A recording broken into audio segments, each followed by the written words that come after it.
everyone. Good evening, and welcome to our PM gathering. Last week, so before we begin, last week there was a question, and I just want to address that.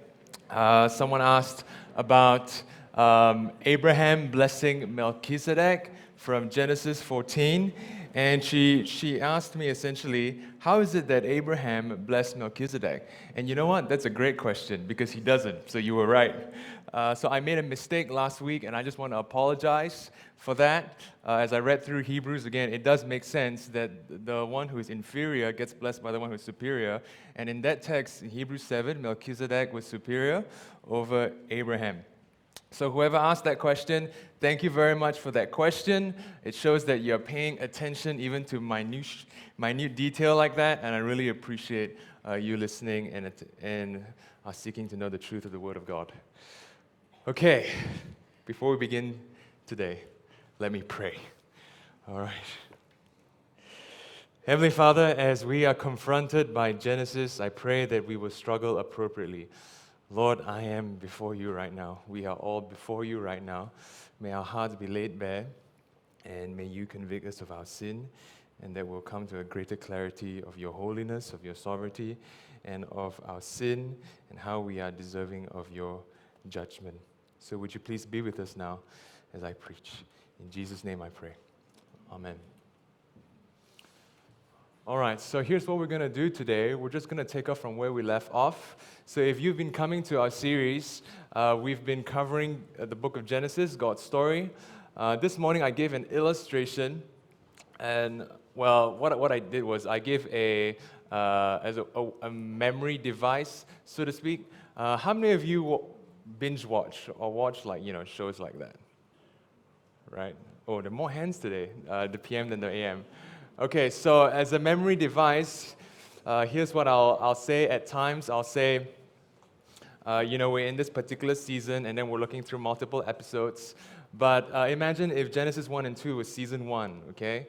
And then Genesis 3 to 11 was season 2, and then Genesis 12 to maybe 22 or 25, up to you, is season... You know what, let's just put it at 22, it's season 3.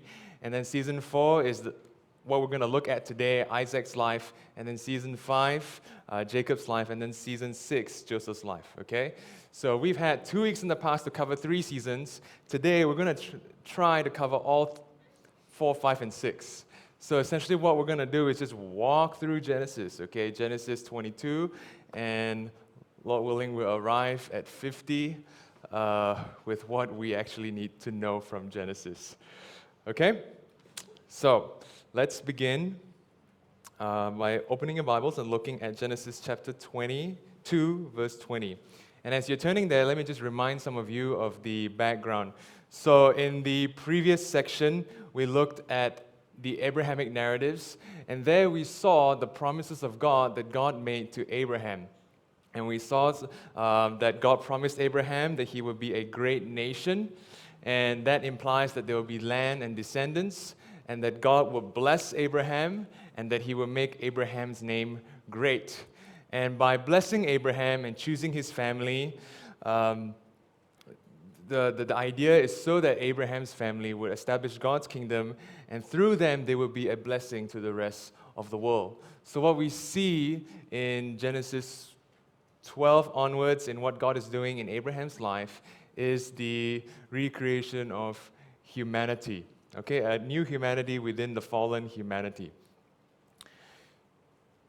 And we saw the importance of how the covenant partner in Genesis 17 must keep his side of the covenant.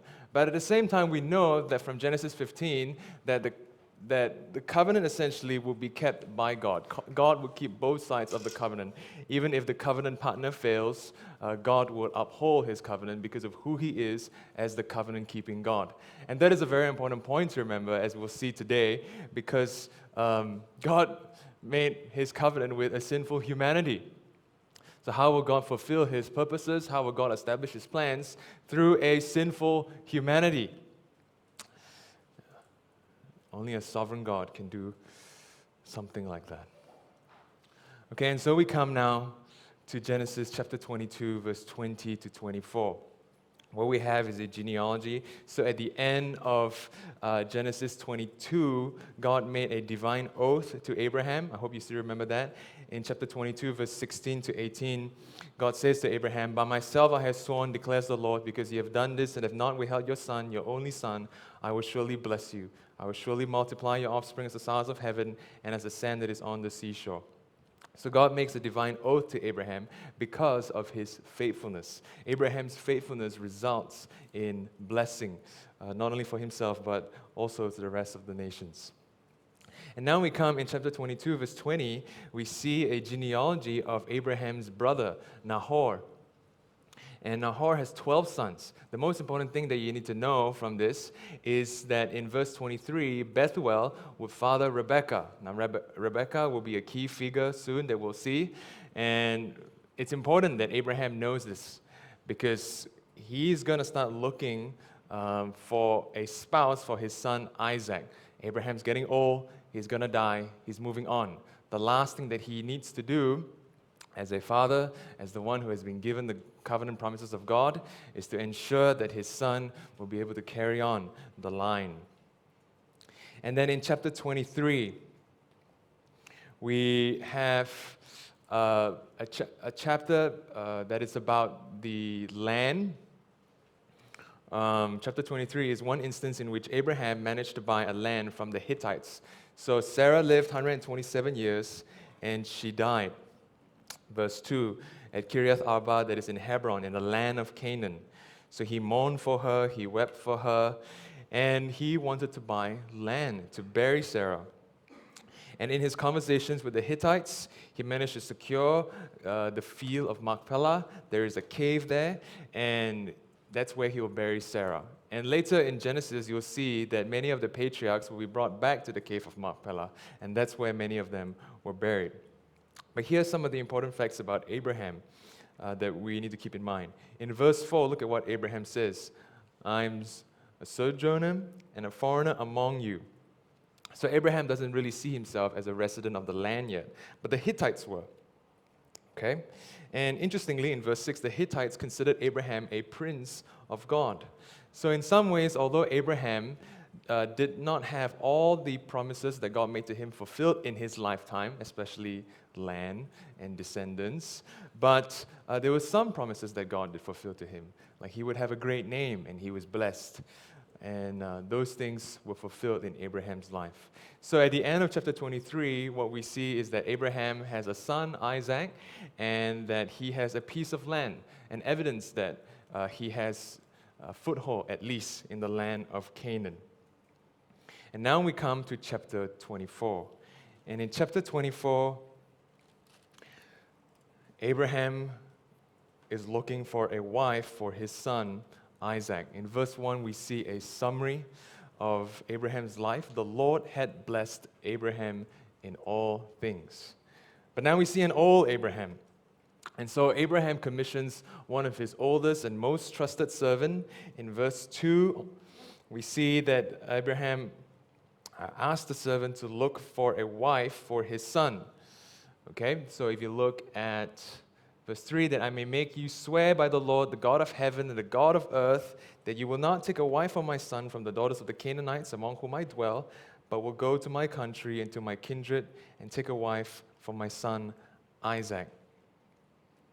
And the servant, of course, was a bit nervous. One of the big questions is like, what if I fail you, Abraham? What then? So what does Abraham say to the servant? He assures the servant in verse 7 that the Lord, the God of heaven, who took me from my father's house and from the land of my kindred, and who spoke to me and swore to me, to your offspring I will give this land, he will send his angel before you, and you shall take a wife for my son from there. Abraham reminds the servant of who God is. In fact, as you'll soon see later, the servant worships the same God as well. And we already have the Abrahamic narratives, right, from Genesis 12 all the way to 22, to know that God has been faithful to his promises to Abraham. So surely he will be faithful in this instance as well. He will send his angel before the servant, and the servant would succeed in his mission. And so the servant heads off to Mesopotamia, to the city of Nahor. In verse 11, And he made the camels kneel down outside the city by the well of water at the time of evening, the time when women go out to draw water. And he said, so the servant prays to the Lord. He knows that he needs the Lord's blessing, right, in order to succeed in his mission. He said, O Lord, God of my master Abraham, please grant me success today and show steadfast love to my master Abraham. Behold, I am standing by the spring of water, and the daughters of the men of the city are coming out to draw water. Let the young woman to whom I shall say, please let down your jar that I may drink, and who shall say, drink, and I will water your camels, let her be the one whom you have appointed for your servant Isaac. By this I shall know that you have shown steadfast love to my master. Steadfast love is covenantal language. Okay, every time when God keeps his covenant, God is showing his enduring love to his people. And another word that goes hand in hand with the word steadfast love is faithfulness. In the Hebrew is chesed and emet. My son is named Emmet after the English word faithfulness. I'm thinking if the Lord will give me a second son, chesed. He might have a hard time in Malaysia, right? Like, hey, chesed, chesed, chesed. He'll get teased all the time. Hey, but it's great, imagine you have sons, you just call him, hey, chesed and emet. It's like, wow, steadfast love, faithfulness, God's covenant being kept. Yeah, to sinful human beings. Thank you, Lord. Okay, so steadfast love, language of covenant faithfulness. And before he had finished speaking, verse 15, behold, Rebekah appeared. We've already seen who Rebekah was in the genealogy in chapter 22, and she was born to Bethuel, the son of Milcah, the wife of Nahor. And in verse 16, we see a description of what she looks like. The young woman was very attractive in appearance, a maiden whom no man had known. She was a beautiful virgin. Okay, very good candidate for his master's son. And so she does exactly as he prayed. She gave him some water to drink. And in fact, she was very generous and hospitable and gave his camels some water to drink as well. Immediately in verse 22, when the camels had finished drinking, the man took out some gold ring weighing a half shekel and 2 bracelets for her arms weighing 10 gold shekels. In 10 gold shekels. You see, generosity pays off. And so imagine, she just shared some water and it's like, whoa, wow, here's some gold, man. It's like, ain't never gonna happen here. Okay, so please tell me whose daughter you are. Okay, so basically I think he's proposing, of course not for himself, but he wants to know her family background. Is there room in your father's house for me? And she said, I am the daughter of Bethuel, the son of Milcah, whom she bore to Nahor. This sounds like a Lord of the Rings introduction. And there's some value to that because they have an understanding of their family roots, right? I'm Aragorn, son of Arathorn. And that means that you're the king of Minas Tirith, right? So she knows her background. It's very important to know your background because at that time, who you marry, which family you marry into was very important. Not like how we marry nowadays where all you do is just marry the girl, right? Or marry the guy. You don't actually think about marrying into the family. Well, marrying into the family was a very important aspect of their culture and their life together. So, in verse 26, the man is extremely grateful to the Lord. He worships the Lord and said, Blessed be the Lord, the God of my master Abraham, who has not forsaken his steadfast love and his faithfulness. There you go, chesed and emet, toward my master. As for me, the Lord has led me in the way to the house of my master's kinsman. It's quite hard, in the ancient world to travel to a foreign land. There's no GPS, there's no Google Maps. I mean, look how he found out about the shepherds, right? He's just like, hey, where you from? Who you from? Where's your house from? And they just basically had to ask one another, and, is it by chance? I don't think it's by chance. Is it by coincidence? No. As the servant says, the Lord has led him. So you see the Lord's involvement in directing his footsteps, in planning, in actively working so that Abraham's son, Isaac, would have a future wife. Okay, and then we're introduced to 2 characters, Laban and Bethuel. We'll meet Laban again soon. For the moment, if you look in verse 30, as soon as he saw the ring and the bracelets on his sister's arms. So, Laban has an eye for shiny things. And heard the words of Rebekah, his sister, thus the man spoke to me. And then he had an interview with the servant. And then the servant had to explain who he was. Verse 34, I am Abraham's servant. The Lord has greatly blessed my master, and he has become great. Oh, so I'm representing a great man here. Come, marry into the covenant family of Abraham. Okay? And then at the end of it all, in verse 50, Laban and Bethuel answered and said, the thing has come from the Lord. We cannot speak to you bad or good. Behold, Rebekah is before you. Take her and go, and let her be the wife of your master's son, as the Lord has spoken. You know, Laban and Bethuel are idolaters. They're not Yahweh worshippers. They're probably polytheistic, and so they recognize multiple gods. And they really have no opinion. We cannot speak to you bad or good, like whether this is a good idea or bad idea. I guess, we're just going to trust what you said. Because the servant, his main argument for why Rebekah should come with him is because it is from the Lord. Okay? And then in verse 52, the servant responds in worship. When Abraham's servant heard their words, he bowed himself to the earth before the Lord. He thanks the Lord for the success of his mission. Without the Lord, he could not have succeeded. And the family was not keen to let the daughter go as quickly as possible. The servant wanted to go the following day, but they said, hey, stay 10 more days, come on, you just ask like that. And then now my daughter have to go to a foreign land. And so they had a debate. In the end, they just asked Rebekah, so Rebekah, what do you want to do? Do you want to go or do you want to stay? And what did Rebekah say? Verse 58, I will go. So Rebekah, reminds us of a very key character that we've already seen, right? Where you remember a guy who had to go to a foreign land, to a place in which he does not know, and he just went? Abraham, right? So, perhaps then the future of Isaac's line would be secure. Is this going to be a positive or a good thing? We'll soon see in chapter 27 that Rebekah has a part to play, but it is not as pretty and is not as what you might expect. Okay? It was through her sin that God's purposes were fulfilled and carried out. So in verse 62 to 67, we see the couple meet for the first time. Isaac went out to meditate in the field, verse 63, toward evening, and he lifted up his eyes and saw, and behold, there were camels coming. And Rebekah lifted up her eyes, and when she saw Isaac, she dismounted from the camel and said to the servant, who is that man walking in the field to meet us? The servant said, it is my master. So she covered herself, getting ready for marriage. And in verse 66, the servant gave a full report to Isaac, and then Isaac brought her into the matriarch's tent, Sarah. Sarah's already passed away, and now Rebekah is going to replace her role. So we see now Isaac and Rebekah are so to speak, the next generation after Abraham and Sarah. And then in chapter 25, from verse 1 to 18, we're just given some background information just to round off the section. Abraham remarried. He had many other children with his wife named Keturah.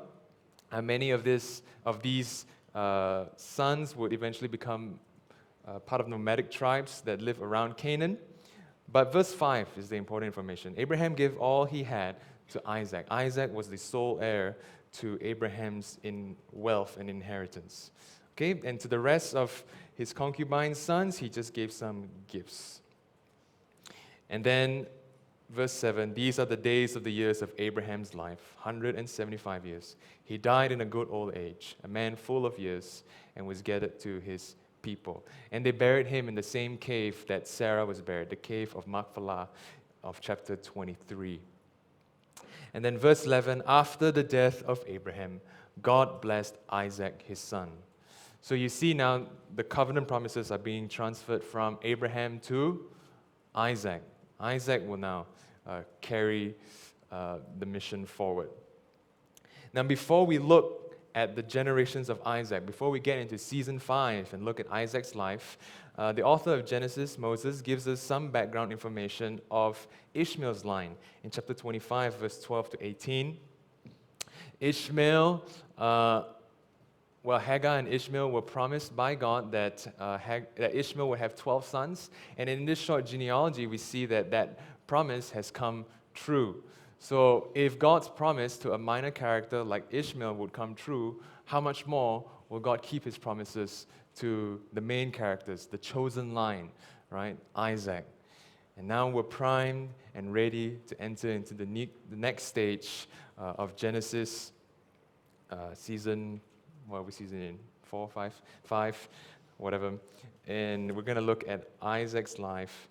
And in this next section, even as we look at Isaac's life, a lot of the focus will be given to Isaac's son, Jacob. So yes, I know I said season 4, season 5, Isaac, Jacob, but it's not as clean as that, okay? All right, verse 19. These are the generations of Isaac, Abraham's son. Isaac was 40 years old when he took Rebekah, the daughter of Bethuel, the Aramean of Padan Aram, to be his wife. And Isaac prayed to the Lord for his wife because she was barren. Does this remind you of anybody? It reminds you of Sarah. Sarah had that same problem. So both Sarah and Rebekah, beautiful as they are, they were barren. Oh, I just realized something. Okay, yeah. Beautiful as they are, they were barren. And they could not have kids on their own without an intervention from the Lord. So it was the Lord that had to continue the line of the seed of the woman, right? So Isaac prayed, and the Lord responded, and the Lord granted his prayer, and Rebekah, his wife, conceived. And the children struggled together within her, and she said, "If it is thus, why is this happening to me?" So she went to inquire of the Lord. And the Lord said to her, "Two nations are in your womb, and two peoples from within you shall be divided. The one shall be stronger than the other, the older shall serve the younger." So as we will see, the two kids that come out will be Jacob and Esau. And through Jacob, you'll have the nation of Israel, and through Esau, you'll have the nation of Edom. And I mean, these guys and their nations and their offsprings, they've been fighting ever since they were in Rebekah's womb. Okay? If you look at verse 24, when her days to give birth were completed, behold, there were twins in her womb. The first came out all red, all his body like a hairy cloak, so they call him Esau. Afterward, his brother came out with his hand holding Esau's heel, so his name was called Jacob. And it's very important that we know what Jacob means. Jacob means he cheats, or he's a trickster, he's a shyster, he's a trickster. Okay, let's just use trickster. Okay, he's a scammer. Okay, scammer, trickster, shyster, all of that applies to Jacob. He's a deceitful man. And if you notice, Isaac was 60 years old when she bore them. So, another interesting information. Rebekah had to struggle with infertility for about 20 years. They got married when Isaac was 40, and now she's 60. So for 20 years, very similar to Sarah, she struggled with infertility for about 22 years. So the two nations within Rebekah's womb, Jacob and Esau, struggling since they were in their mother's womb. And as we look at Israel's history, we see that Edom posed a threat to them at many times. There was one time when Israel was coming back from the Exodus, going from Egypt all the way to Canaan. Edom refused to allow them to pass through the lands. And in fact, Edom sided with the Babylonians by preventing the Judeans from escaping. And they basically, put their brothers in a very tough situation. Okay? So, Edom and Israel constantly fighting. But the older shall serve the younger, the one shall be stronger than the other. We see also later that at some point Edom will be put into David's empire. David will actually conquer Edom, I think it's 2 Samuel chapter 8. So we'll see the rivalry that will play out constantly in the Old Testament, and to a certain extent I think this reflects what we see in Genesis 3:15. The conflict between the seed of the woman and the seed of the serpent, right? It's ongoing, where the seed of the woman would constantly have to fight the seed of the serpent. Okay, and then in verse 27, we're given the boys' profiles. When the boys grew up, Esau was a skillful hunter, a man of the field, while Jacob was a quiet man, dwelling in tents. Okay, Isaac loved Esau because he ate of his game, but Rebekah loved Jacob. So, Esau is probably a man's man, right? He's macho, he's tough, he goes out to the field. Jacob, he's an introvert maybe, he likes to stay at home, help his mother cook, wash dishes, fold clothes. That's why obviously the mother would love Jacob, right? And the father would love Esau because Esau would always go hunting for his father and then cook nice meat for him. Okay? So already you see some disunity, some discord in the family. I mean, your parents always tell you, right? We love all of you equally, or something like that, right? Oh, you laugh. That means you don't believe them. Well, you never know, right? You can tell, by the way they treat you, right? The gifts that they buy for you and all that kind of stuff. And this kind of selfish love where I love you because you do something for me, is really one reason why family issues happen all the time.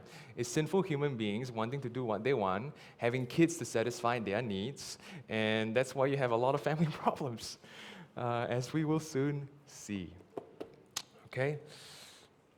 It's better if we were always outward thinking. Love the Lord with all our heart and love your neighbor as yourself, instead of this kind of partisan relationship, partiality in relationships.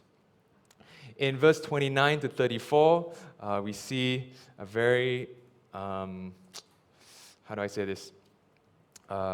Disturbing situation. Once when Jacob was cooking stew, okay, so Jacob at home likes to cook, right? Very nice stew. Esau came in from the field and he was exhausted. And Esau said to Jacob, "Let me eat some of that red stew, for I'm exhausted." Right? Therefore, his name was called Edom. Okay? I don't know if any of you are older brothers and you talk to your younger brother like that. Do you do that? Or younger brothers with older brothers talk to you like that? It's like, who are you, man? What's your problem? Let me eat some of that red stew. Well, then Jacob, the younger brother, I guess he's been thinking about this, right? Well, sell me your birthright right now. Okay? So you see here, one brother wants what he wants, red stew, and then another brother is thinking of how to cheat his older brother and get his older brother's inheritance. And so then this interaction, you see basically two guys wanting their own things, and now they have to make a trade if they think it's a good trade. Obviously, Esau said, well, sadly, Esau said, "I'm about to die. Of what use is my birthright? It's a birthright to me." Then Jacob said to him, "Okay lah, you say you're not useful, right? Swear to me now that you give me a birthright."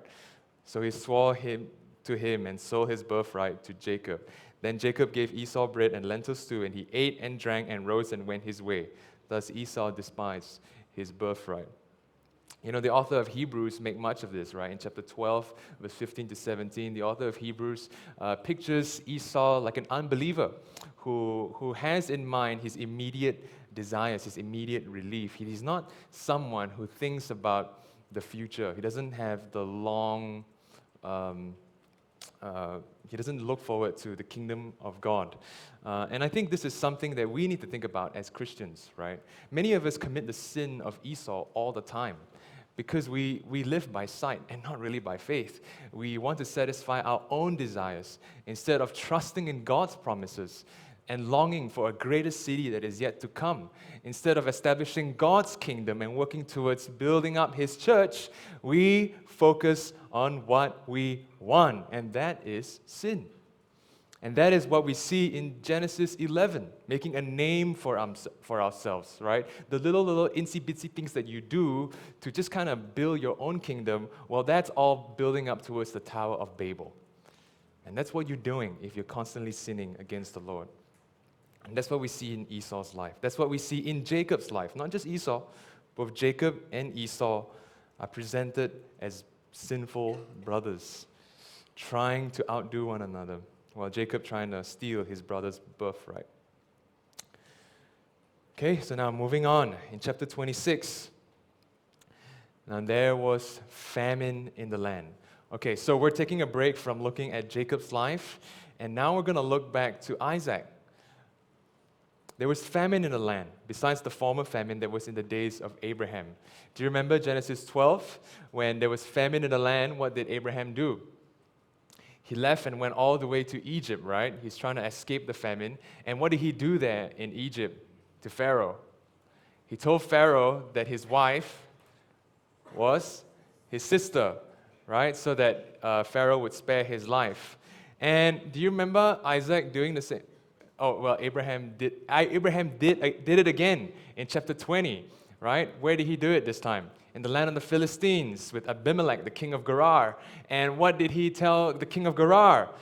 Again, this is my sister, not my wife. Look who we have here in verse 1. And Isaac went to Gerar to Abimelech, king of the Philistines. The king of the Philistines. We meet him again in chapter 26. And guess what? He's going to hang out with Abraham's son, Isaac, who is going to do the same thing to him again.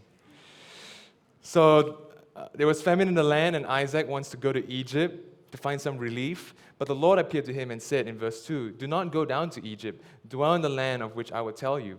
Sojourn in this land, and I will be with you and will bless you. For to you and to your offspring I will give all these lands, the land of the Philistines," which is fulfilled much later during David's time when David conquered the Philistines, okay? "And I will establish the oath that I swore to Abraham your father. I will multiply your offspring as the stars of heaven, and I will give to you, to your offspring, all these lands. And in your offspring, all the nations of the earth shall be blessed, because Abraham obeyed my voice and kept my charge, my commandments, my statutes, and my laws." So we see the promise of land, of descendants, and of blessing repeated here to Isaac. And now Isaac, he obeys the Lord and he settles in Gerar, verse 6. And then we read this incident where Isaac tricks the king of Gerar, Abimelech. When the man of the place asked him about his wife, he said, "She is my sister," for he feared to say, "My wife," thinking lest the man of the place should kill me because of Rebekah, because she was attractive in appearance.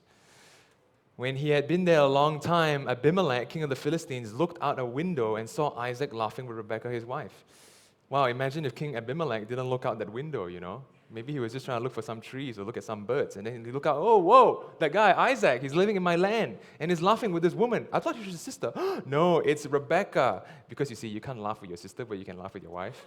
Right? No, I don't know, okay? I don't know what was their tradition then. But I guess, like he was being intimate with another woman that is not related to him, okay? So it's like, that is related to him. Well, I guess I don't know why. Somehow, in their culture, when you laugh with a woman, it's like she's your wife already. Oh, man. So Abimelech called Isaac and said, "Behold, she is your wife. How then could you say she is my sister?" Isaac said to him, "Because I thought lest I die because of her." Abimelech said, "What is this you have done to us? One of the people might easily have lain with your wife, and you would have brought guilt upon us." So Abimelech warned all the people, saying, "Whoever touches this man or his wife shall surely be put to death." You see, Abimelech's consciousness about sin and judgment was better than the chosen Isaac. Okay, this was a Philistine Gentile here that we're talking about, and he knows that if one of his subjects were to rape his wife or took his wife away, God would judge all of them. Gerar, his family, his nation, boom, right? Big guilt, because this is the chosen one, Isaac. So Abimelech thought that Isaac just did something really bad to him. I mean, not only was he sinning against his wife by not sacrificing for his wife and being selfish and protecting himself, he was also sinning against the nations. He wasn't just sinning against Abimelech, he was sinning against his whole community. Abimelech understood the seriousness of sin. And so that's why he could say something as strong as verse 11. "Whoever touches this man or his wife shall surely be put to death." Isaac, if you knew what you were doing, you would know that whatever problem that you're causing with us, I mean, we're talking life and death here, okay? Because of the reality of sin. So Isaac, clearly, as the chosen one, was a sinner. He was selfish. He did not consider his role as a blessing to the nations. Now, is this somebody you want as the chosen one of God after Abraham? Do you want this guy? Do you want him to lead you? Do you want him to start a new people of God? Well, even though you don't want, even though I also don't want, nobody wants him, God still blesses him. What to do? Verse 12, Isaac sowed in that land and reaped in the same year 100-fold. You see, famine, God still blessed him, okay? Why? What's so special about Isaac? Clearly nothing. It's just that the Lord chose to bless him. It was the Lord's will. And the man became rich and gained more and more until he became very wealthy. He had possessions of flocks and herds and many servants, so that the Philistines envied him. And then in verse 16, Abimelech said to Isaac, "Go away from us, for you are much mightier than we." I mean, you have to choose between Abimelech and Isaac. Who would you rather bless? Some of you are struggling to say Abimelech, but yeah, I mean, he's clearly the better guy in this situation. But Abimelech's not the chosen one, okay? So if you're not the chosen one, I guess it's too bad, right? Because the chosen one is Isaac, and God gave the Abrahamic promises to Isaac. So Abimelech, if you want to be blessed, although at this point, ethically speaking, you're probably better than Isaac, you still have to join with Isaac, okay? And so they chased Isaac away, and then fine, Isaac left. But everywhere he went, he just dig the land, and then got water come out. It's like, he's just constantly blessed. So he does it once, then the Philistines want it. He does it again, the Philistines want it. He then just kept giving the land, giving his stuff away. So Isaac, at this point, is not like his father, Abraham. At least Abraham, he's a warrior. He leads 318 men, defeat 4 kings. Isaac is like, people push him around, and he's like, okay, I'll give you lah. Okay? He's that kind of guy. He's a very, as we'll see, kind of very chillax, kind of passive guy, okay? And that's his sin. If that reminds you of anybody, we'll see it later again. Okay? And then from there, he went up to Beersheba, verse 23. And the Lord appeared to him the same night and said, "I am the God of Abraham, your father. Fear not." Okay? Because Isaac was probably very afraid. "For I am with you and will bless you and multiply your offspring for my servant Abraham's sake." Okay? As we said, Isaac, he was not worthy of God's promises. God does it because he is a covenant-keeping God. And he made his covenant to his father Abraham, and God will keep his covenant to Abraham. And that's why Isaac is blessed. And so he built an altar there and called upon the name of the Lord and pitched his tent there. And there Isaac's servants dug a well. And then Abimelech met up with him again, and he says in verse 28, "We see plainly that the Lord has been with you." So even the nations could recognize that Isaac is a blessed one of the Lord. At the end of verse 29, he said, "You are now the blessed of the Lord. So please make a covenant with us. You don't mess with me, I don't mess with you. Let's have peace." Excuse me. And Isaac was like, "Okay, fine." And they made peace. Okay? And then he sent his servants out to dig another well, and they dug, boop, and then found more water again. Okay? So he's like a constant walking blessing. The Lord is just being very merciful and kind to Isaac.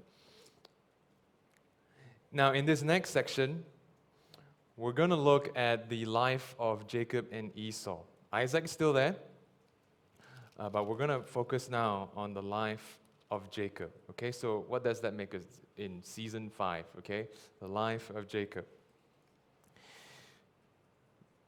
Now, God is going to carry forward his promises to his chosen ones. So we've seen Abraham, we've seen Isaac, and now it's going to be with Jacob. But when we read chapter 27, it's quite a disturbing chapter, because the way in which God would carry forward his promises to Jacob was through their sin. So let us look at some of the family members here. So we've already seen Esau.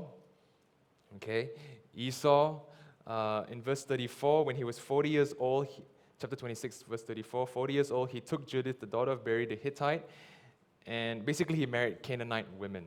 Okay, and he made life bitter for Isaac and Rebekah. When Isaac was a 40-year-old man, what did his father Abraham do for him? He went to find a wife for him, right? Genesis 24. Esau, 40 years old, maybe he wanted to find a wife of his own, but perhaps also maybe we have indications from what we see in Isaac that Isaac didn't really do anything for Esau. And so Esau just kind of found his own wife, I guess, from one of the locals that are living around there. And later we see Isaac, he offers to bless Esau and give Esau all the blessing. Customarily, it is the firstborn gets a double portion, right? It's not, he doesn't get all of it. Later, when you see after Isaac blesses Jacob, Esau wanted a bit of blessing, but there was none left. So the reason why Isaac blesses Esau, as you see in verses 3 and 4, was because Esau was just a favorite son. Now then, take your weapons, your quiver and your bow, and go out to the field and hunt game for me, and prepare for me delicious food, such as I love, and bring it to me so that I may eat, and that my soul may bless you before I die. So favoritism is at play here, and you see that Isaac was about to give Esau all the blessing. Now, Rebekah was listening, verse 6, when Isaac spoke to his son Esau.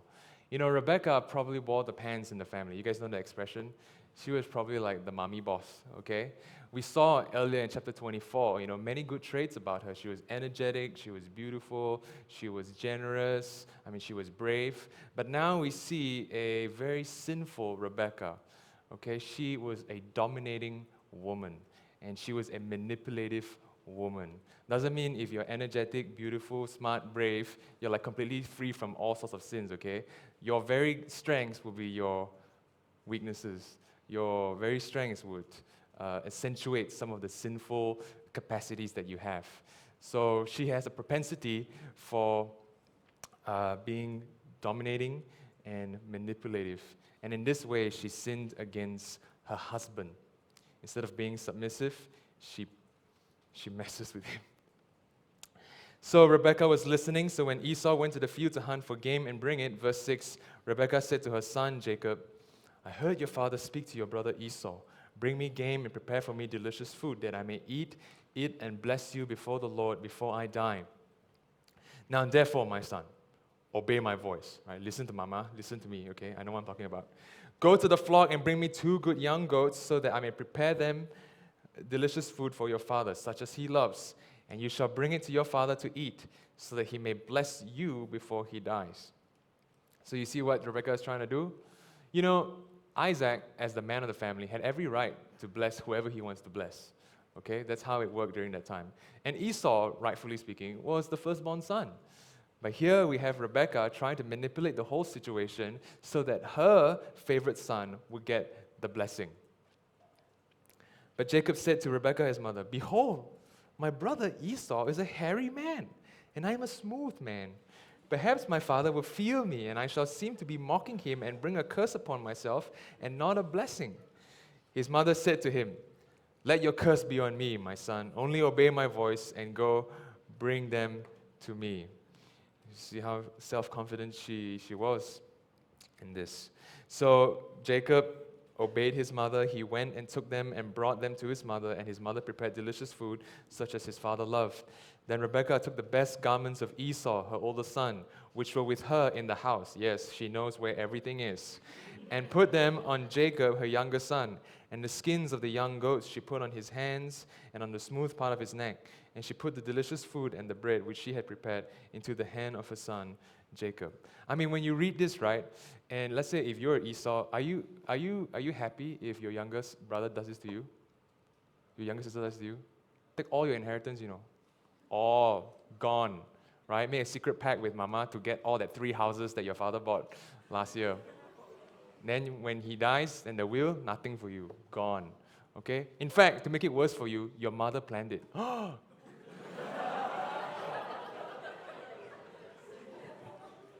Okay? This is a terrible situation, guys. This is sin. If this actually happened in your life, I don't think you'll be laughing. I think you would get really angry. You might take legal action against your family, and then your family would tear apart. Do you see what sin does when everybody tries to find their own way to do their own things to get what they want? And so in verse 18, he went to his father and said, "My father." And he said, "Here I am. Who are you, my son?" Jacob said to his father, "I am Esau, your firstborn. I have done as you told me. Now sit up and eat of my game, that your soul may bless me." But Isaac said to his son, "How is it that you have found it so quickly, my son?" He answered, "Because the Lord, your God, granted me success." See, what a white lie. He knows, smooth talker, look at him, right? He knows the father worships the Lord and then uses his father's excuse. Verse 21, then Isaac said to Jacob, "Please come near, that I may feel you, my son, to know whether you are really my son Esau or not." So Jacob went near to Isaac his father, who felt him and said, "The voice is Jacob's voice, but the hands are the hands of Esau." I'm not so sure what to do anymore. Well, but I guess I have stew, so I'll just eat it. And he did not recognize him because his hands were hairy like his brother Esau's hands, so he blessed him. He said, "Are you really my son Esau?" He answered, "I am." By the way, what is that called? You know, when someone asks you something and then you say completely untrue things, it's called a lie, okay? This is Jacob, the shyster, the deceiver, the scammer, the liar. And remember what we just said about who is he going to be? He's going to be the forefather of Israel. The forefather of Israel is a scammer, okay? The forefather of Israel is a trickster. What if he tricks everyone and screws everything up? At this rate, when we look at Jacob's life, that is probably what he's going to do, right? He's going to screw everything up. He's going to mess everything up. Then he said, "Bring it near to me, that I may eat of my son's game and bless you." So he brought it near to him, and he ate, and he brought him wine, and he drank. Then comes the blessing. His father Isaac said to him, "Come near and kiss me, my son." So he came near and kissed him, and Isaac smelled the smell of his garments and blessed him and said, "See, the smell of my son is as the smell of a field that the Lord has blessed. May God give you of the dew of heaven and of the fatness of the earth and plenty of grain and wine." So this is here a material blessing, okay? "Let the people serve you, the nations bow down to you. Be Lord over your brothers, and may your mother's sons bow down to you. Cursed be everyone who curses you, and blessed be everyone who blesses you." So here what we see is Isaac blessing Jacob and lifting him up above all his brothers. He will be a king of kings, a nation of nations. Other people will submit to Jacob. Other people will submit to a lying king, to Jacob, the scammer. And cursed be everyone who curses you, and blessed be everyone who blesses you. I mean, how is that kind of blessing helpful for someone like that, right? Imagine this shyster wants to trick somebody, and then he screws the other person up, and then the person is cursed, right? Is this blessing suitable, befitting of the man that he is? As soon as Isaac had finished blessing Jacob, when Jacob had scarcely gone out from the presence of his father, Esau, his brother, came in from his hunting. You see the impeccable timing of the Lord. Because part of what needs to happen to Isaac is that he needs to get out. Because Esau will be the very reason why Jacob has to leave. Because Esau will want to kill him. Okay? So Esau begs and asks for his father for a blessing, but there's nothing left to give him. And then Isaac said to Esau in verse 35, "Your brother came deceitfully, and he has taken away your blessing." And then Esau said, "Is he not rightly named Jacob?" What a name for the patriarch of Israel, Jacob. Any of you named Jacob here, by the way?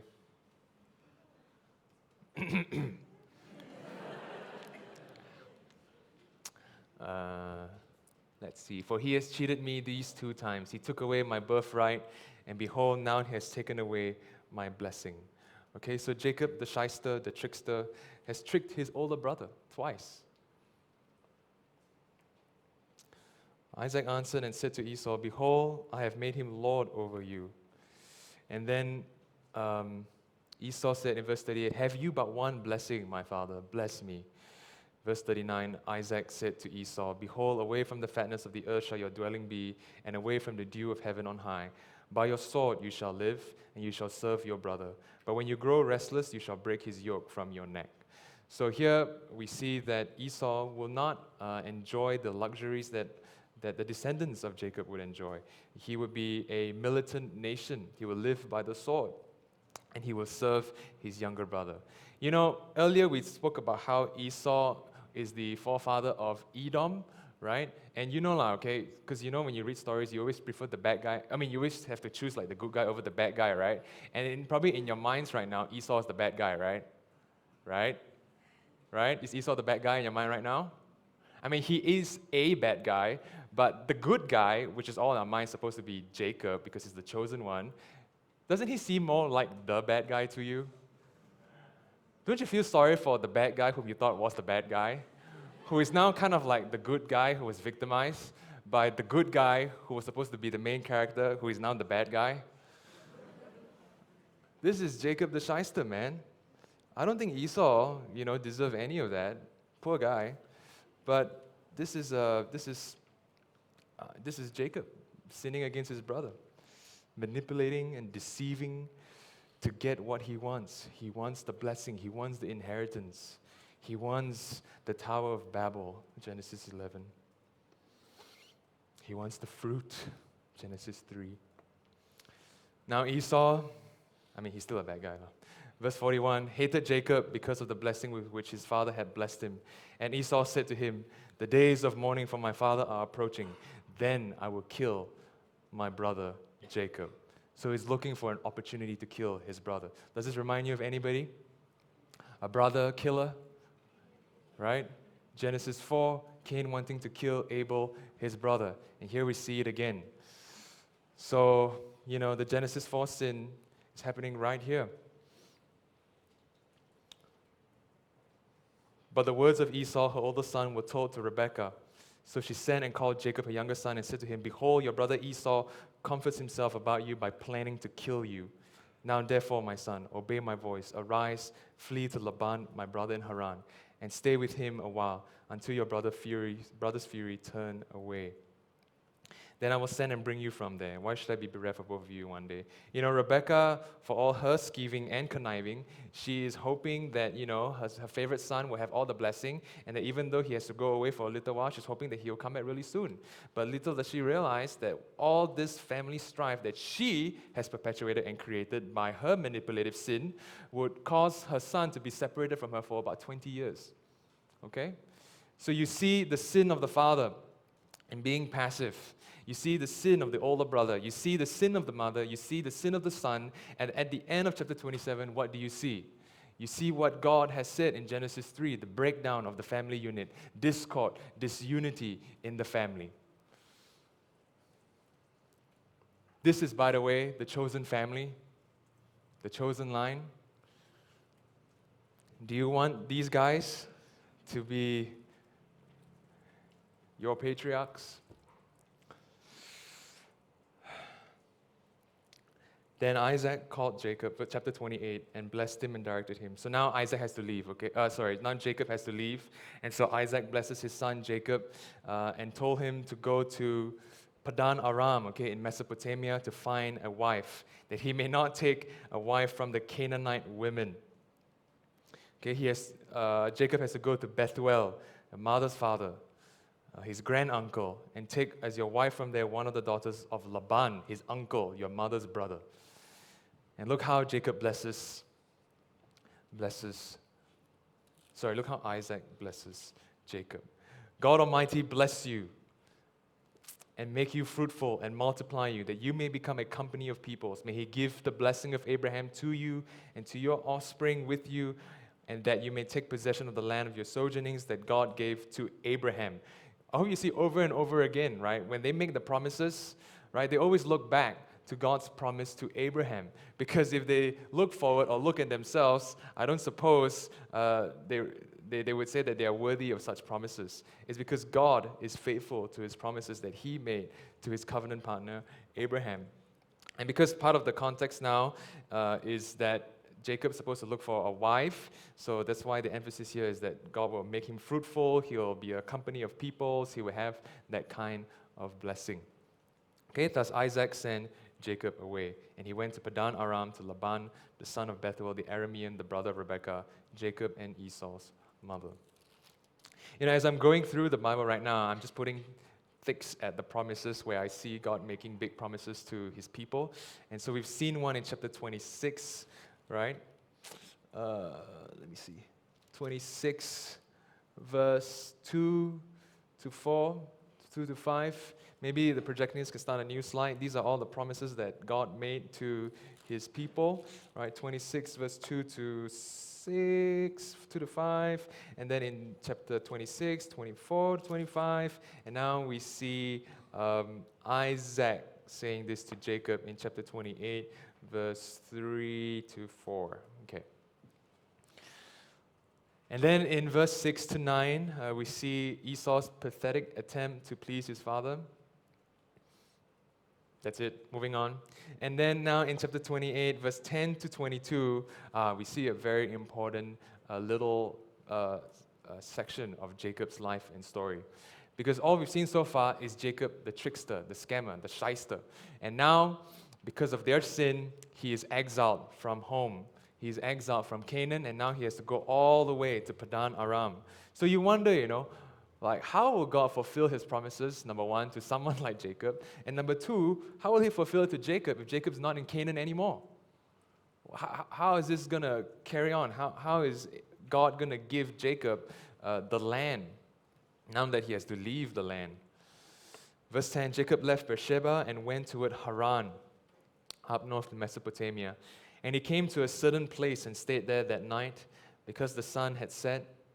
And taking one of the stones of the place, he put it under his head and lay down in that place to sleep. One of the key traits of Jacob is that he's a scaredy cat. Okay, he's a fearful man.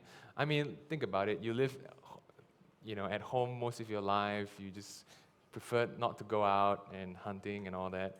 And poor guy now has to leave, right? Well, his fault. Who asked him to lie? And then he had to leave, and now he's in a certain place in the middle of nowhere in the wilderness, and his pillow is a piece of stone. Yep, that's punishment for all that he's done. And he's a scaredy cat. Okay, he's a fearful man. And then in verse 12, and he dreamed, and behold, so this is God speaking to Jacob. Okay. And he dreamed, and behold, there was a ladder or a flight of stairs. Okay, when I say ladder, I don't know what you guys are thinking, that, that metal one you just open. Think something bigger, okay? It's a grand ladder, okay? It's a grand flight of stairs set up on the earth, and the top of it reached to heaven. So here you see a connection from earth to heaven. Remember in Genesis 11, man was trying to make his own way to heaven, but now we see it here in Genesis. We see it in a dream. And behold, the angels of God were ascending and descending on it. And behold, the Lord stood above it and said, I am the Lord, the God of Abraham your father, and the God of Isaac. The land on which you lie I will give to you and to your offspring. Your offspring shall be like the dust of the earth, and you shall spread abroad to the west and to the east, and to the north and to the south. And in you and your offspring shall all the families of the earth be blessed. Behold, I am with you and will keep you wherever you go and will bring you back to this land. I will not leave you until I have done what I have promised you. These promises that God made to Jacob, they were unconditional. God had no reason to make these promises to Jacob, and yet he does it. And yet he does it. And so when God says, I will give to you and to your offspring this land, how are we supposed to understand that? How are we supposed to read it? We have to read it in light of God's own mercy, God's own grace to give it to Jacob. We have to remember, when I say grace, when I say mercy, you keep in mind that Jacob does not deserve these promises. He's not worthy to receive any of it. So that's why it is merciful, and that's why it is gracious. Then Jacob awoke from his sleep and said, surely the Lord is in this place, and I did not know it. And he was afraid. You see, he was afraid and said, how awesome is this place? This is none other than the house of God, and it is the gate of heaven. Okay, so then he makes a pillar and calls that place Bethel, the house of God, and he makes a vow, saying, if God will be with me and will keep me in this way that I go, and will give me bread to eat and clothing to wear, so that I come again to my father's house in peace, then the Lord shall be my God. And this stone which I set up for a pillar shall be God's house. And all that you give me, I will give a full tenth to you. I don't know how you read this, whether positively or negatively, but now I think I'm taking it negatively. I don't think Jacob really understands who God is yet. Okay? It's almost as if like he will only worship the Lord, or the Lord will be his God upon condition of God's fulfillment of his promises. So Jacob is someone who doesn't know the Lord, and yet the Lord makes promises to him. Then in chapter 29, Jacob arrives at his destination. He came to the land of the people of the east. And then in verse 4, he meets some random strangers and he asks, "My brothers, where do you come from?" They said, "We are from Haran." "Do you know Laban, the son of Nahor?" They said, "We know him." So he's arrived. He made it to Padan Aram. And while he was still speaking, right, Rachel came, verse 9. Now, as soon as Jacob saw Rachel, the daughter of Laban, his mother's brother, and the sheep of Laban, his mother's brother, Jacob came near and rolled the stone from the well's mouth and watered the flock of Laban, his mother's brother. Oh, he's trying to court her. He's trying to be nice to her. Then Jacob kissed Rachel and wept aloud. Okay, yeah. Verse 12, and Jacob told Rachel that he was her father's kinsman and that he was Rebekah's son, and she ran and told her father. So there's a family reunion here, and they're excited for Jacob to meet Laban. And so Jacob stayed with Laban for a month, and then after a month, Laban wants to talk business. Okay? You see that Laban is not acting as favorably towards Jacob as he did to the servant who came with lots of gold previously. So now he says, let's talk business. Verse 15, because you are my kinsman, should you therefore serve me for nothing? Tell me, what shall your wages be? And then Moses tells us in verse 16, now Laban had 2 daughters. The name of the older was Leah, and the name of the younger was Rachel. Leah's eyes were weak. That's a Hebrew way of saying she's ugly. Okay? No, why you laugh? No, why you laugh? She's just a matter of fact. She's ugly, okay? And we'll see this soon played out and then Rachel was beautiful in form and appearance. So you see an ugly older sister, and then a younger sister who was beautiful not only in form, okay, so her body was beautiful, but her appearance was beautiful. And then guess what? Who Jacob loves? Love Rachel. Okay? And then he told Laban, I will serve you 7 years for your younger daughter, Rachel. And Laban thought, okay, fine. It's better that I give her to you than I should give her to any other man. Stay with me. So Jacob served 7 years for Rachel, and they seemed to him but a few days because of the love he had for her. Keep in mind, though, as we see later in verse 26, that Laban says to Jacob, it is not so done in our country to give the younger before the firstborn. So there is a custom where the older daughter has to get married before the younger daughter. Okay? And they have to keep that. But the fact that Laban promised Jacob the younger daughter before the older daughter shows you that Laban's a trickster himself. Okay? He's another shyster. He's another scammer. And we'll see how he's going to scam Jacob. So they had a party. He got drunk. Jacob went to his bedroom, and then they brought in Leah to his bedroom. So then in the morning, verse 25, behold, it was Leah. And Jacob said to Laban, what is this you have done to me? Did I not serve with you for Rachel? Why then did you deceive me? Okay? Then Laban said, what I read just now, and then complete the week of this one, and we will give you the other also in return for serving me another 7 years. Jacob did so and completed her week. Then Laban gave him his daughter Rachel to be his wife. Laban gave... So, okay, and then verse 30. You see, this whole situation of Laban tricking Jacob, Jacob not following the custom and wanting to marry the younger daughter, which resulted in him marrying both sisters, is now a polygamous marriage, a polygamous situation. And Jacob, instead of loving both wives, chose to love one more than the other. Of course, who did he love more? Right? He loved Rachel more than Leah.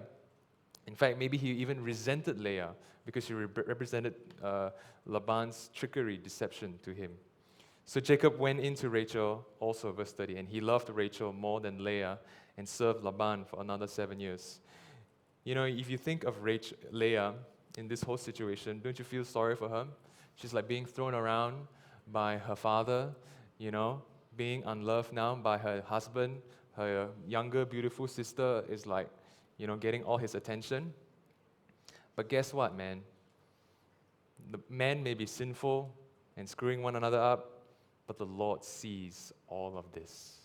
And so the Lord acts justly for Leah. Verse 31, when the Lord saw that Leah was hated, he opened her womb, but Rachel was barren. You see, and now we see both what the other wanted. Rachel wants kids, but she can't have kids. Leah wants Rachel's love that she has from Jacob, but she doesn't get it. So, but Leah will have children now. Do you see the strife, the curse happening from Genesis 3? In this polygamous situation, right? It is not according to God's design in Genesis 1 and 2. And so you see the social structure of the marriage and the family would eventually break down. And in chapter 29, verse 31, all the way to chapter 30, verse 24, we'll see the rivalry between the two wives, both wanting to one-up the other, wanting to beat the other, to gain the husband's favor. Do you remember now, Genesis 3?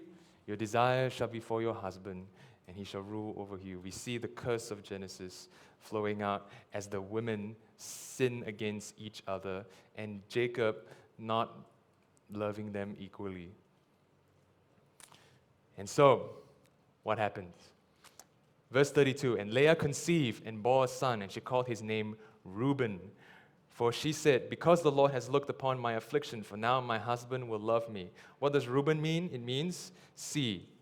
Okay, the Lord has seen her affliction.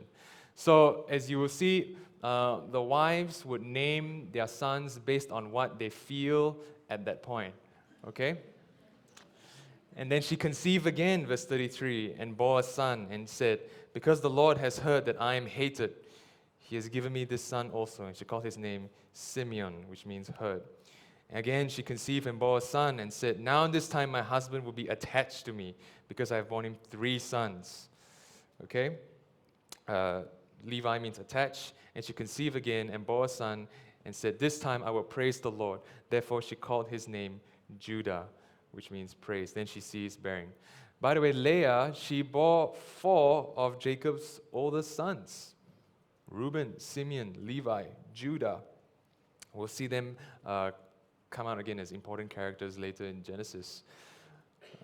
But it was through Leah, the ugly sister, that bore the first group of sons for Israel. Then she ceased bearing. Then chapter 30, verse 1, Rachel saw that she bore Jacob no children. When Rachel saw that she bore Jacob no children, she envied her sister. She said to Jacob, give me children or I shall die. Jacob's anger was kindled against her and said, am I in the place of God who has withheld from you the fruit of the womb? You know, it's like, what are you trying to make me do? I'm not God, okay? And that's an important point, you know, to remember. As you see in Sarah's life, in Rebecca's life, and later in Rachel's life, even for Leah much later on, it is the Lord who opens wombs and closes wombs. Okay, having children is a blessing of the Lord. And then she said, so here's the solution, okay? Surrogacy motherhood, which is a practice in ancient times where you can give your slave woman to your husband. Essentially what you just need her for is her womb, okay? Still your kid, but through your slave. So we saw this with Hagar before, in Abraham and Sarah and Hagar. Then she said, verse 3, here is my servant Bilhah. Go into her that she may give birth on my behalf, that even I may have children through her. So she gave him her servant Bilhah as a wife, and Jacob went in to her. And Bilhah conceived and bore Jacob a son. Then Rachel said, God has judged me, and has also heard my voice, and has given me a son. Therefore she called his name Dan. Dan means like judged, okay? Rachel's servant Bilhah conceived again and bore Jacob a second son. Then Rachel said, with mighty wrestlings I have wrestled with my sister and have prevailed. So she called his name Naphtali, which means wrestling. When Leah saw that she had ceased bearing children, so she took her servant Zilpah and gave her to Jacob as a wife. Okay? So constant rivalry, guys. Constant rivalry. Then Leah's servant Zilpah bore Jacob a son, and Leah said, good fortune has come, so she called his name Gad. Gad sounds like good fortune. Leah's servant Zilpah bore Jacob a second son, and Leah said, happy am I, for women have called me happy. So she called his name Asher.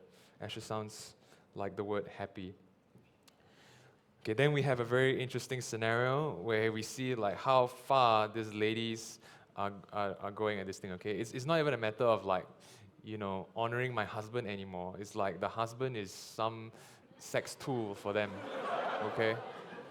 No, they were trying to argue for some ancient fertility drugs, mandrakes, and then they were making an exchange for who gets to sleep with the husband. Okay? So in the days of wheat harvest, Reuben went and found mandrakes in the field and brought them to his mother Leah. Then Rachel said to Leah, please give me some of your son's mandrakes. But she said to her, is it a small matter that you have taken away my husband? By the way, so you see, even though with all her sons that she bore to Jacob, does Jacob still love her? This guy. Would you take away my son's mandrakes also? Rachel said, then Rachel said, then he may lie with you tonight in exchange for your son's mandrakes. I need to do a bit more study of this, but I suspect maybe only Rachel gets to sleep with Jacob. And then everyone is just like, whenever he wants. Because she's the beloved one. But she hasn't born him any kids yet. But all the other mothers had. Then he may lie with you tonight in exchange for your son's mandrakes. You see, so Jacob now is a pimp, and she sold her husband to her sister Leah for one night. Okay? When Jacob came from the field in the evening, Leah went out to meet him and said, you must come in to me, for I've hired you with my son's mandrakes. So he lay with her that night. And God listened to Leah, and she conceived and bore Jacob a fifth son. Maybe now Rachel is punching herself in the face. Oh my gosh, what is this doing? Leah said, God has given me my wages because I gave my servant to my husband. So she called his name Issachar. And Leah conceived again, and she bore Jacob a sixth son. Then Leah said, God has endowed me with a good endowment. Now my husband will honor me because I have borne him 6 sons. 6 for Leah. How many for Rachel? Still 0, okay? Because I have borne him 6 sons, she called his name Zebulun. Afterwards, she bore a daughter and called her name Dinah. Then verse 22, then God remembered Rachel, and God listened to her and opened her womb. She conceived and bore a son and said, God has taken away my reproach, and she called his name Joseph, of which we will see is a significant character later on, saying, may the Lord add to me another son. I just want to make a point of application since we're talking about wives here. And if you notice, all the patriarchs had beautiful wives, right? Sarah was beautiful, Rebecca was beautiful, Rachel was beautiful in form and appearance, right?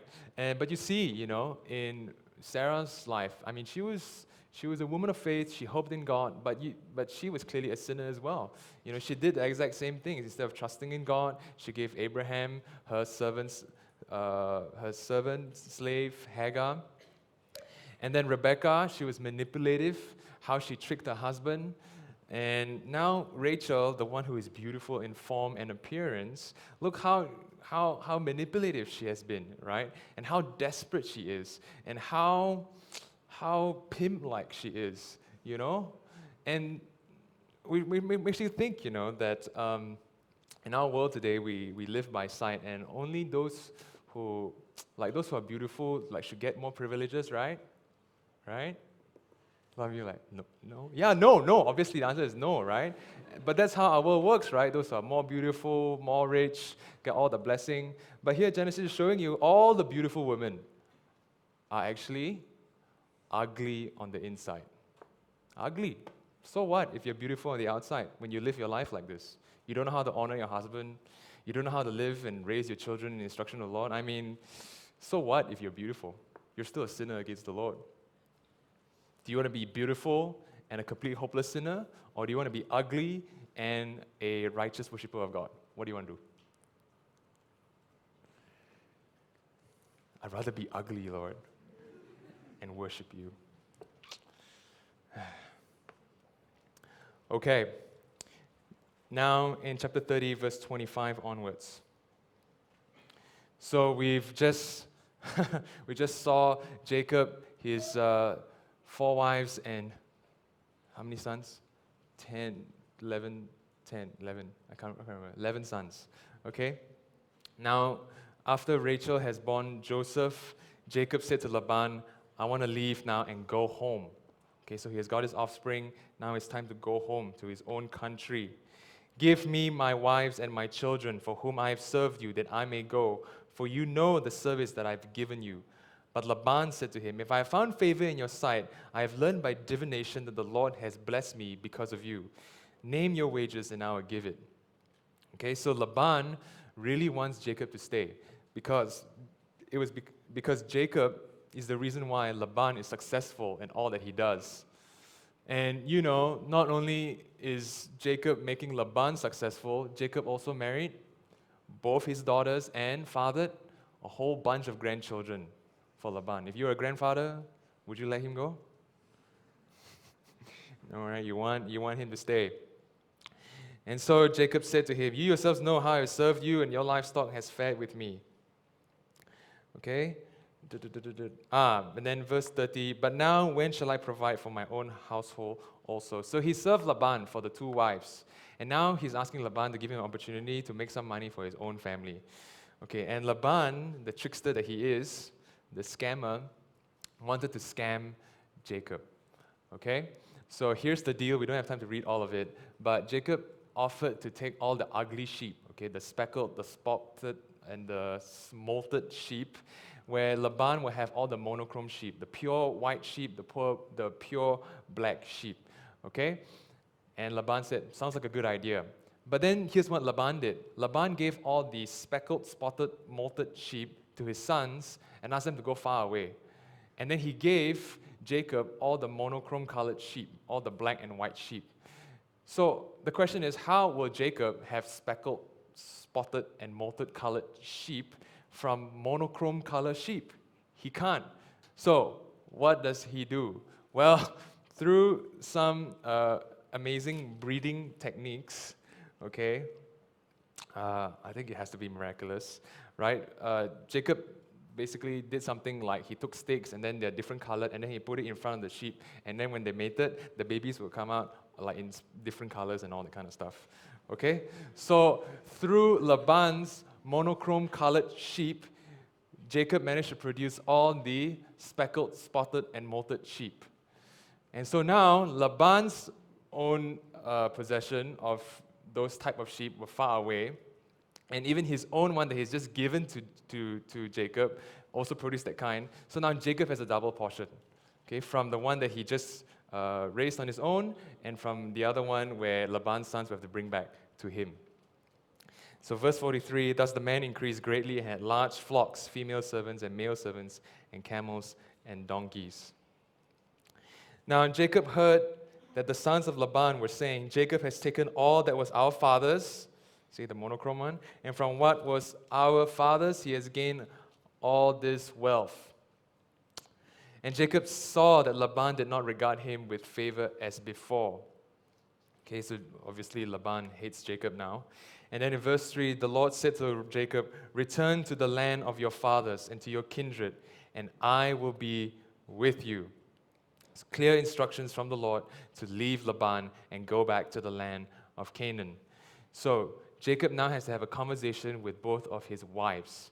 Because you see later in chapter 31, if you read through the details, part of what Laban wants is for his daughters to hang around, to stay. Okay, he doesn't want his daughters and his grandkids to go.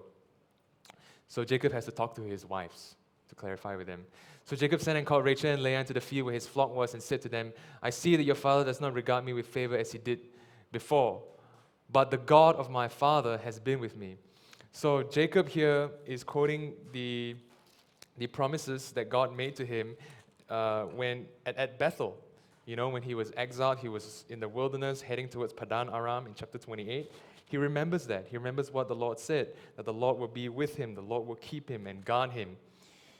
And here it says, God has been with me. For you know that I've served your father with all my strength, that your father has cheated me and changed my wages 10 times, but God did not permit him to harm me.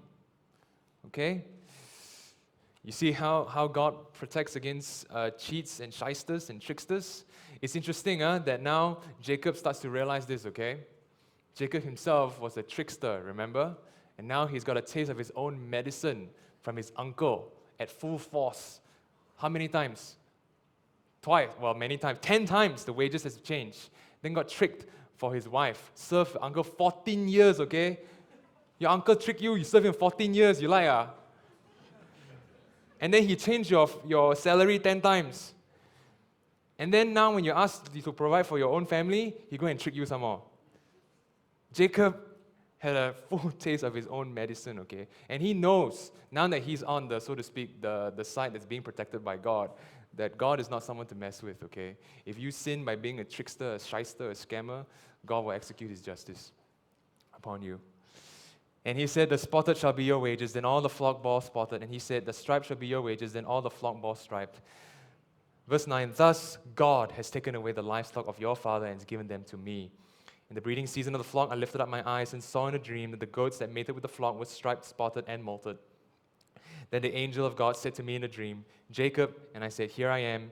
And he said, lift up your eyes and see, all the goats that mate with the flock are striped, spotted, and molted. For I have seen all that Laban is doing to you. You know, the thing about deception and trickery is that no one sees it. You know, when you tell a lie, when you try to find your way around things, and you do things that you're not supposed to do, who sees it? God sees it. He sees your sin, even though you try to hide it in your heart. Verse 13, I am the God of Bethel, where you anointed a pillar and made a vow to me. Now arise, go out from this land, and return to the land of your kindred. Then Rachel and Leah answered and said to him, is there any portion or inheritance left to us in our father's house? Are we not regarded by him as foreigners? For he has sold us, and he has indeed devoured our money. All the wealth that God has taken away from our father belongs to us and to our children. Now and then, whatever God has said to you, do. So, his wives are on board, and now they will leave. But very interestingly, later in verse 19, remember what I said? I still don't think that this family is converted. In verse 19, Laban had gone to shear sheep, and Rachel stole her father's household gods. You see Miss Beautiful Rachel in form and appearance, idol worshiper, and now she's a thief, and now she stole her father's household gods. Verse 20, and Jacob tricked Laban the Aramean by not telling him that he intended to flee. Okay? So Jacob tricked his uncle one last time, and he eloped. He ran away. He fled and arose and crossed the Euphrates River and set his face towards the hill of the country of Gilead. Now when Laban found out about it, he quickly pursued Jacob. But God said to Laban in verse 24, the Aramean in a dream by night, and said to Jacob, be careful not to say anything to Jacob, either good or bad.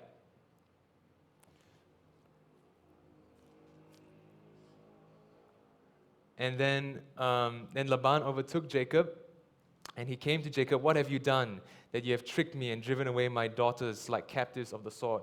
Why did you secretly flee and trick me and did not tell me, so that I might have sent you away with mill and song and tambourine and lyre? And why did you not permit me to kiss my sons and my daughters farewell? Now you have done foolishly. You know, all these like rhetorical questions from Laban, right? I think he can answer it by himself. Why is it that you left me? I don't know. You really want me to tell you? Because you're a trickster, man. Because you're a sinner and you screwed me over so many times. And then verse 29, he can threaten Jacob some more. It is in my power to do you harm, okay? But the God of your father spoke to me last night, saying, be careful not to say anything to Jacob, either good or bad. So God had to intervene. God was with Jacob, and God protected Jacob from Laban, who, you know, has a propensity for trickery and for hurting him and his family. And now you have gone away because you long greatly for your father's house. Then Laban said, but why do you steal my household gods? Then Jacob said, No, but Jacob answered and said to Laban, because I was afraid, for I thought that you would take your daughters from me before, by force. Right? So here's emphasis of like how Laban wants his daughters back. But then he said, look, okay, but I did not take your household gods. Now Jacob did not know that Rachel had stolen them. And we see later in Genesis 35 that most likely because of what Rachel has done here and how she's kept these household gods, that the family of Jacob were idol worshippers. Later in Genesis 35. Okay, they were not fully devoted to the Lord.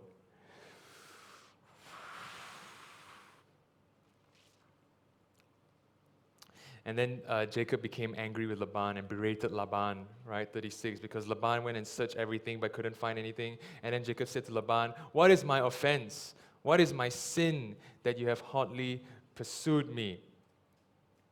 For you have felt through all my goods. What have you found of all your household goods? Set it here before my kinsman, your kinsman, that they may see and decide between the two of us. Okay, these 20 years I've been with you. Okay, your ewes and your female goats have not miscarried. What was torn by wild beasts I did not bring to you. I bore the loss of it myself. From my hand you required it, whether stolen by day or stolen by night. There I was. By day the heat consumed me, and the cold by night, and my sleep fled from my eyes. These 20 years I have been in your house. I served you 14 years for your 2 daughters and 6 years for your flock. So altogether it's about 20 years he's been serving Laban. And you have changed my wages 10 times. If the God of my father, the God of Abraham, and the fear of Isaac had not been on my side, surely now you would have sent me away empty-handed. God saw my affliction and the labor of my hands and rebuked you last night. You know, in terms of like Jacob's character arc, he's not perfect, but he had the promises from God at Bethel, and then he had this like really terrible experience with Laban for 20 years.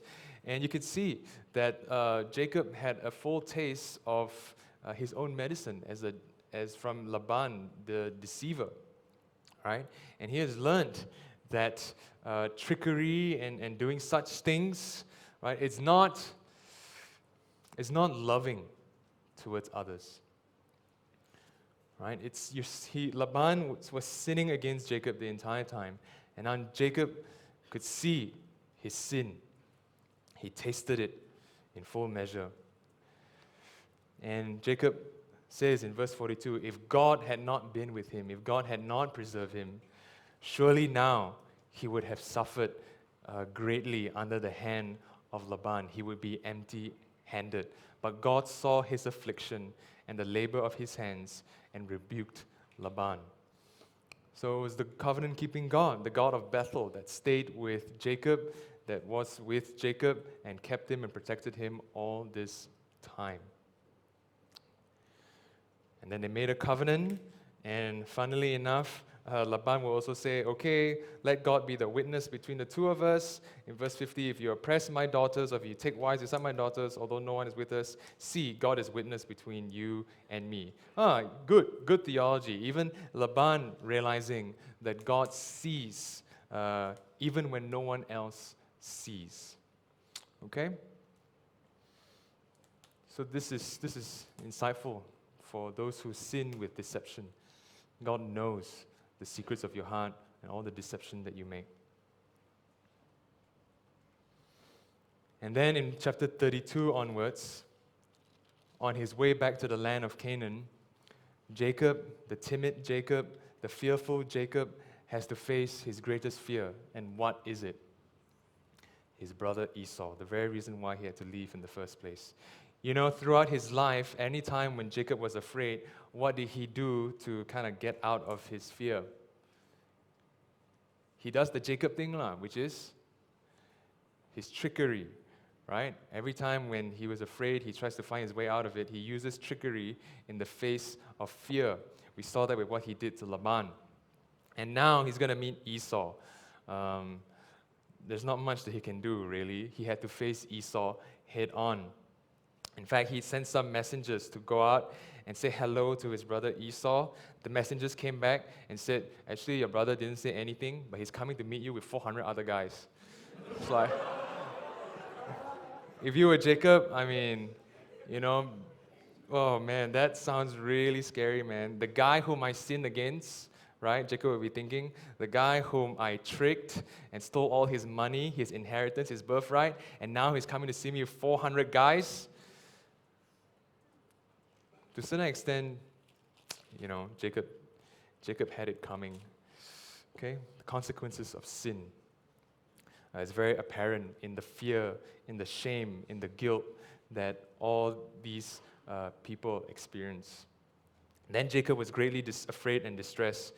Verse 7, he divided the people who were with him and the flocks and herds and camels into two camps, thinking if Esau comes to the one camp and attacks it, then the camp that is left will escape. So he comes up with a defensive measure where he divides everything he has into half. So if Esau attacks one, then at least he has the other one to run away with. But it's a very hard decision to make, right? Like, how do you divide that? And so he's still quite desperate. In verse 9, he prays to God. He prays to God now, to the God of Abraham, to the God of his father Isaac. "O Lord, who said to me, 'Return to your country and to your kindred, that I may do you good.'" And look at what he says in verse 10. He gets it now. "I am not worthy," okay? Lord, I know now in the face of my greatest fear, when I have nothing to do, I am not worthy to receive your chesed and emet, your steadfast love and faithfulness that you have shown to me. For with only my staff I crossed the Jordan, and now I have become two camps. Okay? But he still appeals to the Lord. And when you read verse 11, when you make supplications like that, do you know how you pray to God when you know that you're not worthy to receive any mercy and steadfastness from Him? Do you know how you pray? You get on your knees. You realize how hopeless you are. You realize that you can't do anything to change the situation. You realize your desperateness. And then you ask the Lord, "Please deliver me from the hand of my brother, from the hand of Esau, for I fear him, that he may come and attack me, the mothers with the children." And then Jacob remembers the promises of God. "But you said, 'I will surely do you good and make your offspring as the sand of the sea, which cannot be numbered for a multitude.'" So then after that, also he made some arrangements to make sure that when he meets Esau, Esau will get some gifts. So he arranges some herds and some flocks so that when he finally meets Esau, Esau would probably be appeased, wouldn't be so angry towards Jacob. Now we come to a very important section in chapter 32, verse 22 to 32. "The same night he arose and took his 2 wives, his 2 female servants, and his 11 children, and crossed the ford of the Yabok." River crossing in the middle of the night without any lights. It was very dangerous. But he did it because he was quite anxious to meet Esau. Then verse 23, he took them and sent them across the stream and everything else that he had. And Jacob was left alone. And all of a sudden, a mysterious man wrestled with him. Okay, and a man wrestled with him until the breaking of the day. When the man saw that he did not prevail against Jacob, right? Jacob was to a certain extent winning the wrestling match. He touched his hip socket, and Jacob's hip was put out of joint as he wrestled with him. Then he said, "Let me go, for the day has broken." But Jacob said, "I will not let you go unless you bless me." See, again, he's asking for blessing. And he said to him, "What is your name?" You know, and at this point, we've been saying the word Jacob many times, and we've been tying his name to many instances when he's been a trickster, a scammer. When you meet someone like that and you want a blessing from him and he asks you, "What is your name?" would you say your name is Jacob? "Hi, please bless me. I'm trickster. I'm scammer. I'm scammer." Then the man changed his name. "Your name shall no longer be called Jacob, okay, but Israel. For you have striven with God and with man and have prevailed." Then Jacob asked him, "Please tell me your name." But he said, "What is it he asked my name?" And then he blessed him. Okay? So Jacob called the name of the place Peniel, saying, "For I have seen God face to face, and yet my life has been delivered." You know, in verse 30, seeing God face to face, as sinners, immediately, as Jacob here admits, what should happen to you? What should happen to you? You should die. you should die. You should be judged if you see God face to face. Even though this God made all these promises to him the last time at Bethel. I will be with you, I am with you, I will keep you, I will guard you. You see him face to face, you die. Because in this relationship, God is being merciful in making unconditional promises to you. You have no standing before him. You have no right to be in his presence. So if he promises you something, it's because he wants to promise you something. There's nothing that you can do about it. In fact, you might not even want to meet him because you know that you are so unworthy to meet him, and when you do meet him, you will die. And so Jacob is beginning to see his sin. He's beginning to realize that he is unworthy to be saved. And I'm still thinking about this, but Jacob's striving with God and how he prevailed. I suppose we see that in his life, Jacob now has been wrestling with the things that God has been doing to him. You know, all the instances that happened in Jacob's life, I don't think they were coincidences. They didn't happen by chance, right? It was all ordained by God. And when God opposes you, right, he's helping you see what kind of sinner you are. But at the same time, you see in Jacob's life that God assures him multiple times of his promises. And the only reason why Jacob can overcome those trials when he's striving against God is because God himself enables him to overcome those promises. You get what I'm saying? The trials and struggles and challenges came from God, and the only way you're going to overcome these trials and challenges and struggles from God is if you have God to enable you, to give you his grace, to have you see that you need to trust in him to overcome those promises. Because through that process, as you're striving with God, you would see that you are unworthy and that you are a sinner, and that if you were to face God face to face, you would definitely lose. You would definitely lose.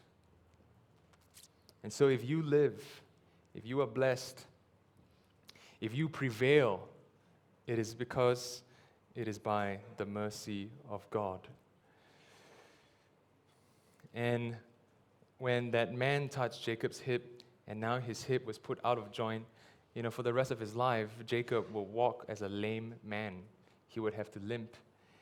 And through that, he would learn forever, until he dies, that his lameness would remind him of his sin against the Lord, his imperfection, his unworthiness to walk with God. And so this is a very important experience for Jacob. Because through this experience then, he would have the courage to face his greatest fear, Esau. It is no longer with trickery. It is no longer with his own intelligence and wisdom, but it is with confidence in the Lord, who graciously makes his promises to him. And so in chapter 33, Esau is coming, 400 men with him. And what does Jacob do? He goes ahead. He himself went on before them, bowing himself to the ground 7 times until he came near to his brother. You know, so far we've seen in the other patriarchs, like Abraham and Isaac, they lost the plot at times and were willing to sacrifice their lives. But here in chapter 33, verse 3, we see, you know, if you were to consider Jacob's character arc, a transformation. He was willing to sacrifice himself for his family. He didn't put others before him, he put himself before others. Wait, did I just say that right? Basically, he was willing to sacrifice himself instead of sacrificing others for himself. Okay? And Esau, surprisingly, ran up to meet him and embraced him and fell on his neck and kissed him, and they wept. Esau forgave his brother. Look at that. You thought he was the bad guy, right? You thought he was the mean guy, right? Look at that. He forgave his brother. In this whole scenario, you know, although Esau might seem like a bumbling fool, No, we shouldn't compare. Both of them were sinners. Both of them didn't deserve the promise. I was going to say perhaps Esau deserved it more than Jacob. But no, Esau, Jacob. Verse 10, Jacob said, "No, please, if I found favor in your sight, then accept my present from my hand, for I have seen your face, which is like seeing the face of God, and you have accepted me." Seeing Esau's face is like seeing the face of God, because Esau was merciful towards him. Right? Esau accepted him when Esau should have taken out his sword and chopped Jacob's head off and killed him for the things that he had done towards him. Okay, but animosity was still there. Jacob still didn't trust Esau, so later on in chapter 33, they still part ways. Esau went back, and Jacob carried on to the land of Canaan. And then in verse 18, he came safely to the city of Shechem, which is in the land of Canaan, on his way from Padan Aram, and he camped before the city. And from the sons of Hamor, Shechem's father, he bought for 100 pieces of money and the piece of land on which he had pitched his tent. There he erected an altar and called it El Elohe Yisrael. So what we see here at the end of Jacob's exile and return, he's back in the land with many offsprings. He's even bought a piece of land, and he built an altar and worshipped the Lord. Things seem to be going great, right? It is as if God is just going to make all the promises happen right now. Just when you think things are going well, we have chapter 34. Jacob's only daughter was raped. Now Dinah, the daughter of Leah, whom she had borne to Jacob, went out to see the women of the land. And when Shechem, the son of Hamor the Hivite, the prince of the land, saw her, seized her, and lay with her, and humiliated her. You know, this rapist, Shechem, right? You know, every time when you think of rapists, right, they have to be like some cold-hearted sex maniac, look like a super pervert one, right? No, this prince, think of the most good-looking guy. He's the prince of the land, from an honorable family. He's a Lang Zai from a great family. He's a rapist, okay? So don't think all the Lang Zais from great families won't dare to rape you. The propensity for sinning is there, okay?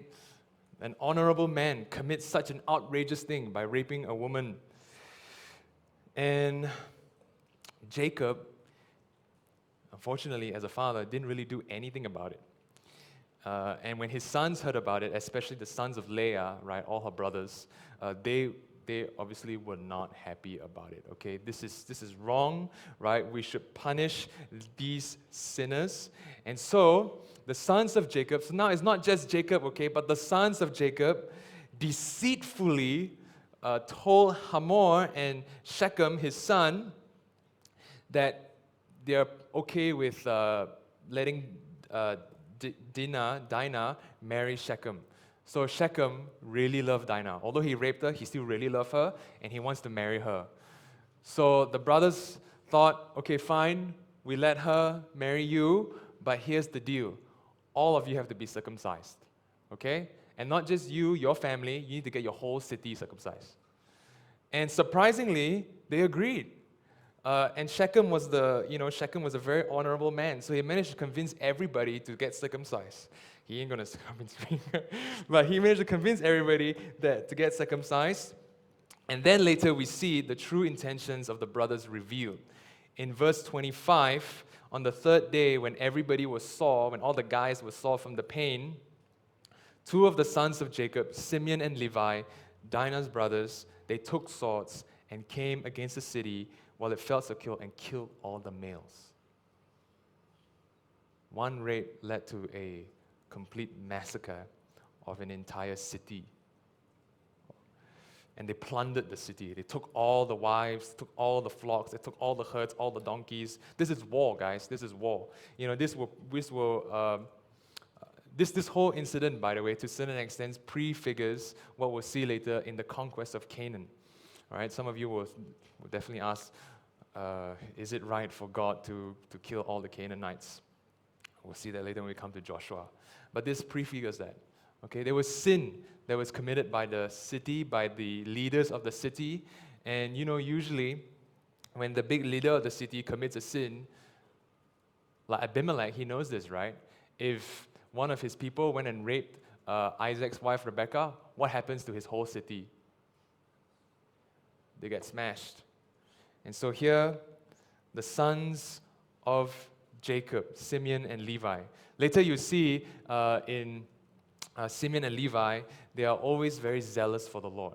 Okay, so here they executed God's justice, although later we also see in Abraham's prophecy of them that they are actually murderous, violent men. Okay, Jacob didn't do anything.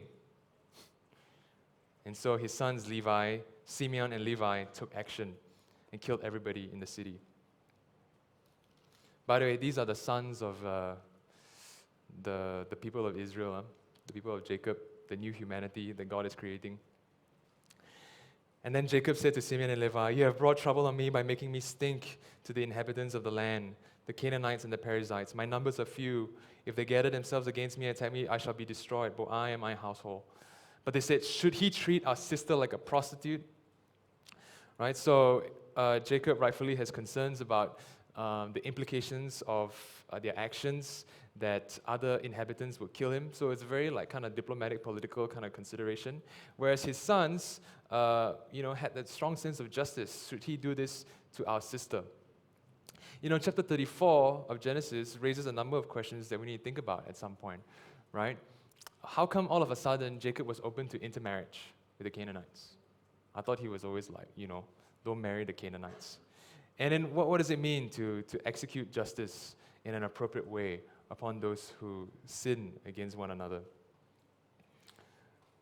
So here we see certain concerns or certain questions about what it means for Israel to be a nation. Okay, so now we come to chapter 35. God said to Jacob, "Arise, go up to Bethel and dwell there. Make an altar there to the God who appeared to you when you fled from your brother Esau." Do you remember the vow that Jacob made in chapter 28? And he said he would go back to Bethel and worship the Lord. Has he gone back yet? No. This guy. And so then, so they had to go out, and then Jacob said to his household and to all who were with him, "Put away the foreign gods that are among you, and purify yourselves and change your garments." So you see, they're idol worshippers. "Then let us arise and go up to Bethel, so that I may make there an altar to the God who answers me in the day of my distress, and has been with me wherever I have gone." I don't know what Jacob is doing, but apparently he's not obviously teaching his sons to worship this same God, because they are worshiping foreign gods, whereas he is worshiping the God who made the promises to him. So they gave to Jacob all the foreign gods that they had and the rings, and Jacob hid them under the terebinth tree. Okay, so we see here that there is something profoundly wrong in terms of the family's devotion to the Lord. They are still idol worshippers. And then in verse 5, as they journeyed, a terror from God fell upon the cities that were around them. So as they were traveling up to Bethel, God protected them so that they could actually make that journey up there. And then God appeared to Jacob, verse 9, when he came from Padan Aram, and blessed him. And God said to him, "Your name is Jacob.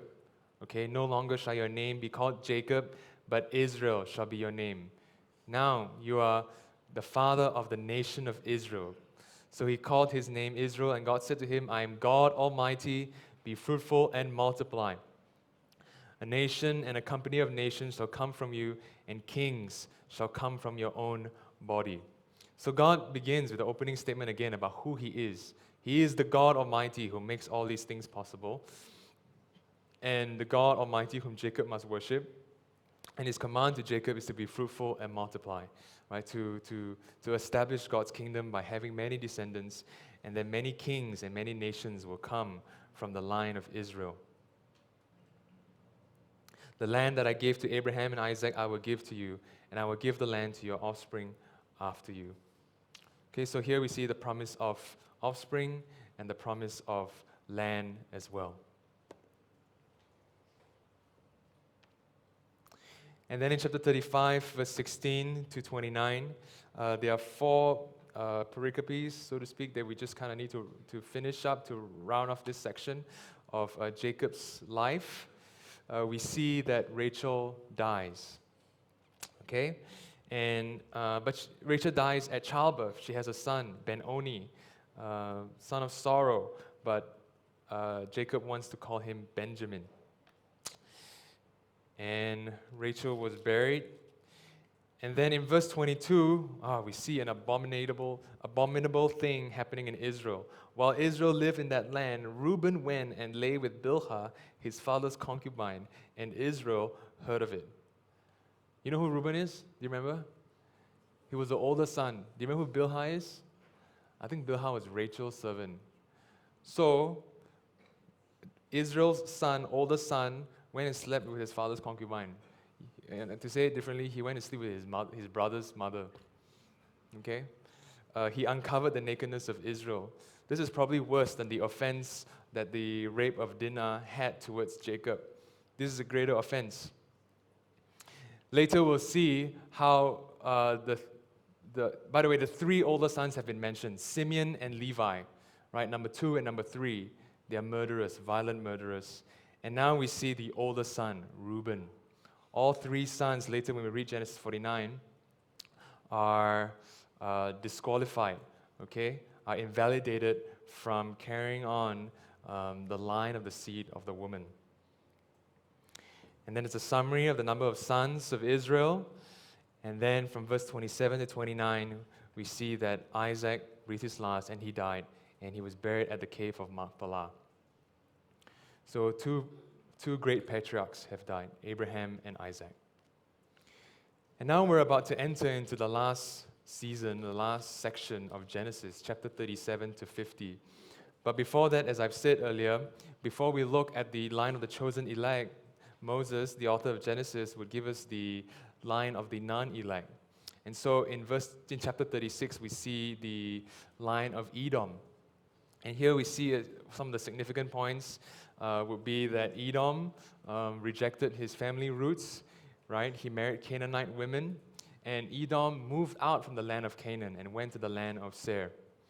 And so by just from what he did, he disqualified himself from being an inheritor of the land. So Jacob is the sole inheritor of the promises of Abraham. And there's another thing that I was going to say. Yes. If God will fulfill his promises to Edom, to Esau, that he would bless him. And Edom, as you can see, it's a very long chapter, right? He had many descendants. Surely then God would bless the line of Isaac and Jacob. And so it is with that confidence that God would do what he said he would do for his chosen people that we now enter into the last season, the last section of Genesis.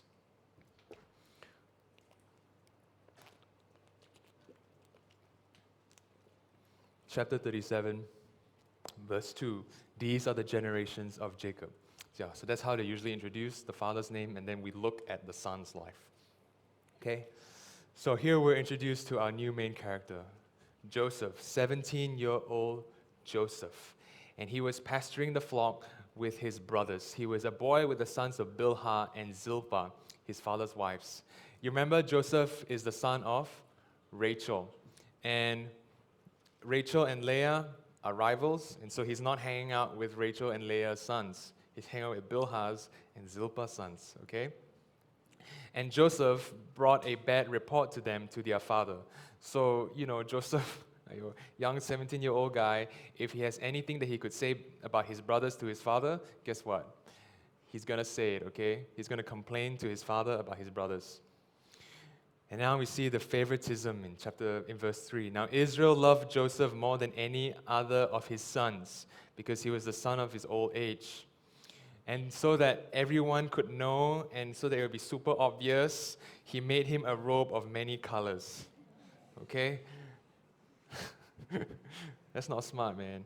That kind of favoritism, like partisanship in the family, that, what creates? That creates strife, that creates envy, that creates hatred amongst one another. And that's what Jacob does. But when his brothers saw that their father loved him more than all his brothers, they hated him and could not speak peacefully to him. And to make matters worse, right, divine providence had a play in it as well. God gave Joseph 2 dreams, okay? And knowing the big mouth that Joseph is, he's going to definitely tell everybody. So, verse 5, Joseph had a dream, and when he told it to his brothers, they hated him even more. He said to them, "Hear this dream, guys.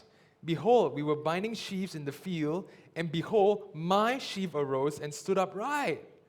And behold, your sheaves gathered around it and bowed down to my sheaf." His brothers said to him, "Are you indeed to reign over us? Are you indeed to rule over us?" So they hated him even more for his dreams and for his words. You know, Joseph, he seems to be this cocky, like father's favorite, like show the whole world that I'm clearly my father's favorite type of guy. Okay? Clearly he is not being gracious and not being kind towards his brothers. The fact that he doesn't love them appropriately shows that he is clearly a sinner. Verse 9, then he dreamed another dream and told it to his brothers and said, "Behold, I've dreamed another dream. Behold, the sun, the moon, and 11 stars were bowing down to me." But when he told it to his father and to his brothers, his father rebuked him and said to him, "What is this dream that you have dreamed? Shall I and your mother and your brothers indeed come to bow ourselves to the ground before you?" And his brothers were jealous of him, but his father kept the saying in mind. And then we see in this next section a very, very terrible section. These are the sons of Israel, okay? And this is what they do to their own brother, to their own kind. Right? We see this theme about loving your brother and caring for your brother. It's not being played out well at all. Right? From Cain and Abel, from Jacob and what's his name? Esau. And now the brothers, all 11 brothers, this is what they do to one another.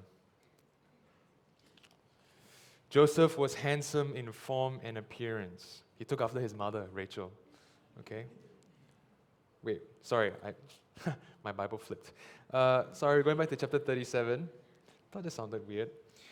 Now his brothers went to pasture their father's flock near Shechem.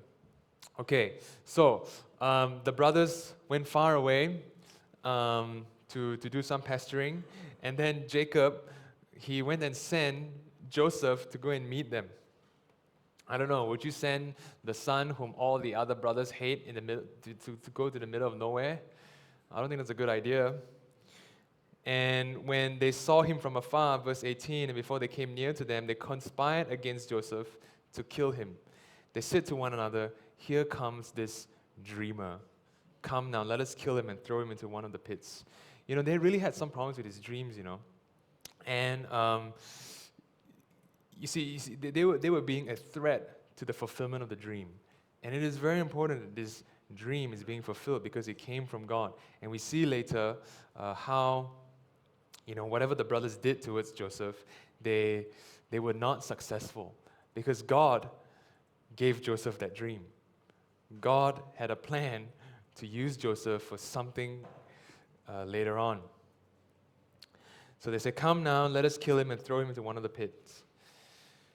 But then when Reuben heard it, he wanted to rescue his brother out of their hands. And so he said, No, don't do this, please. Put him into a pit. And then after they put him into the pit, verse 25, they sat down to eat.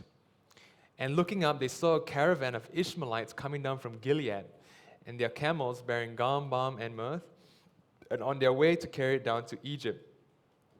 Then you need to notice this. In verse 26, who said this? Judah, okay? Just remember that.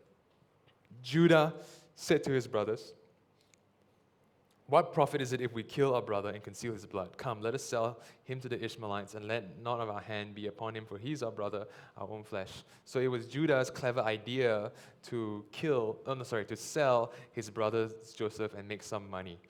Okay, then Joseph was brought all the way to Egypt. And when Reuben came back to the pit and saw that Joseph was not there, he tore his clothes and said to his brothers, "What happened? What happened to Joseph?" And they came up with a scheme of killing an animal and putting blood on it. And then they went and showed Jacob, "Jacob, I'm so sorry, but a fierce animal has killed Joseph. Joseph is dead." And then Jacob was really sad. So at the end of Genesis 37, what do you see in the family of Israel? You see lots of hate. You see lots of grief. You see the results of sin. The brothers sinning against one another. And then in chapter 38, it is a very unique chapter. a lot of people say that chapter 38 is misplaced because when you look at chapter 39, in 39 we continue the Joseph story. But in 38, it's like about Judah and Tamar. So what is that about? Well, the significance of the chapter can be seen in verse 29. Okay, so just look at 29. And you see that Tamar had a son, had twins, and one of the boys was named Perez. And if you look at a genealogy like Matthew chapter 1, you see that Perez is the the ancestor of someone like Boaz. And Boaz is the great-grandfather of David. And David is the ancestor of the Lord Jesus Christ. So, the line of the seed of the woman, where will it continue? Who will it continue with? It will continue it with Judah, the line of Judah. Okay, Jesus will come from the line of Judah.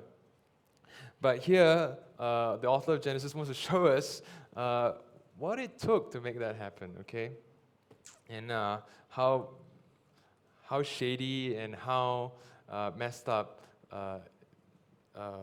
this union between Judah and Tamar and how it all happened.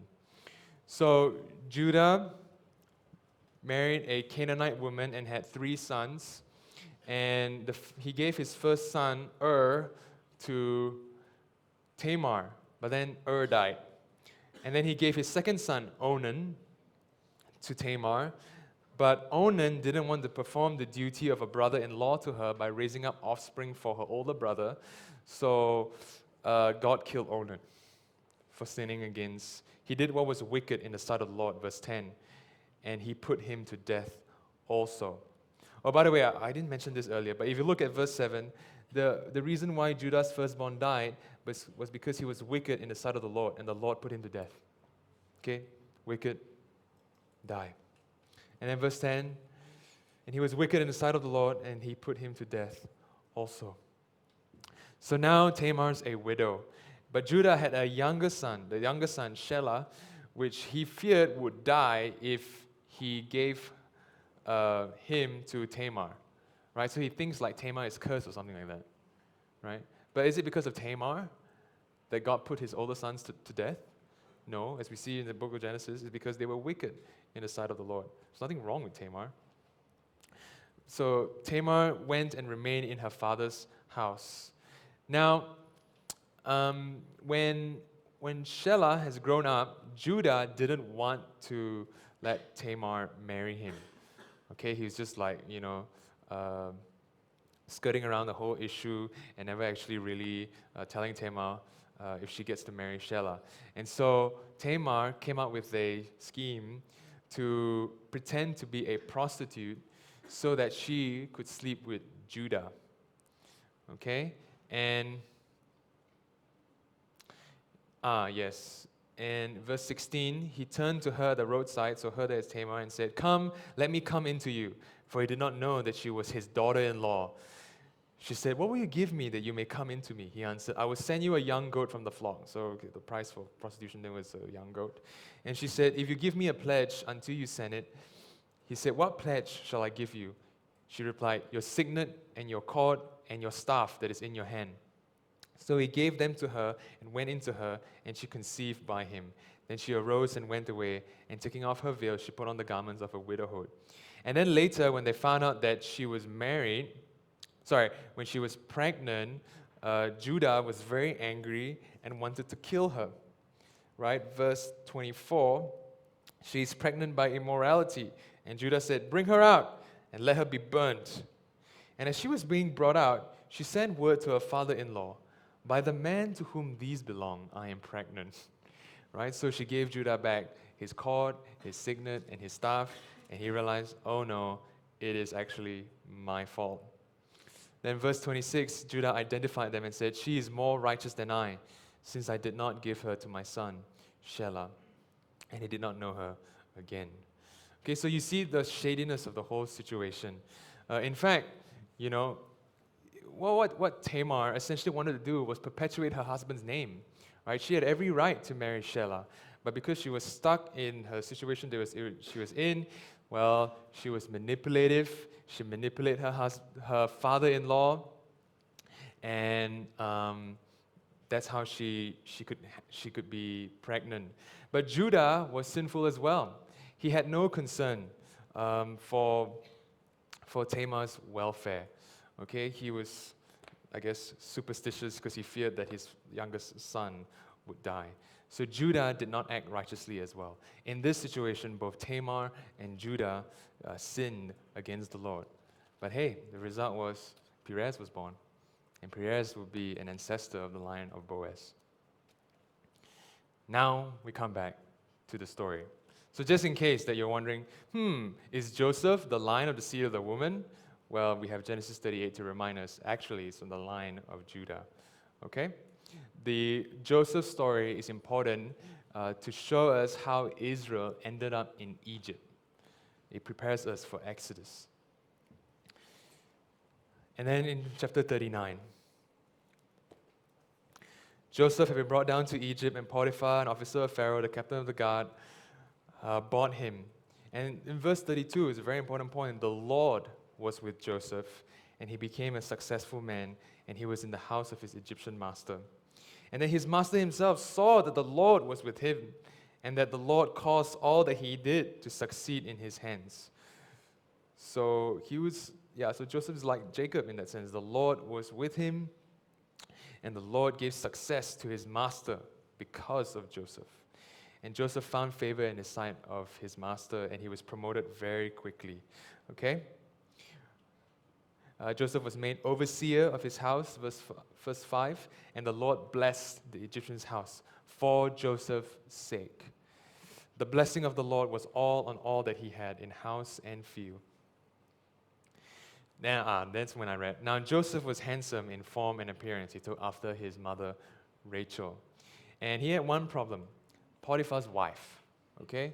She just really wanted to sleep with him. This unfaithful woman, right? And Joseph, he was in his mid-20s, and he had the fear of the Lord. And he gave very good ethical and theological reasoning why he shouldn't sleep with Potiphar's wife, right? His master had been very good to him, and so he will not do anything against his master.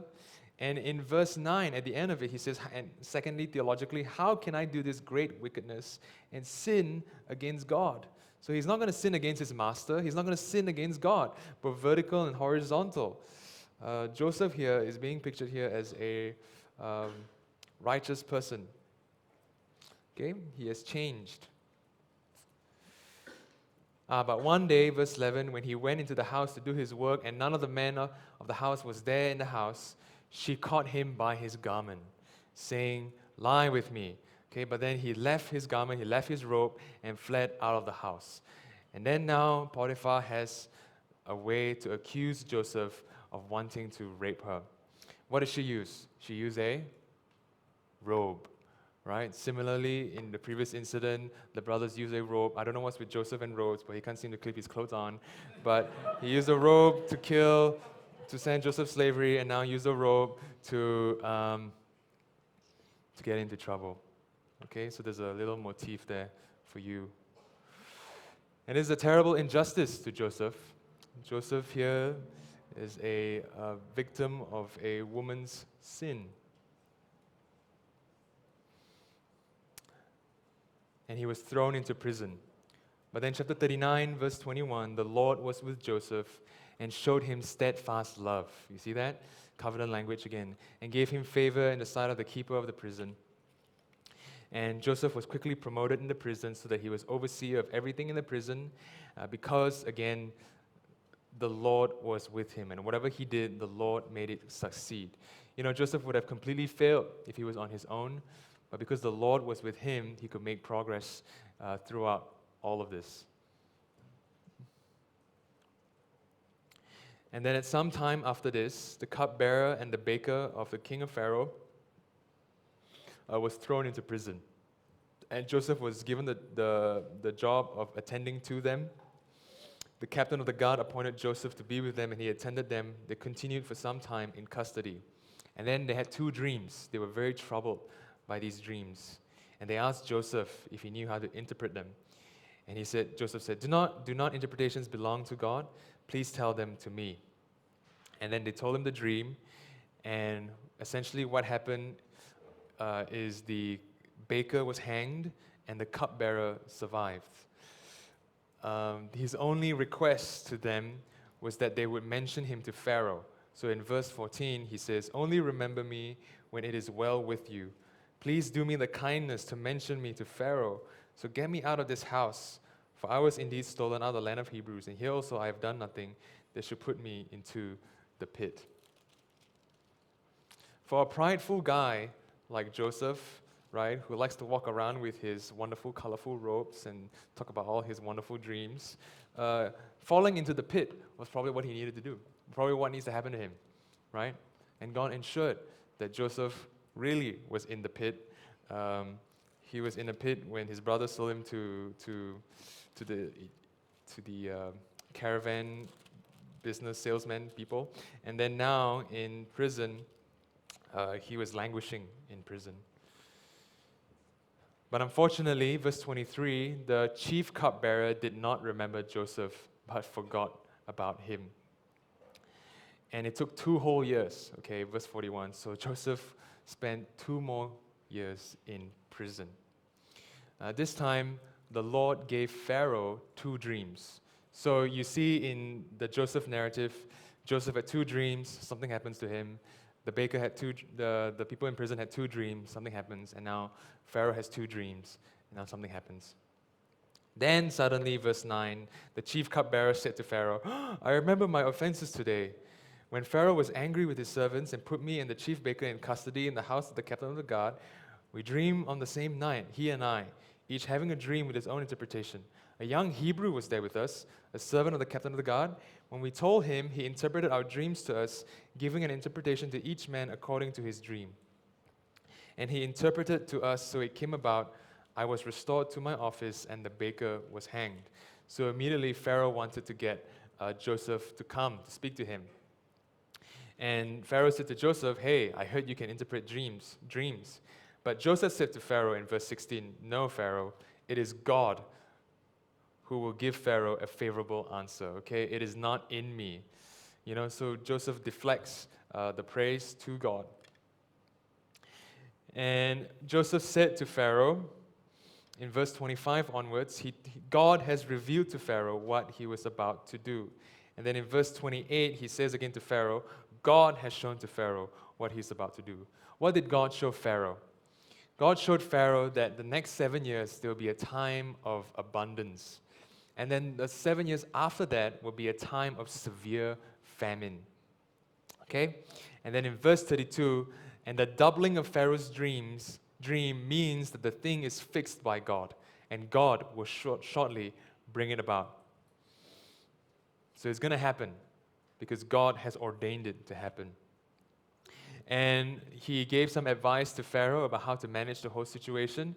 Basically, select a wise man and set him over the land of Egypt, and keep some of the produce during the years of plentiful for the years when the famine strikes. Verse 37, this proposal pleased Pharaoh and all his servants. And Pharaoh said to his servants, "Can we find a man like this in whom is the Spirit of God?" And so Joseph was promoted quickly, immediately, almost immediately, from a prisoner to the vizier of Egypt. Okay? And so we see, Joseph as a prophet, being able to predict the future, being able to advise people about the things that are to come. And we see that he is also like a kingly figure as the vizier of Egypt. He is second to none except Pharaoh. Joseph had charge of all the things in Egypt. Joseph was 30 years old, verse 46, it tells us, when he entered the service of Pharaoh, king of Egypt. And Joseph went up from the presence of Pharaoh and went through all the land of Egypt. And he did exactly as what he suggested to Pharaoh. Okay? And so, in the next section, in chapter 42, it is 9 years after what we saw in chapter 41. So, we've already seen that Joseph was away from his family for 13 years, and then plus the famine years, the plentiful years and the famine years, so 13 plus 9, altogether 22 years since he last saw his family. And in chapter 42, we see Jacob. He learned that there was grain for sale in Egypt. He said to his sons, "Why do you look at one another? I've heard there is grain for sale in Egypt." You know, the significance of Joseph's rise to power is that now he will be a blessing to the nations. Now, if the nations wanted grain, they can go to Egypt and get it from him. And part of the providence of God in raising Joseph up in this position is so that Jacob and his whole family will be preserved during this time of famine. Oh yeah, by the way, this is the third famine, right, in what we've seen in Genesis. So Abraham had a famine once, and then the second time happened during Isaac's time, and now in Jacob's time. Okay, so all the patriarchs, each of them had to endure a severe famine. And the famine was an occasion for a significant thing to happen in their lives. And so here the significance is, in chapter 42 onwards, we see that Israel eventually would migrate his whole family to Egypt. So his brothers, 10 of his brothers, Joseph's brothers, went down to buy grain in Egypt. But verse 4, Jacob did not send Benjamin, for he feared that harm might happen to him. Now Joseph saw his brothers, and he recognized them. Verse 7, but he treated them like strangers and spoke roughly to them. Okay? So, like I said, it has been 22 years since they last saw each other. But Joseph recognized them, they didn't recognize him. And then in verse 9, Joseph remembered the dreams that he had. But he remembered the dreams, all 11 of his brothers would bow down to him, but he only sees 10 of them. So what's in his mind right now? Where's the other one? Where's Benjamin? And where's his father? Is his father still alive? Is Benjamin still alive? So he wants to know about his brother from the same mother and how his father was doing. And so he spoke very harshly with them, and in fact, he accuses them of being spies. Okay, and he said, "Okay, leave one of your brothers here." And so they left Simeon with him, and then go back to where you came from and bring the rest of your family here. Bring Benjamin here. And all the brothers know that is not a good idea because Dad, Jacob, will not be happy about it. And you can see what the brothers said to one another in verse 21 of chapter 42. They said to one another, "In truth, we are guilty concerning our brother, in that we saw the distress of his soul when he begged us and we did not listen. That is why this distress has come upon us." And Reuben answered them, "Did I not tell you not to sin against the boy? But you did not listen. So now there comes a reckoning of his blood." You know, all this reckoning, God acting justly to afflict you with judgment at a later point of your life, that's God's response towards your sin. Okay, and now they're slowly beginning to realize that they're guilty. And why they're suffering right now is because of the sin that they've committed against Joseph much earlier on. Sin results in judgment. And Joseph heard them, and he turned away from them, and he wept.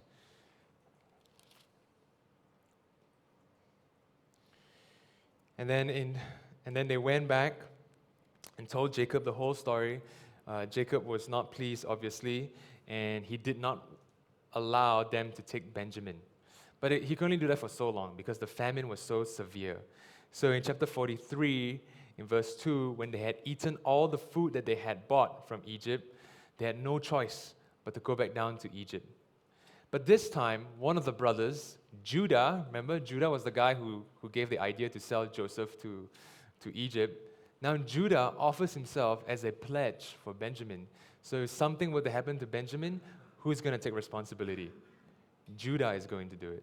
Right? Verse 8, Judah said to Israel his father, "Send the boy with me, and we will arise and go that we may live and not die, both we and you and also your little ones.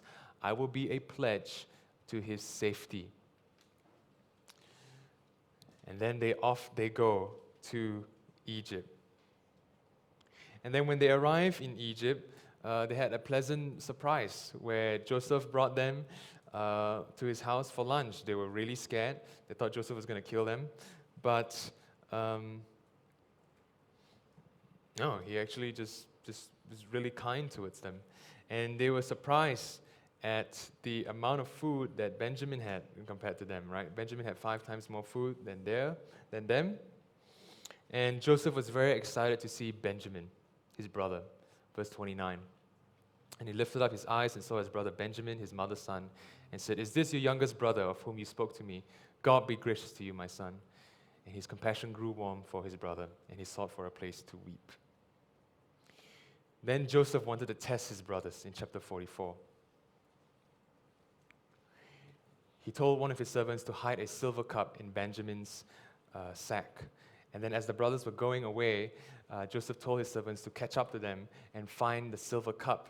And as they examined the brothers, they found the silver sack in Benjamin's bag. And then the brother says, verse 16, and Judah said, "What shall we say to my Lord? What shall we speak? Or how can we clear ourselves? God has found out the guilt of your servants. Behold, we are my Lord's servants, both we and he, and also in whose hand the cup has been found." Okay? So here you can see that Judah has an understanding of how what's happening to them is God's judgment upon them for their sin. And then Judah steps in from verse 18 to 34. You see, he steps in as a pledge and offers himself in the place of Benjamin. And he tells Joseph, "Joseph, if you take Benjamin with you, my father Jacob, he's going to die. He's going to be depressed for the rest of his life. So please, I want to step in place of him." Now, so far in the story of Genesis, what have we seen the brothers do? Kill one another. But here in Judah, we see a willingness to give his life for his brother. Judah has repented. And then in chapter 45, verse 1, Joseph could not control himself before all those who stood by him. He cried, "Make everyone go out from me." And he wept aloud, so that even the Egyptians heard it. The household of Pharaoh heard it. And then he tells his brothers, "Guys, I am Joseph." Verse 4, "Come near to me, please." And they came near. And he said, "I am your brother Joseph, whom you sold into Egypt. And now do not be distressed or angry with yourselves, because you sold me here. For God sent me before you to preserve life. For the famine has been in the land these 2 years, and there are yet 5 years in which there will be neither plowing nor harvest. And God sent me before you to preserve for you a remnant on earth, and to keep you alive for many survivors. So it was not you who sent me here, but God." Right? "Hurry up," verse 9, "and go to my father and call him. God has made me Lord over Egypt." So here you see Joseph's understanding of what has happened to him. He understands his affliction as the work of God, as God sending him to Egypt to preserve life. This is a principle of salvation that we learn and we see applied later even in Jesus' own life. Right? Through affliction, through suffering, through the sin of others, God saves his people. God saves others. And, this doesn't excuse them in any way. The brothers, they should be punished for their sin, right? What they have done to Joseph was not excusable at all. But here is the mystery of divine providence, of a sovereign Lord who is working in all things and through all things to bring about his purposes. And so the brothers went back home and they brought Israel down to Egypt. Chapter 46 is an important chapter because here we see we see Jacob and his whole family migrating from the land of Canaan to the land of Egypt. And God spoke to Israel in verse 2, chapter 46. So let's look at verse 3. "Then he said, I am God, the God of your father. Do not be afraid to go down to Egypt, for there I will make you into a great nation. I myself will go down with you to Egypt, and I will also bring you up again. and Joseph's hand shall close your eyes. Jacob and his family would go to Egypt. It's like they're going back in time, right? It's almost like the whole promise is being reversed here, because now they're leaving the land to go back into Egypt. But God said that He will be with them, even in this foreign nation. And Jacob brought all his offsprings. You see there a summary of his family in that same chapter. And at the end of it, in verse 26, all the persons belonging to Jacob who came into Egypt, who were his own descendants, not including Jacob's sons' wives, were 66 persons in all. And the sons of Joseph who were born to him in Egypt were 2.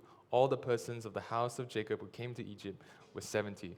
The whole family came to Egypt.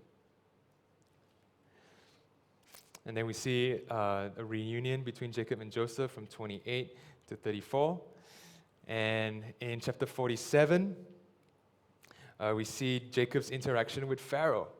Jacob, the inheritor of the blessings of Abraham, now we see is superior to Pharaoh. In verse 7, it is Jacob who blesses Pharaoh.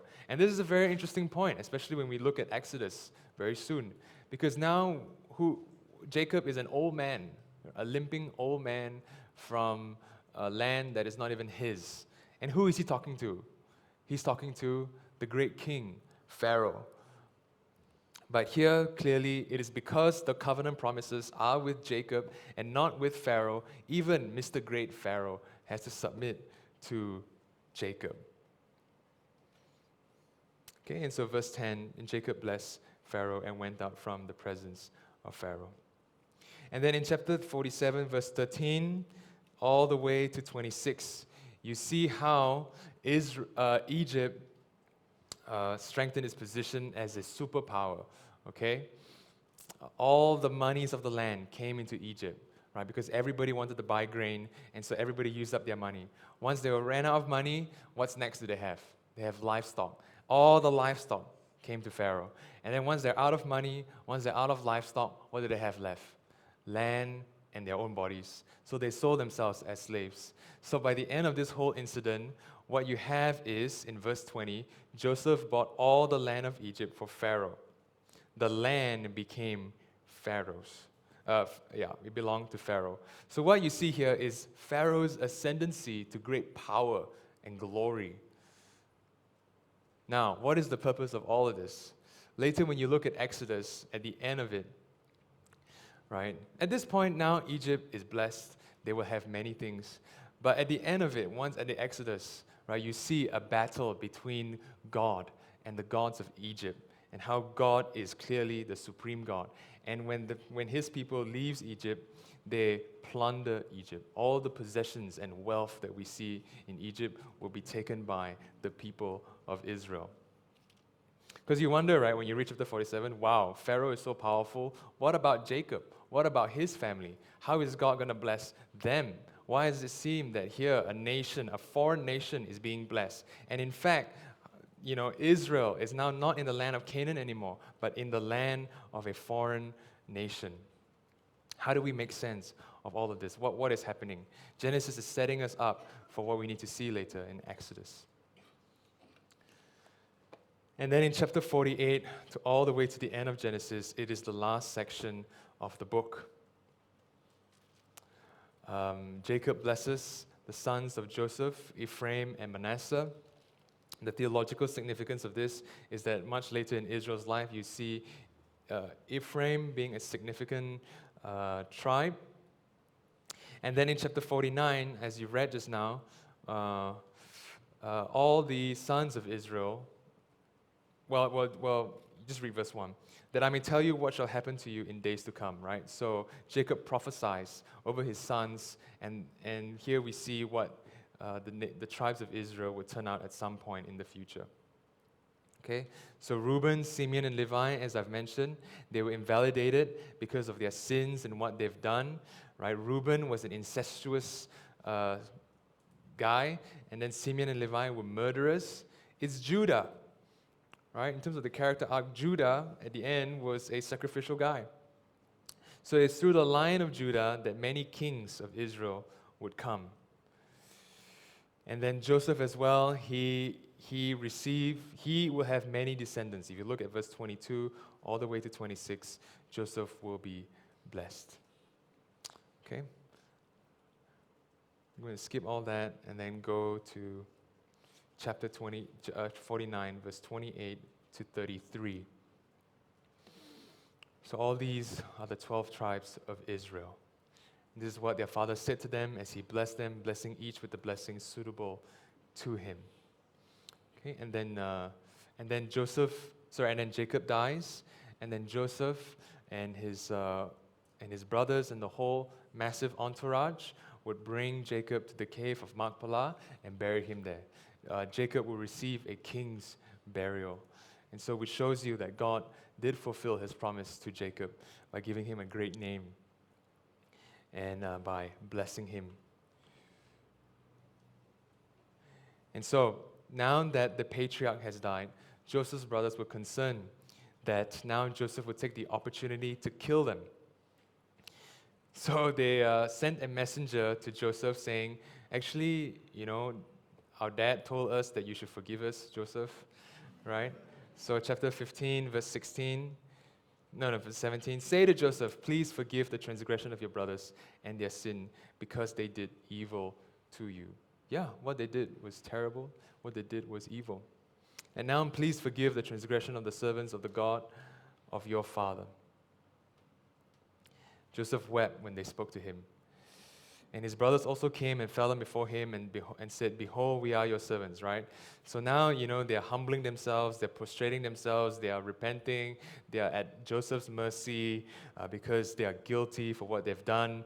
And so Joseph says to them in verse 19, do not fear, for am I in the place of God, right? Is Joseph like God in all holiness? No, Joseph is a sinner like them. Right? Only God is the executor of justice and holiness. And so in verse 20, as for you, you meant evil against me, but God meant it for good, to bring it about that many people should be kept alive as they are today. So do not fear, I will provide for you and your little ones. Thus he comforted them and spoke kindly to them. So in verse 20, we see the big theme of Genesis, that God was behind it all. Even God was working through the evil and wickedness of men to bring about his sovereign purposes, to bring about for what's good, that many people should be saved.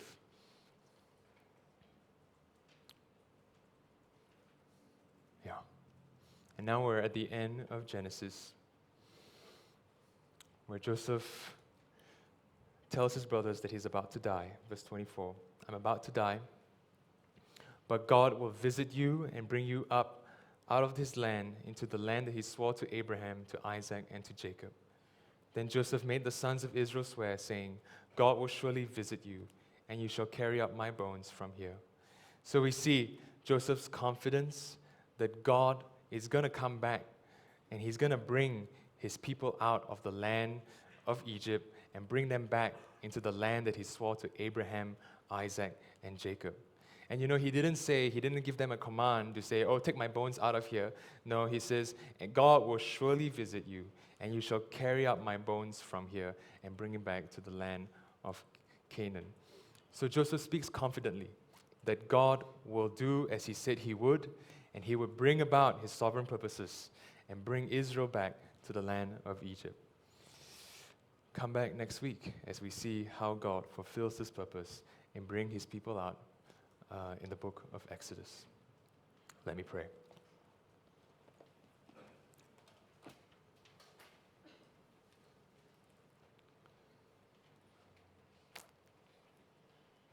Father, I'm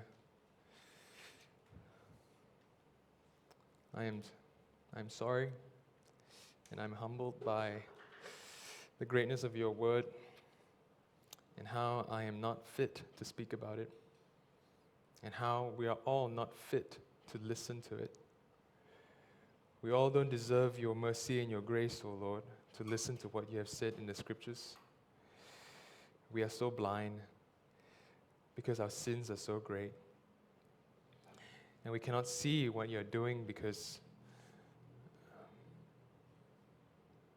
because our sins, they blind us. We're blinded, Lord. And so I pray that as we continue to learn from the Scriptures, that we would continue to realize how glorious you are, realize how depraved we are, and realize how undeserving we are of all the things that you're telling us. So forgive us, Father, when we do not honor you as we rightfully deserve. Would you be merciful, even when we don't realize that you're merciful? Because we need you, Lord. In Jesus' name, amen.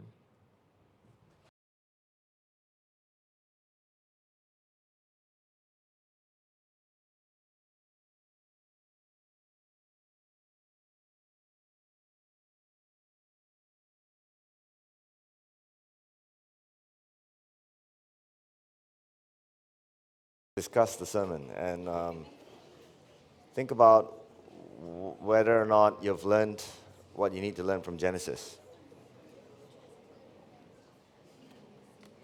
So, as you can tell, I'm not prepared for this in the sense that I'm not actually dressed.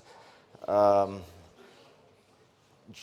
has worked very hard because it's not easy to cover this amount of text. And what we do every Sunday is between AM, PM, which is why you should always go to the PM. I don't have any problem saying it. I struggle, like Jerome, to get it right in the morning. We are fallible, but we are not the Roman Catholic Church. So it's not like everything I say is right. So that means that if I'm wrong, I'm going to apologize for it. And that's why Jerome had to fix the Melchizedek bit in the morning. The first time I ever saw that was in St. Matthias as a student. Al Stewart's preaching. Philip rang up from South Africa to tell me he was wrong about something. Al Stewart apologized in front of 1,500 people. But the last time I did something like this, a girl from Adelaide was here. The joke is she was only 1 year in Adelaide, but then she told through feedback when I stood up in Northwest to tell the congregation that I couldn't, in good conscience, I think Luther, let Joel's sermon just sit in their brain without fixing anything. In that case, it was a major fix, okay? It was an AM sermon that had gone wrong, even though we had checked it. So Joel is an apprentice now, and I hope he's learned from that. But when I did that, as the lead elder and campus elder of that church, the girl then told one of us that what happened there was not acceptable. She said, in Australia, by the way, I'm from Australia. She said, in Australia, my pastor would never do that. And plus, he'll always say something positive first and finish with something positive. That's called the sandwich method. You put something nice on top and the bottom, you just kind of insert the negative in the middle. But you have to ask yourself, church, and I especially treat PM this way. Maybe I shouldn't be playing favorites after what Jerome's pointed out in Genesis. It's not playing favorites. The morning people, I'll talk more on that later, okay? Just someone remind me to talk about AM and their attitude. When I finished talking about what Joel had got wrong, the girl was insulted for him, and she never came back to church. As a PM church, as CRC, I'm not the Pope, and neither are you. I may be founding elder, lead elder, blah, blah, blah, blah, but there's only one boss in this church, and that's the Christ. And we Christians, we bully him, because when his text is boss, we just do whatever we want of it, and we don't respect it. But if his text is boss, even though it's 9:21, you can leave if you want, but we need to get it right. Now, why didn't I do this in AM? Because it's not easy to get it right. I respect that Jerome is in training. But in PM, Jerome has got it mostly right. So I'm not fixing his sermon as such. Jerome? I'm not saying that he got it wrong. I'm patching it.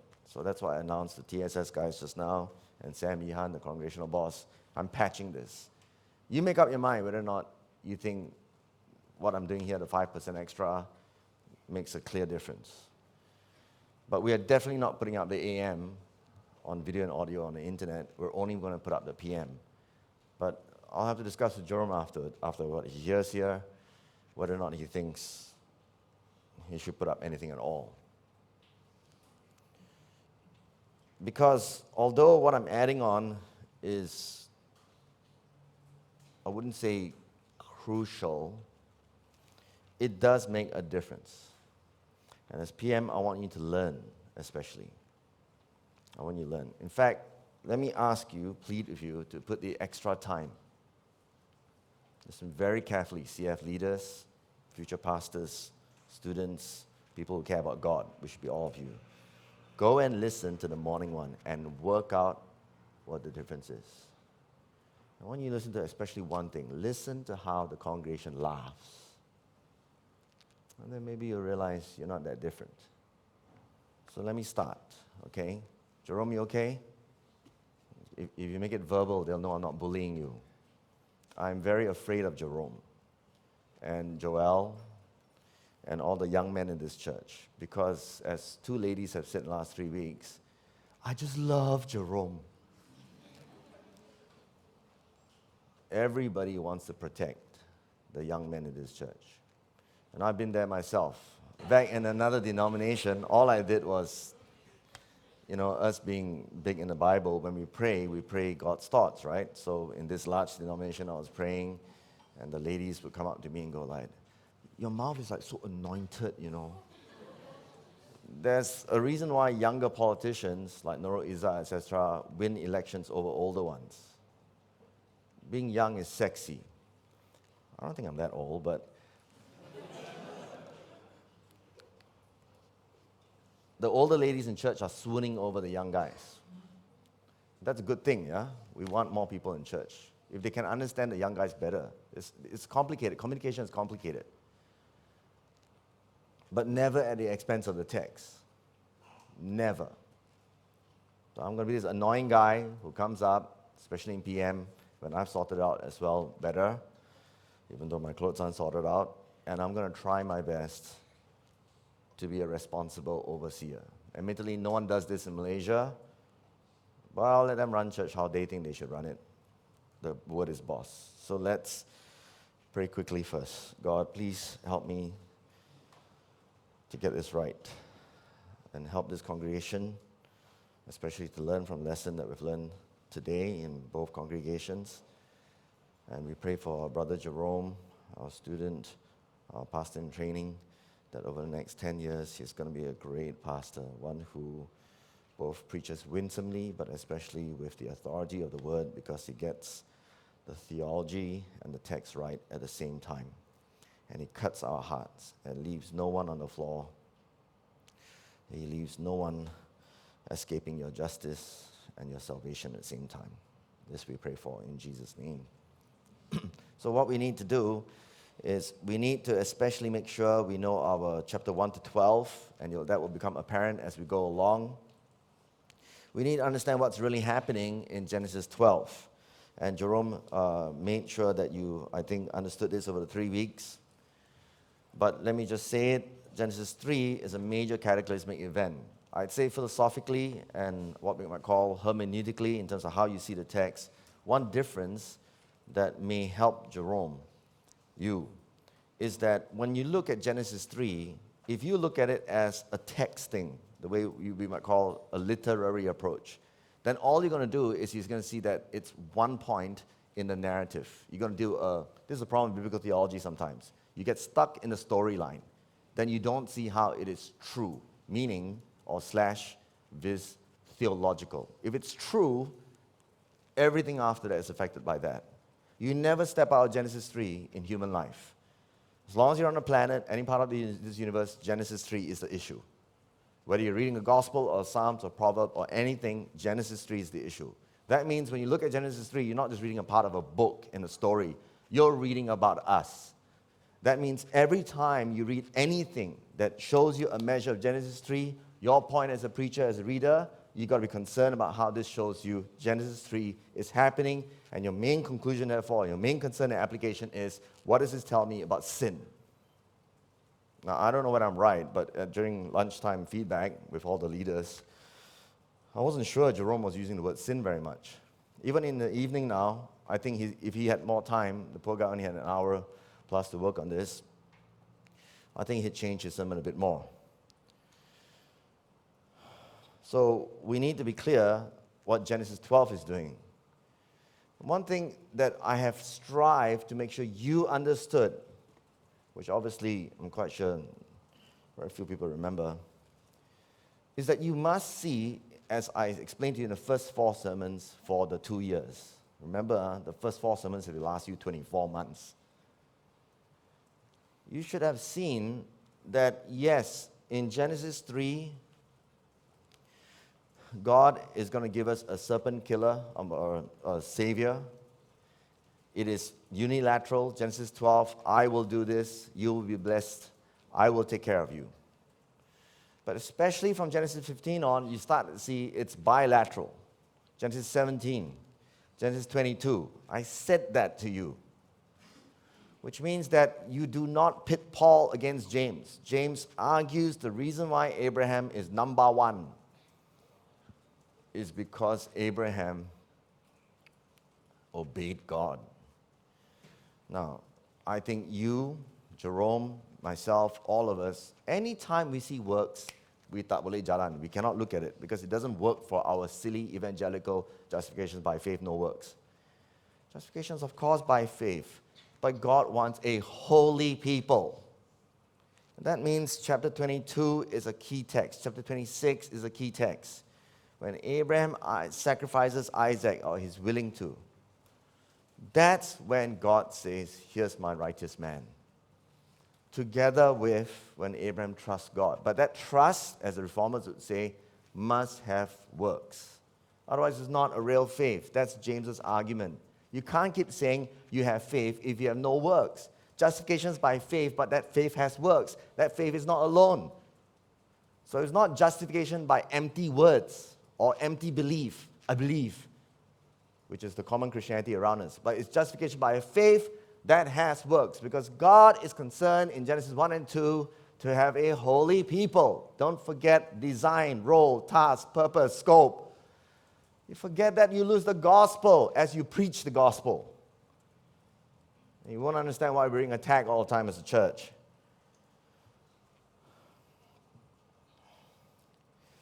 Now we could start, therefore, from Genesis 24 and trying to patch upon what the good work that Jerome has done now.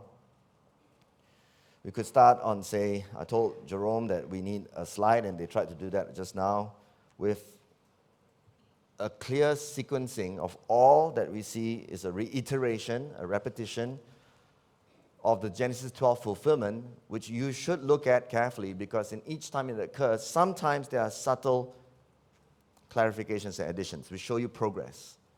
We could therefore start with the fact that when the servant goes to get a wife for Abraham's son, you see lines like 24 verse 12, show steadfast love to my master Abraham, God. Or 24 verse 7, the Lord, the God of heaven, to your offspring I will give this land, he said. He sends an angel before this servant. So little things like that could show you that 24 verse 31, Abraham is the blessed one of the Lord. 24:31. Okay, so you just look at it for yourself, and you see why the servant succeeds. The servant succeeds because Abraham is God's servant. That's why he succeeds. That sets a good tone for us for reading the whole narrative. You can see it also in 24:49. All right, this idea of steadfast love and faithfulness, etc. You see it also in 25 verse 5. 25 verse 5, Abraham gave all he had to Isaac. There is a kind of unfairness in favoritism in Genesis, which is an important theme that Jerome has brought up in a PM sermon. Because that unfairness in favoritism comes from a Genesis 3 source, a rebellion against God, where you don't worship God as the determiner of good and evil, and you favor what you see, which is an important Christian theme. The Messiah will not favor according to what he sees. He's going to judge fairly. By what? By his heart, by his feelings, the way we do, by his eyes, the way we do. Oh, she's very attractive. By his ears, according to what pleases his ears, like the kings of the Old Testament, New Testament. No, by God's word. Because God's invisible. We can't tell whether it's attractive or not by his word. But in Genesis 25, verse 5, we have this kind of apparent unfairness, and yet it's fair. So you see, Genesis, this is why I need to patch this a little bit. Genesis shows you what is fair is not necessarily what's fair. And what's unfair is not necessarily what's unfair. And what is favored is not necessarily what's favored. This is the kind of deistic thinking we have a lot of our charismatic brothers doing all the time. You do this, God gives you. You do that, God gives you. But actually, what is fair has to be determined by God. Now, this goes back to Genesis 3. The serpent's words are not necessarily wrong. They're half lies. And of course, they're tempting them. But the serpent's intelligence, especially, is not a problem. That's what we're portraying in the skit as well. What's really wrong is that they are determining for themselves, which is how we see Genesis 3, verse 5, Genesis 3, verse 22, what is good and evil. I'll expand on this some more, okay? But you see, what is fair and what is right may seem fair and right to you, but what is fair and right according to God is what is the good. And what is evil according to God is what is the evil. In Genesis 25, verse 5, Abraham sends away all his other children. So that's the first time you see already, I think it's the first time, that you see already that there is a favoring of one son over the others. Now, when we see the others do that, it gets into massive problems and dysfunction, and things break down. And there is a theme of how when we rebel against God, we start to judge things by our own eyes, then we reap the consequences negatively. But in 25, this is fine, and this is good, because Isaac is, according to God's purpose, the chosen one. So, if I had done this, and I don't think Jerome actually needed to do this, but if I had done this, I would have emphasized early on how unfair it seems to you. I would have tried to piss you off as a congregation. I would have tried to make your non-Christian friend feel like this God is unfair. I would want to hear the words, who the hell does this God think he is? Then I know we're ready. Because until you bend your knee and acknowledge blithering and crying that you are broken, like Jacob in Genesis 28, 35, 32, well, I'll cover all that later. You can never come to this God and see his presence. The whole story is about how we did not learn this lesson in chapters 1 and 2. And in chapter 3, we decided to know good and evil for ourselves. Where you see failure, it is a function of all of this. Where you see failure in relationships, failure in maintaining happiness, it is a function of what I've just said. So, we look at chapter 25 as a starting point. If you see that he sends his sons away with gifts, but not with the promise and the full load of the inheritance, you're starting to see an important theme. Man will not be blessed in their schemes. Man will only be blessed if it is God's scheme. Listen very carefully to how I said that. Listen very carefully to it, because it's not as simple as just, if you're good, God makes you prosper. It's not as simple as just, if you have faith in God, he will prosper you and protect you. It is the kind of thing which we have explained in Matthew. Okay, just hold on to that thought. I'm going to come back to that, okay? We've got to go gently here at this point. So this idea of obedience is critical. Look at chapter 22, chapter 26, verse 4 to 6. Look at how, at this critical point, the reason why Isaac is doing well is not because of only Genesis 12 express. It's because of chapter 22, verse 18. I repeat, the reason why Isaac does well is not just because of Genesis 12. That is not how you are supposed to trace the biblical theological line of thought. It's very specific, and James picks it up. Don't blame Paul, okay? Paul's trying to argue against a particular context in the church. You're supposed to read a whole Bible, not just Pauline letters. You're supposed to read James as well. So in chapter 26, verse 4 to 6, looking especially at verse 5, the repetition of Genesis 12, I will multiply your offspring as the stars of heaven, and will give you to your offspring all these lands. So don't worry, okay, don't stress about what's going on. In your offspring, all the nations of the earth shall be blessed. That repetition of that full promise is because, you cannot ignore the conjunction. Verse 5, Abraham obeyed my voice. You see, you'll have to acknowledge this, and this is one reason why I'm up here, because we don't get this right, when David takes you through Exodus, you're going to get into problems. When we go through the Pentateuch, you're going to get in problems. Because in the Pentateuch and Exodus, it's clearly bilateral. And then you'll be wondering, oh, how come, we have to do works? In 26, verse 5, because Abraham did 22, verse 18. So Isaac is going to continue to receive that promise, and that line will continue. Now here already we have a major theme, or the theme of Genesis. These guys really suck. So there's no way you can say Abraham is perfect, because post and pre-22 verse 18, they clearly are wicked.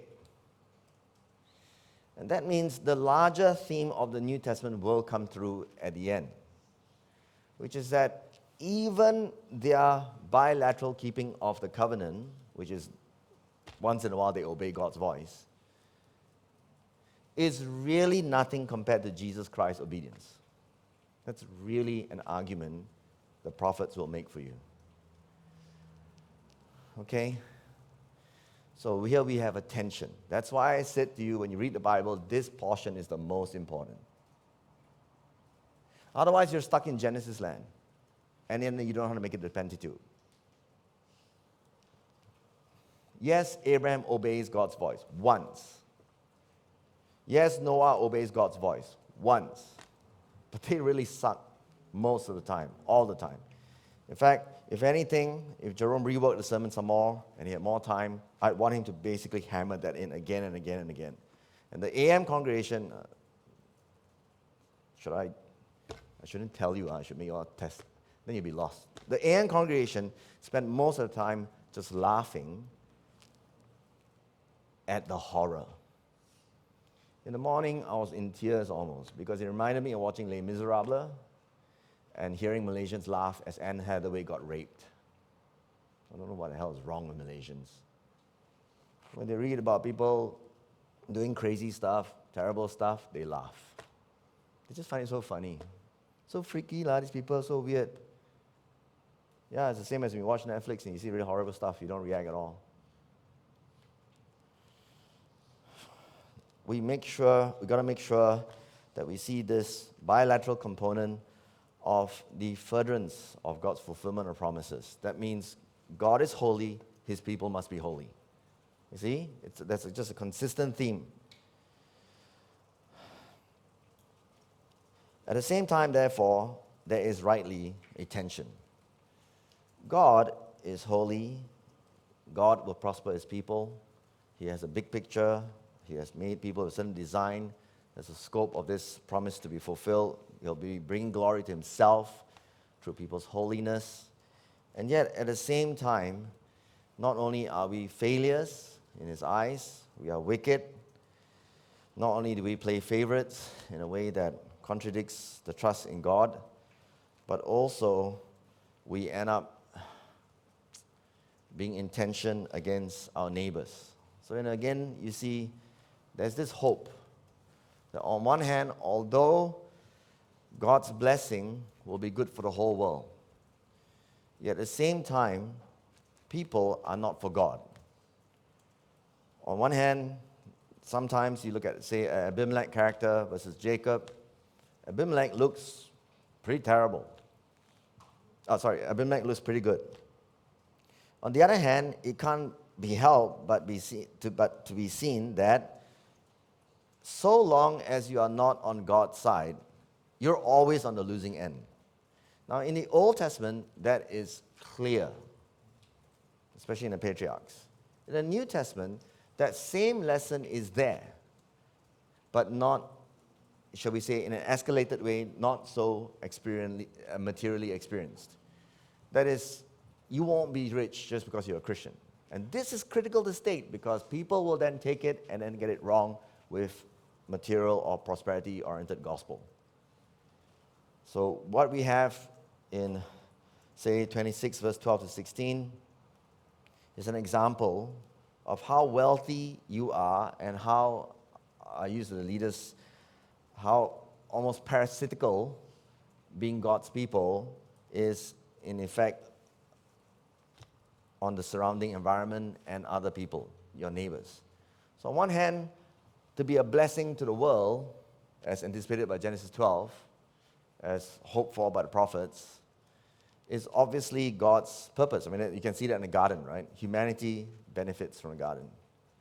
But on the other hand, when the world has rebelled against God, Genesis 3, nobody's going to do well if Jacob's next door. Nobody's going to do well if Abraham's next door. Nobody's going to do well if Isaac's next door.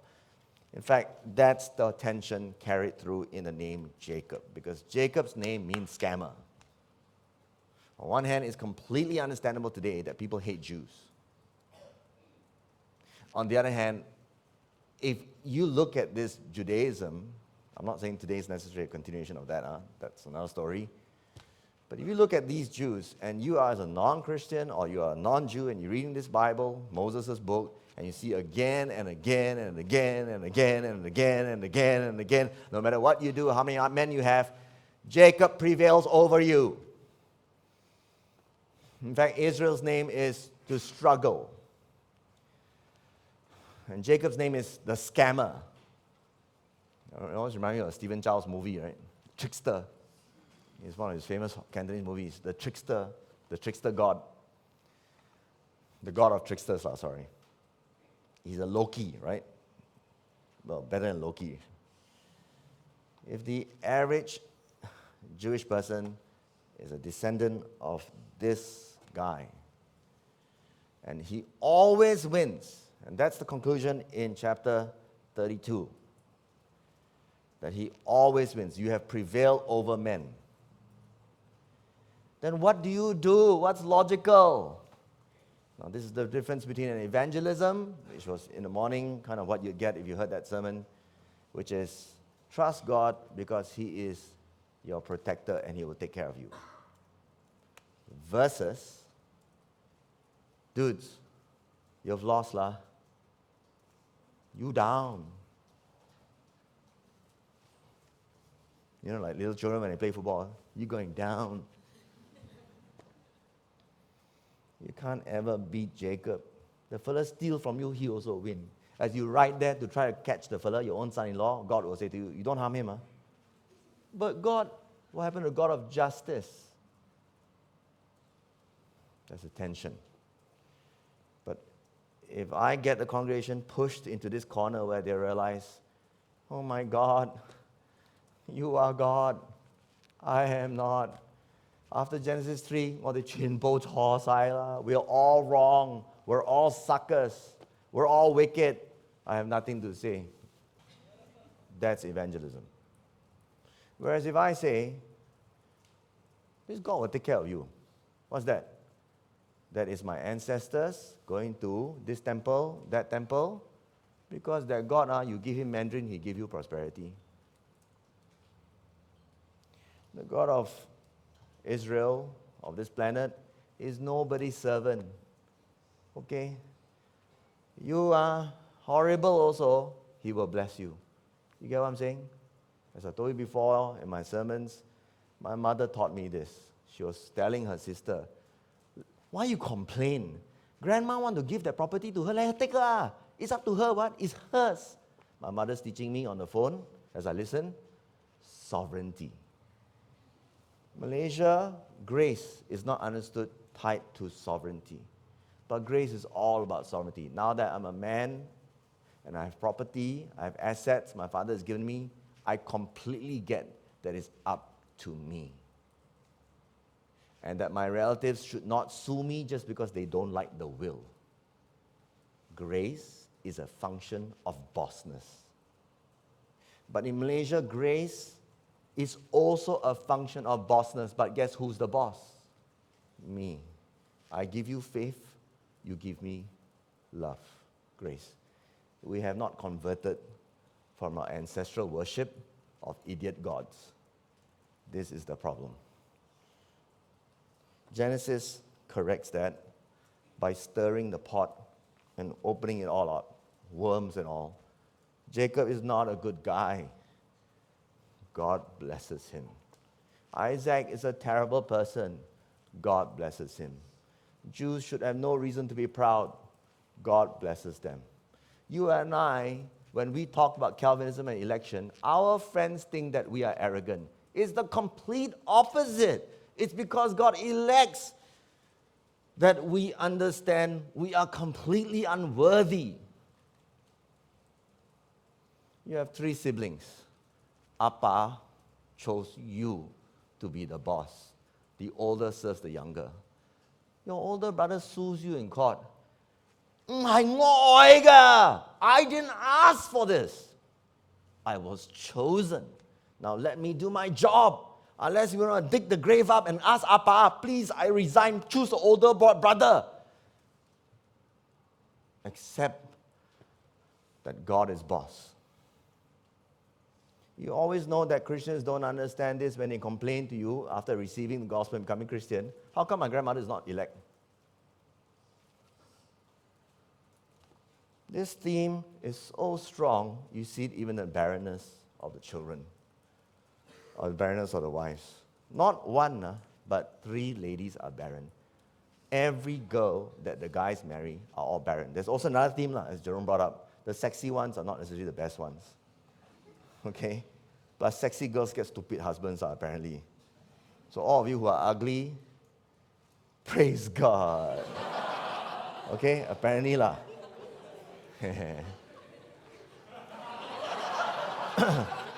All of you are pretty. You're holy, Nale. Maybe we should rename this church, the Church of the Ugly. That's not my point. See, I'm doing the thing Jerome did. I entertain you, then you lose the point, right? Let's maintain the...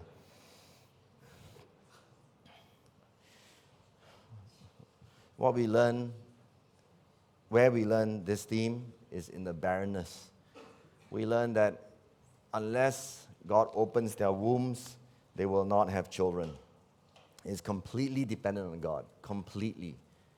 Otherwise, you have to say as an alternative, remember the servant chose, because the angel of the Lord chose Isaac's wife.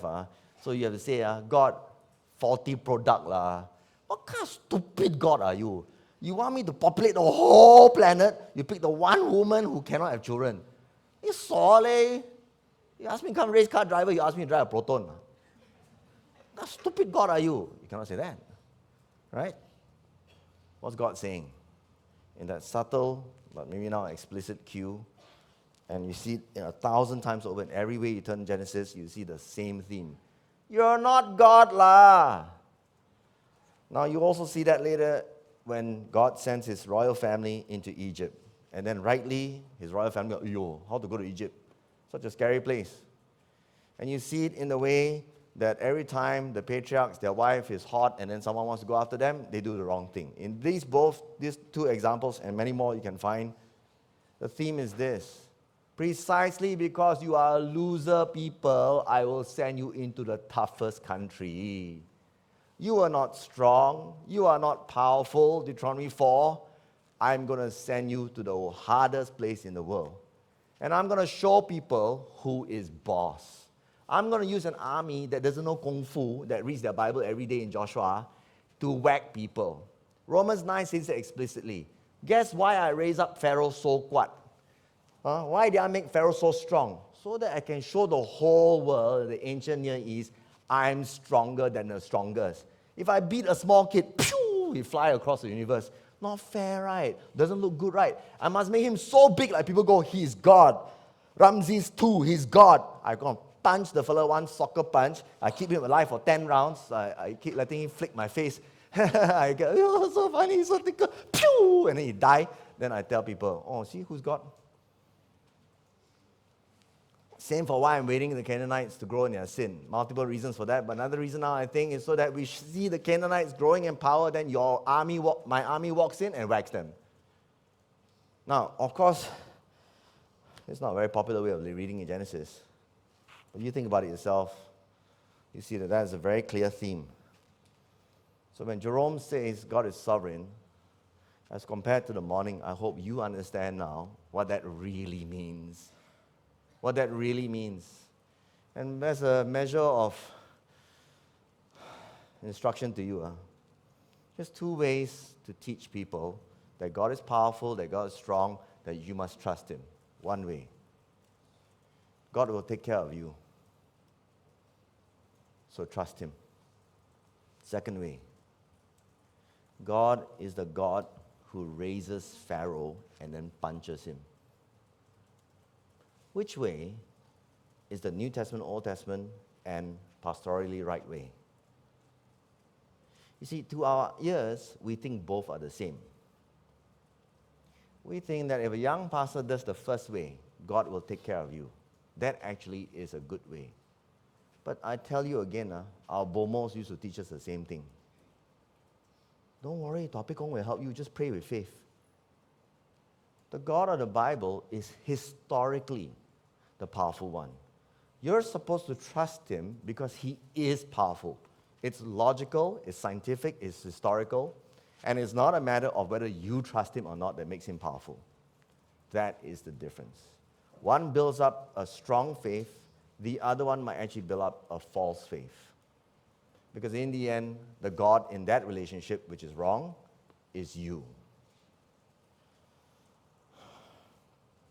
And that's an important theme that you get as you look through this tension where God's holy people create problems for everyone around them. It's challenging you to say, I see that the Lord is with you, with God's people. I see that the Jews are God's holy protected people. I see that the King of Israel, David, is God's anointed. I see that Jesus Christ, who was dead and resurrected, is actually the God that I must worship. I must give up my small gods.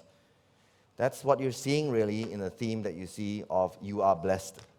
So for instance, 26 verse 28 to 29. We plainly see that the Lord has been with you.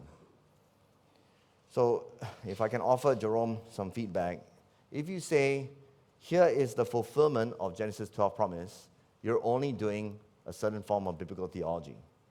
But if you say, here is how we see that in this biblical theological fulfillment of promise, that God is undefeatable, you're starting to preach the Pentateuch, the Old Testament, and the New Testament.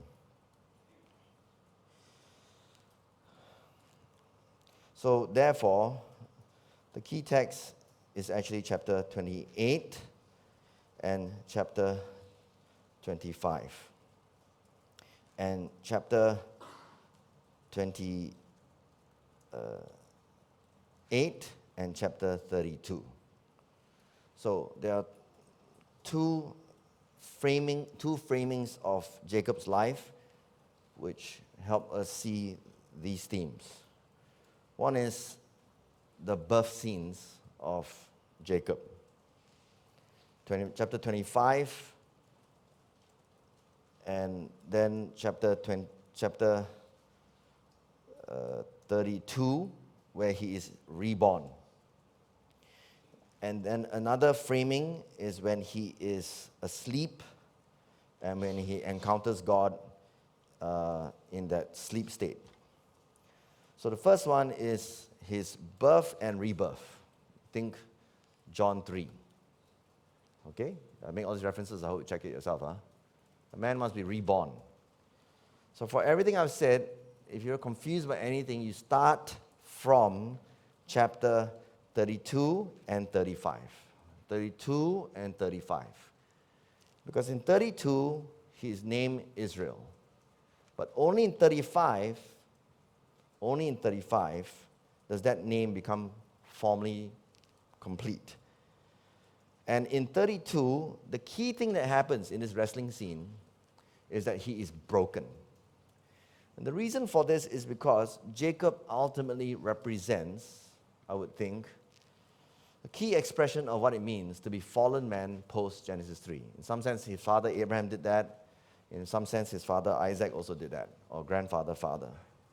But in the end, for Jacob to become Israel, and for Israel to bilaterally fulfill the covenant that God has set up, Israel must recognize that they will continue to struggle against man, and man will struggle against them as the holy people of God, and they will for the rest of their life succeed and fail, succeed and fail, succeed and fail, until they stop struggling against God. I'm going to read to you Hosea 12-14 at the end, okay? But this is a theme of the Old Testament. This is the theme of humanity since the fall, that we struggle against God. He tells us, eat this, don't eat that. We fail to listen, and so for the rest of our life, as we see in Genesis, we cannot trust each other, and we cannot work well with each other.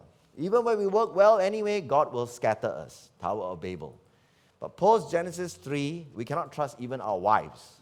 One moment it is bone of my bones, I love you so much, and then after that, it's, you put clothes on, just in case you grab my breasts. I always think of boarding school when I talk about this, okay? How scary it is to go to a boys' toilet in boarding school. Never mind, you don't know what I mean. But we see this struggle typified in Jacob. In that sense, Jacob is a godsend to us so that we can see who we are. Because when he is in the womb, he is Mr. Scammer. He is Mr. Cheater. Okay? I was thinking about it this afternoon. The guys, who here has been tripped nastily in class by your friends? You're walking along, then they go like that, and they go you like that, right? The first time I felt that, I've still felt how unjust it is to have someone tricking you in a way that can cause you the loss of your teeth or hurt you. Think about how when Jacob and Esau are struggling, see the keyword, verse 22, chapter 25, struggling, this boy, Jacob, grabs his brother's heel. What would be the right way for this baby to behave to his older brother as the older brother exits first?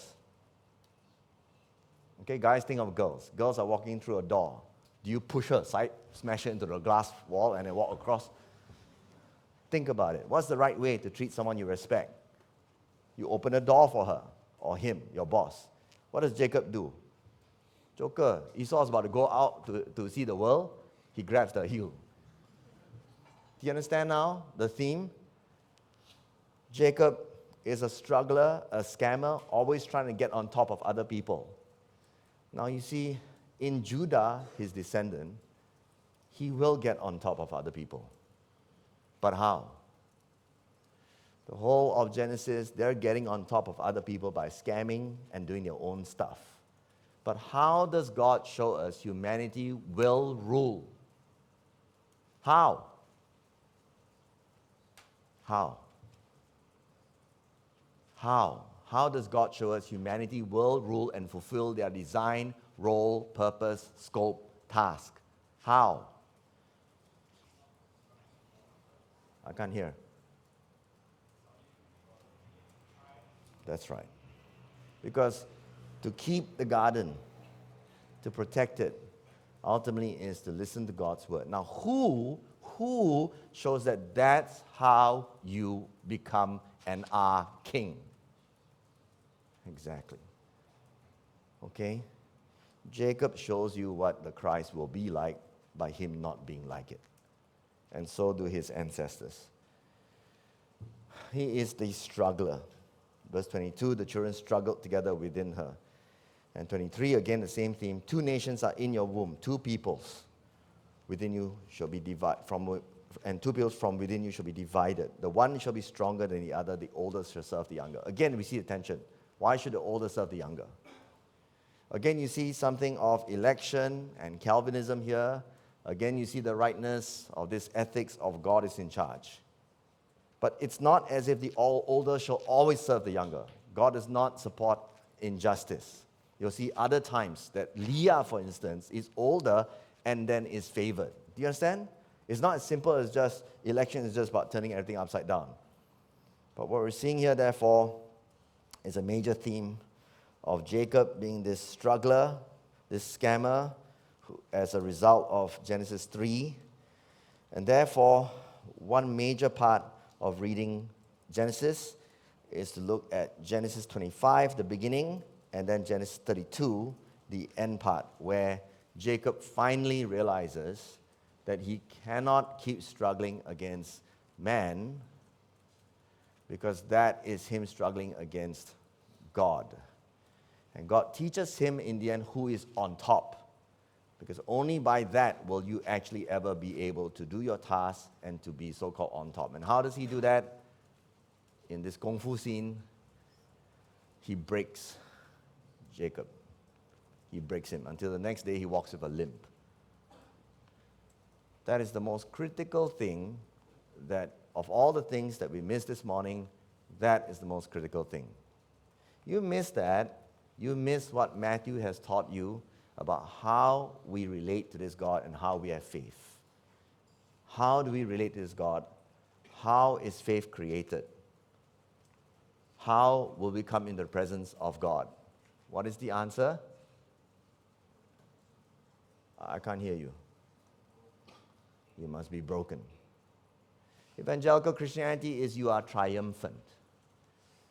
Calvinistic, biblical Christianity, Genesis Christianity, Pentateuch Christianity, Old Testament Christianity, New Testament Christianity is you must be broken. You must be broken, because we're talking about Genesis 3 here. You're not on top. God is always on top. So let's wrestle until you learn who's boss. And that is why in chapter 35 later, or chapter 32 later, we will see him saying that his name will be Israel, finally. I'll explain more, okay, when I get there. His name will be Israel. He's no longer Jacob, the scammer, because he admits, as Jerome pointed out. And God says, what is your name? Tell me, who are you? And I can imagine Jacob acknowledging, scammer. Imagine a teacher in your class teaching you a lesson. Stand right here. Tell people what your name is. Bingan. What does it stand for? Cheater. And from there, I can get A1. Because I realize from there, no more cheating for me. Teacher give me homework, must do. Teacher teach me how to do it, must follow. Instead of cheating. You cheat, you don't get anywhere anyway. So what is your name is a crucial moment of rebirth for Jacob. If you need, look at Dempster. In this particular, it's not long, it's only 6 paragraphs. He covers this in one particular paragraph, okay? Similarly, Dempster points out, wait, is this Dempster? Yes. Similarly, Dempster points out 2 divine encounters in his dreams are critical for framing Jacob's story. Again, Genesis 32. But before that, Genesis 28.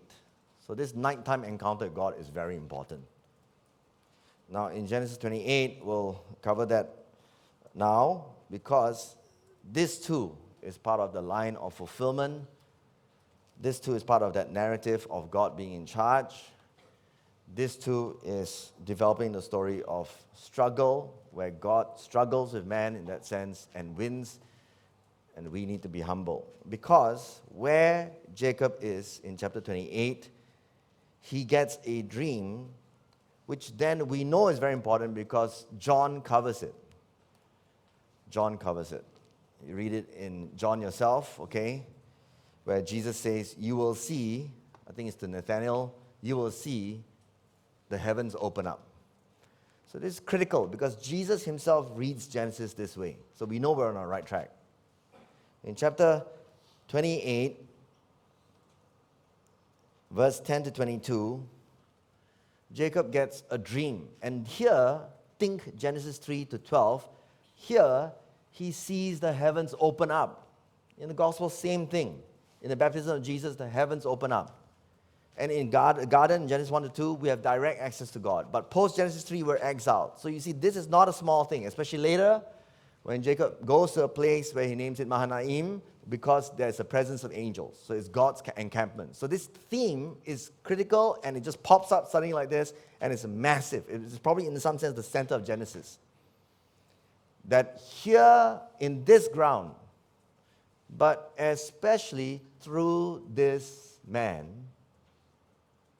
will we have the blessing of knowing God face to face. That's why this place, later, Jacob, verse 18, will build a bit of a temple. He'll build a pillar of stones. Because it fulfills on God's terms. Shall we say even Christological terms, fulfilled in the Messiah, descended from Jacob, the terms by which God will meet man. But when you build it yourself, out of a unity against God, you will never get to heaven. That's Babel. This is the theme of FWC. I have no idea whether it will be covered. David and I look at the... Just remember this, please. Please remember this, okay, please. Just have it running in the back of your brain, okay? When you are united against God, you will never get to heaven. But when God executes it himself, heaven just buka habis, okay? Just boom. Why? Because this guy, this loser, this scammer is his chosen one. That's teaching you how to be Christian. That's teaching a young Robin Gunn who didn't understand why the Messiah is not Chinese, that God is God. Christianity is not Chinese or Indian or Malay or whatever. Christianity is God's work, God's gospel. So, verse 17 and verse 18, 22, verse 17 and 18 are fulfilling and reversing the Tower of Babel problem and the Genesis 3 problem, as we see in Genesis 28, verse 12. He dreamed, and the top of the ladder he dreamt of reached heaven. So he said in verse 17, this is none other than the house of God.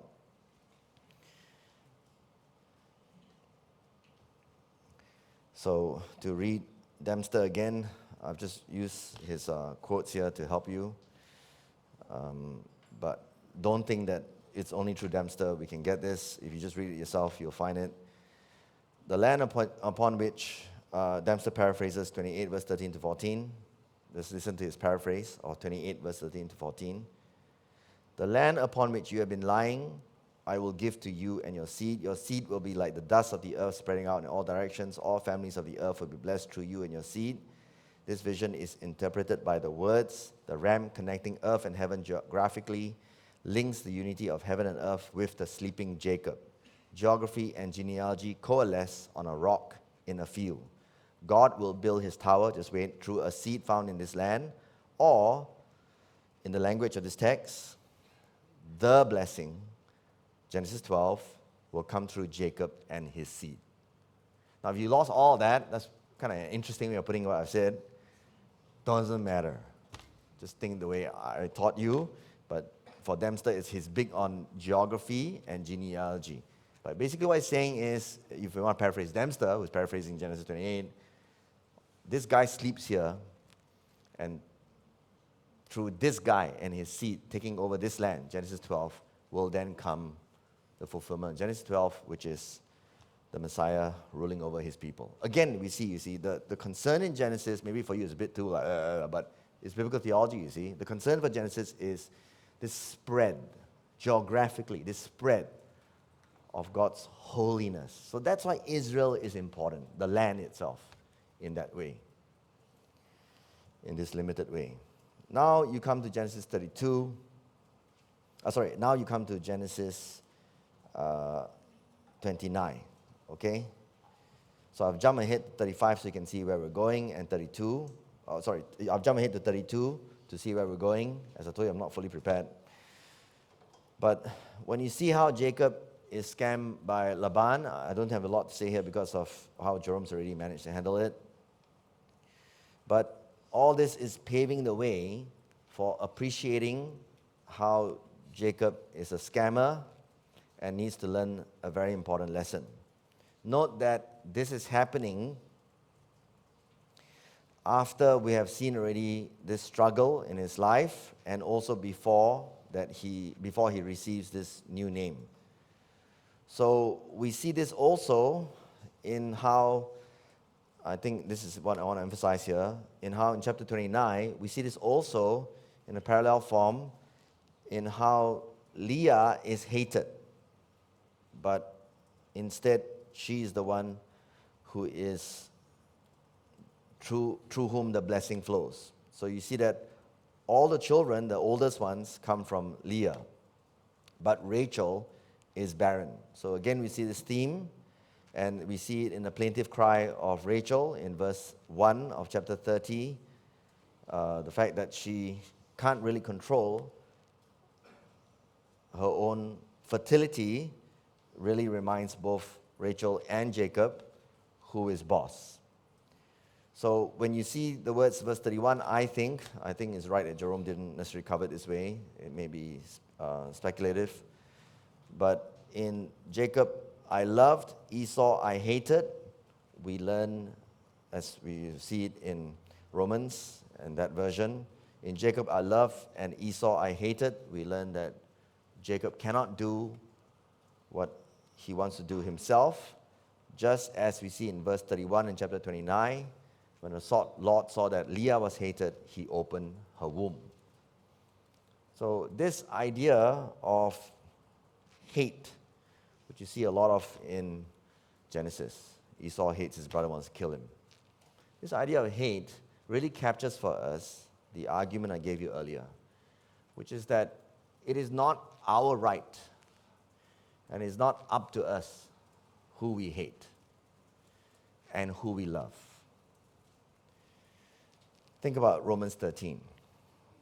We are not told to love the government because they're likable. Think about Ephesians 5. We are not told to cherish or take care of our wives because they're attractive. We are told to be united with who we are united because of this vertical reality of God created us, design, role, scope, task, purpose, function for His glorious purposes. You do not choose the members of your church. In fact, you have to unchoose certain people you have chosen in the past to be your bosses and your main bonds. Some of you will have to understand deeply in church membership how Jesus expects you not to be as close to your families as you used to. I'm not saying you treat them like terribly, but I'm saying that you at least have a strong competitive element or a replacement almost, or maybe directly I should just say it, you have a whole new family that will last eternally. This is a theme you see in Exodus to Deuteronomy. The alien is to be welcome amongst you, and eventually all of you need to understand you are all a brotherhood. On the seventh year, you forgive each other whatever debts you have. This theme is an important theme, and it rightly brings derision, and people hate us for it. They think we're a cult, they think the church is a cult. But any good church, in that sense, should begin to appreciate that we are the holy family of God. Because God chooses his people. And that's how we are to treat each other. Election, sovereignty leads to love. Whereas when we choose who to listen to, we choose who is beautiful to us, it leads to dysfunction and destruction. So again, that's a pretty important theme that you see again in the life of Joseph and what happens to him as well. So that's why in this kind of dispute between Laban and Jacob, uncle and nephew, the question that is raised naturally is who is at fault and who is evil. And of course, when you look at that, the answer is, as Jerome pointed out, they're both evil. And what we see again, importantly, is the scammer is learning, as you see will happen by Genesis 32. He's learning what? He's not just learning moral justice. Scammers get scammed. If you live by the sword, you die by the sword. If you live by scamming, you die by scamming. It's not just that. What he's learning is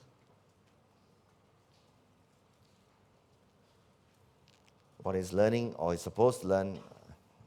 You're not giving me a lot of confidence, guys. Jerome, maybe I shouldn't have bothered coming up, actually. But what he's learning is, he's learning a lesson that in his struggle against men, yes, he will triumph, but no, in the end, he will still be accountable to God. So that line is clear because as much as he has wronged Laban and Laban has wronged him, what is clear in Laban's speech to him is the reason why I'm not harming you is because God talked to me first. So Jacob's supposed to learn in this trajectory that ends up in chapter 35, but even before that in chapter 32, that the one he needs, the one he must acknowledge he has sinned against, Psalm 51 I say, is God himself. And that's why at the end of this chapter, you find that the two of them have this gathered around God little, shall we say, moment. Okay, can you see that? So, of course, there's the details, including the fact that Rachel herself is a scammer, and maybe she's protecting her husband as well. But what you see in verse 42 in chapter 31 is, if the God of my father, the God of Abraham, and the fear of Isaac had not been on my side. And then at the same time, verse 49 and 50, can you see that? Verse 49 and 50, the Lord watch between you and me when we are out of one another's sight. If you oppress my daughters. Go back to chapter 22, chapter 26. Abraham, walk before me and be blameless. Chapter 17.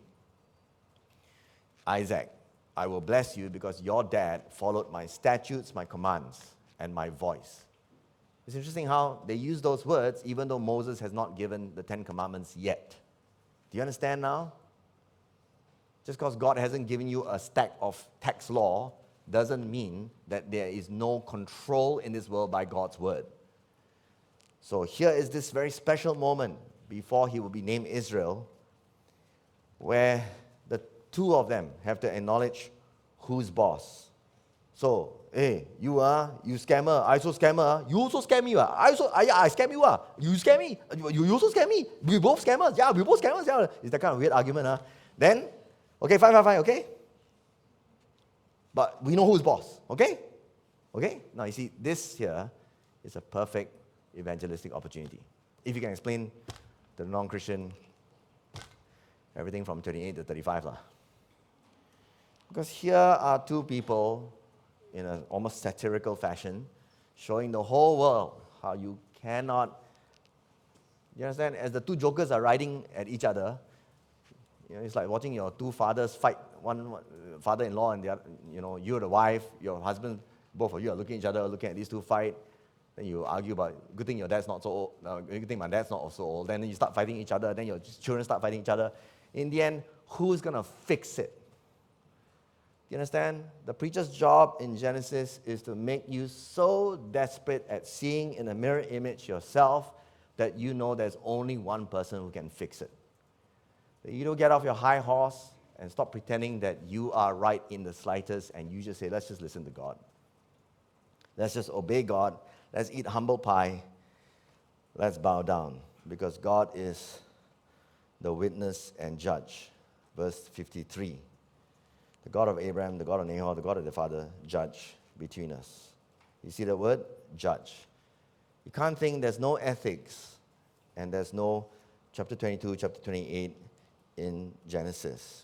Okay? I hope you understand how I'm making sure we patch this into our thinking from what we learned tonight. All right? And then as I said already, chapter 32, verse 28, your name shall no longer be called Jacob. Why does he give him the name Israel? How can he now potentially, or maybe even more formally by chapter 35, be the father of the blessed nation? The answer is, verse 27, he must acknowledge, he must repent, he must be broken and expressed in admitting he is a sinner. In other words, at this point, I would have said to you, how can you, the church, be the blessing to the world? How can heaven come about? Each one of us must acknowledge, must repent, must express it by saying, I am not good enough. Let's go harder. I am. It's an exercise. I can't even hear what you're saying anyway. I might have sworn today for the, straight up, okay? I might have said, you understand? And if you don't get what this word Jacob means, what is your name? And he said Jacob. And it depends how you read it, right? Jacob, okay? Or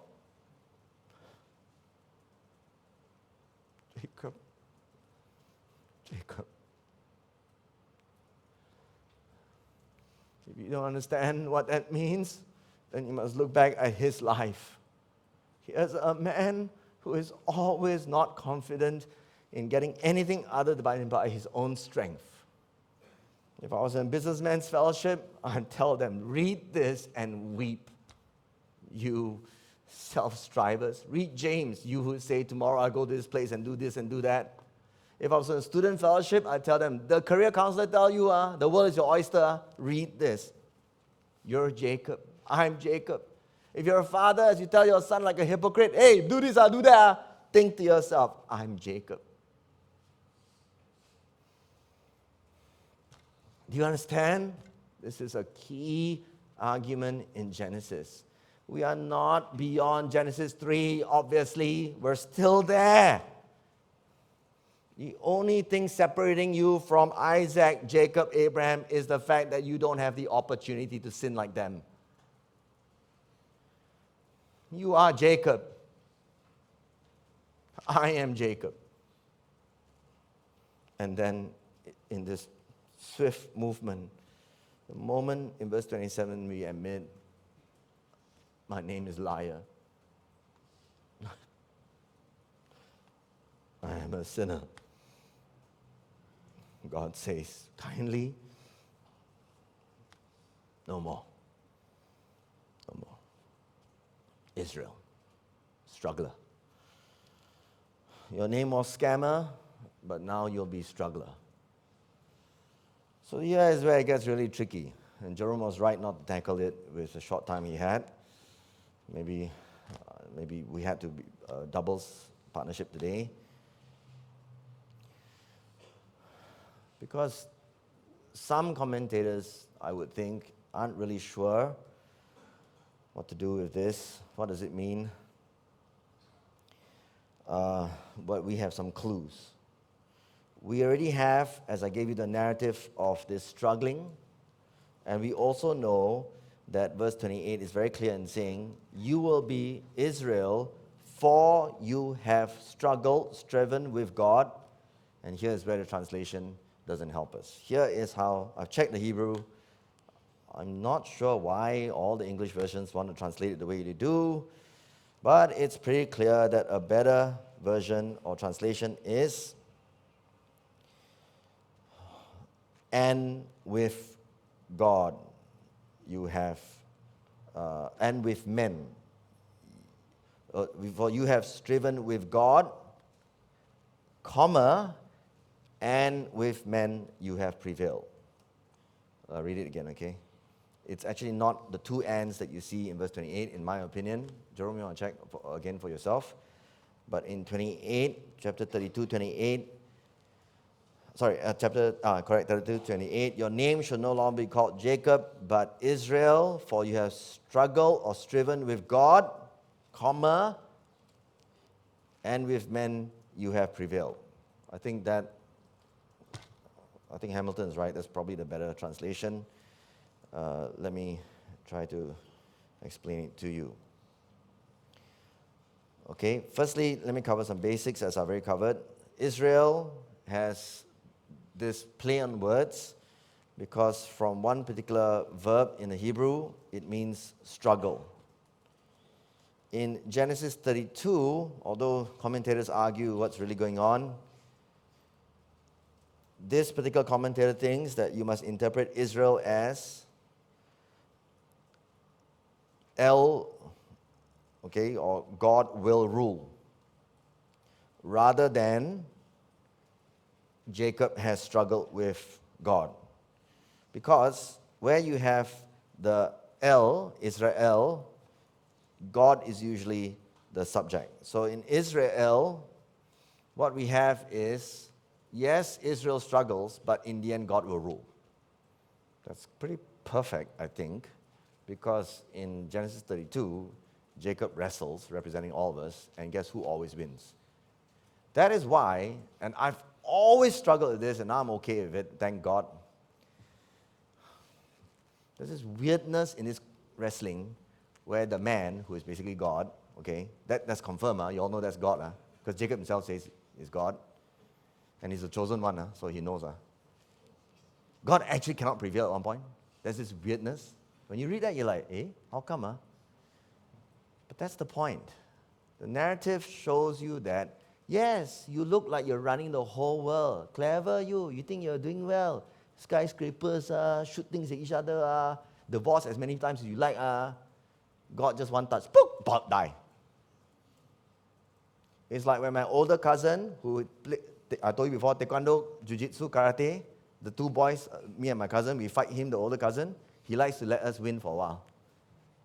But then when he gets irritated or when my mother calls, Ivan, come and eat. He just pop. And like, the two of us like on the ground. It's like, oh. Then we follow him to the kitchen. Ivan's showing you, you can play, but I'll always beat you. And that's the God we must worship from this Genesis series. The God who raised Pharaoh and then crushed him.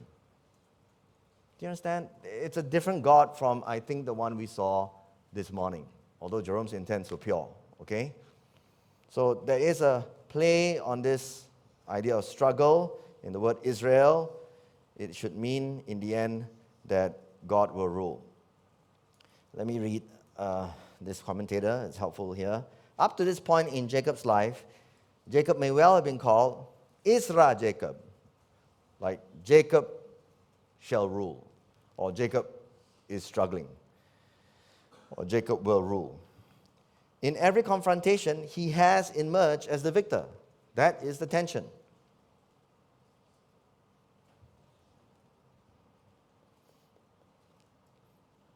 I think God wants me to stop.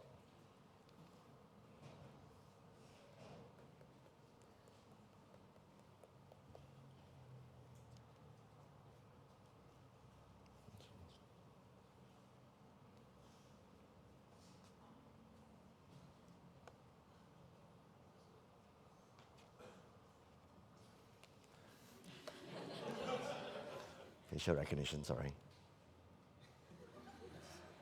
Normally when I smile, it doesn't recognize me.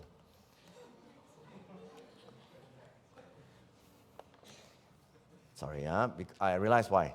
It's not some devil thing. It's because the power button is pressing on the...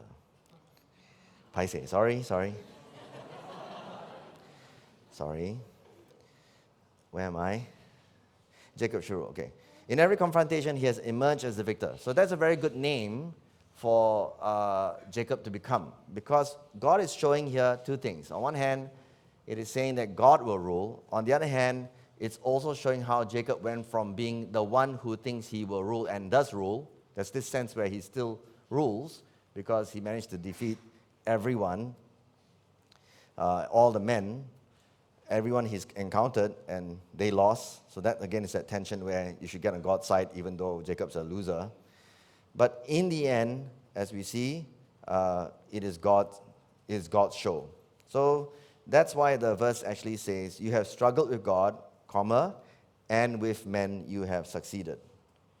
So the explanation for the name change, I'm reading here again from a commentator, focuses on what Jacob has done, but I think it also, according to Dempster and the commentator differ slightly.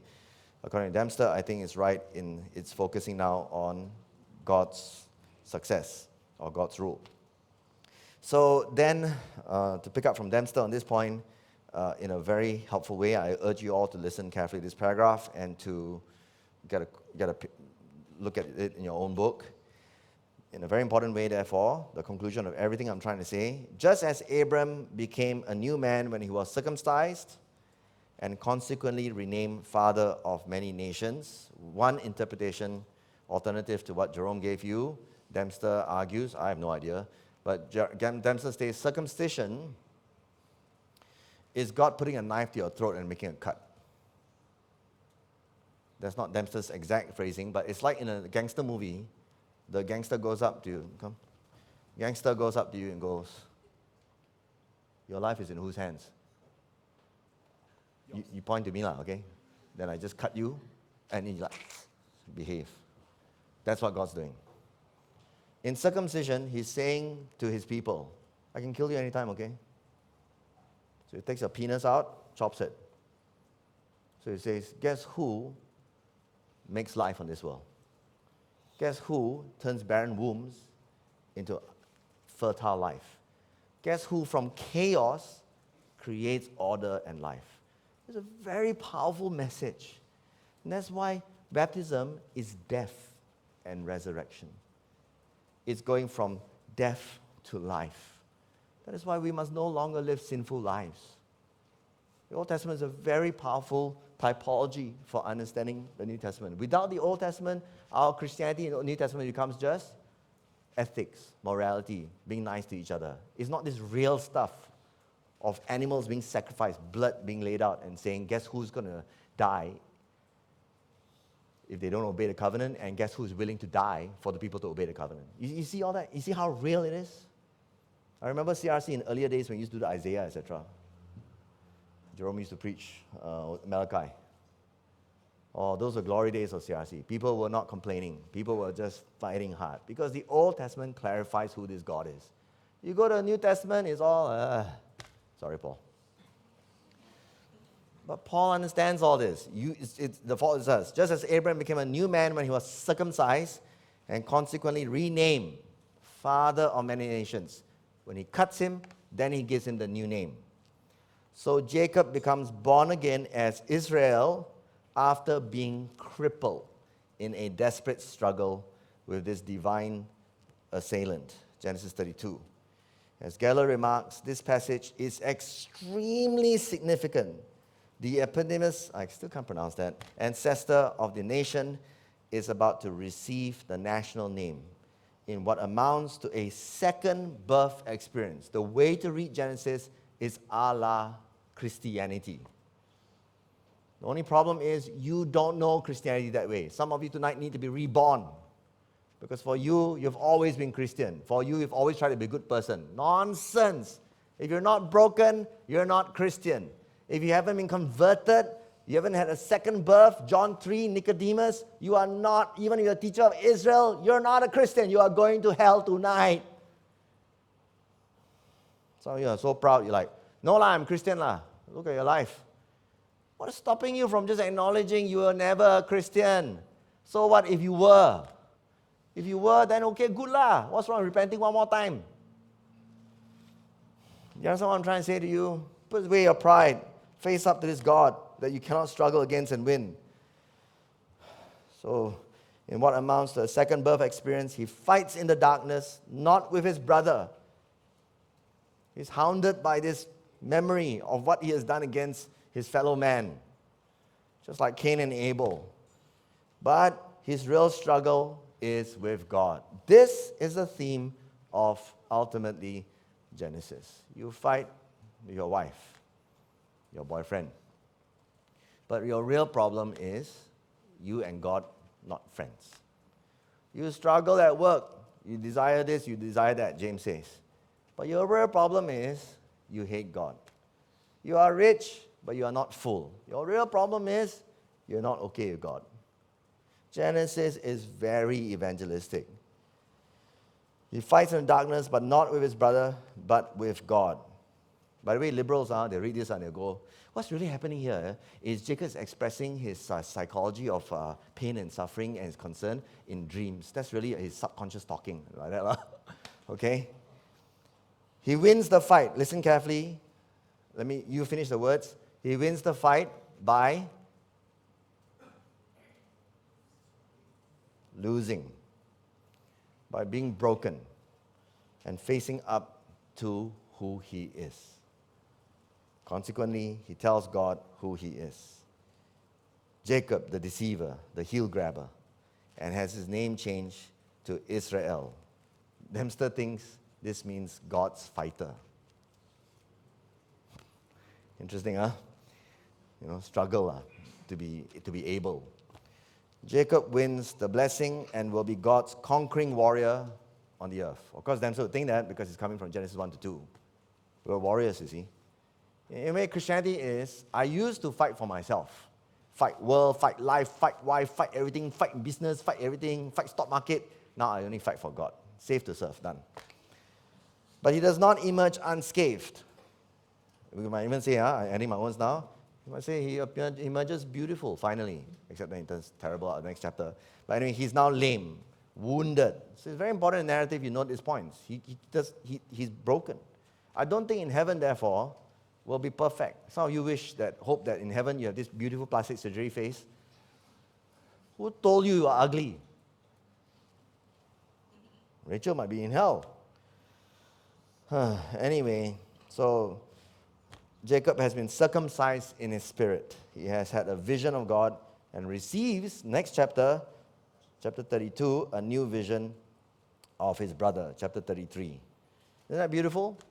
That's really what we're reading in Genesis. And then although he still really sucks, and we see all the way to the end, look at the polytheism, he and his wives do produce virtually the entire family of Israel. Of course, I'm not going to cover now the horror of sin for you. You've understood all that. But really, I just want to now be able to summarize, okay? So, for the congregation, therefore, there are key things to learn. I'm sure that the leadership will think of more. What did I say? You have to remind me to teach you all, huh? Forgotten already, I can't remember my point. Okay, for the congregation, key things to learn, which I'm sure the leaders will work out for you in the GGs as well. One, I want to collect some for you right now. One thing we learn immediately at this end point of Genesis, after 50 chapters, is sin is endemic. Pretty girls are sinful. Ugly fat old men are sinful. Rich people are sinful. Poor people are sinful. If you want, you can say, Calvin, the Bible is right about itself. Calvin is right about the Bible is right about itself. Total depravity. All races are sinful. Nobody is good. If the Jews are as bad as this, what more the rest of us? That's the Romans argument. So I tell you, one way to get this right is to read your Romans properly. You read your Romans properly, you can read the Old Testament. Okay, you screw up your gospel in the New Testament, Romans, finish. And go and read James at the same time. Romans and James. Secondly, sin is not just being bad, but it is the defining by humans of what is good and evil. Simeon and Levi deciding it's right to go and avenge my sister's rape. Jacob, Adam, in all his descendants' manifestations, we see sin is defining what is good and evil. 3 verse 5, for God knows that when you eat of it, your eyes will be open and you will be like God. You are in the image of God, but you are not to be, 3 verse 22, like God, determining, you can see it in the word knowing, good and evil. Can you handle what is good and evil? Yes, because you're not a dolphin. If a dolphin did something good, it's because we managed to teach him repeatedly. Just like parents don't actually talk, they just kind of mimic the language with their throat. Apparently, that's what I've discovered. We don't actually have the capacity. And therefore, we actually have the capacity to do evil. But we're not supposed to do evil, even though we have the capacity to do evil. I got a fist. I can use it to punch the guy who's trying to rape my daughter, or I can use it to punch the guy who's not raping my daughter, just because I feel like punching him, like Lamech. See, same thing. But in the end, what makes my fist powerful and struggling in the right way against the sinfulness of this world? The answer is obedience to God, God's word. And that God's word, therefore, is defining for you what is good and evil when it tells you what is good and evil and what to do with what is good and evil, and when not to do good and evil, when not to do evil, when to do good, and so on and so forth. It's just circular, but it works. Okay, read 3 verse 5, 3 verse 22 as you work through Genesis. In a way, therefore, this is the Matthean definition of what is sin. Sin is not just being bad. Sin, in a Matthean definition, the Matthew you just did last year with us, sin is defined in Matthew as hypocrisy. Hypocrisy is a key term in Matthew because as much as the Pharisees aim to be doing good, that's why Jesus has to partially acknowledge your righteousness has to surpass that of Pharisees, which means the Pharisees are what? Very righteous. But as much as they do that, the key component that keeps them still in sin is that righteousness is not burning, coming from a nuclear source, an energy source in them, which is saying, I am crap. When people don't want us to use strong words like this in church, they don't want us to define faith and sin.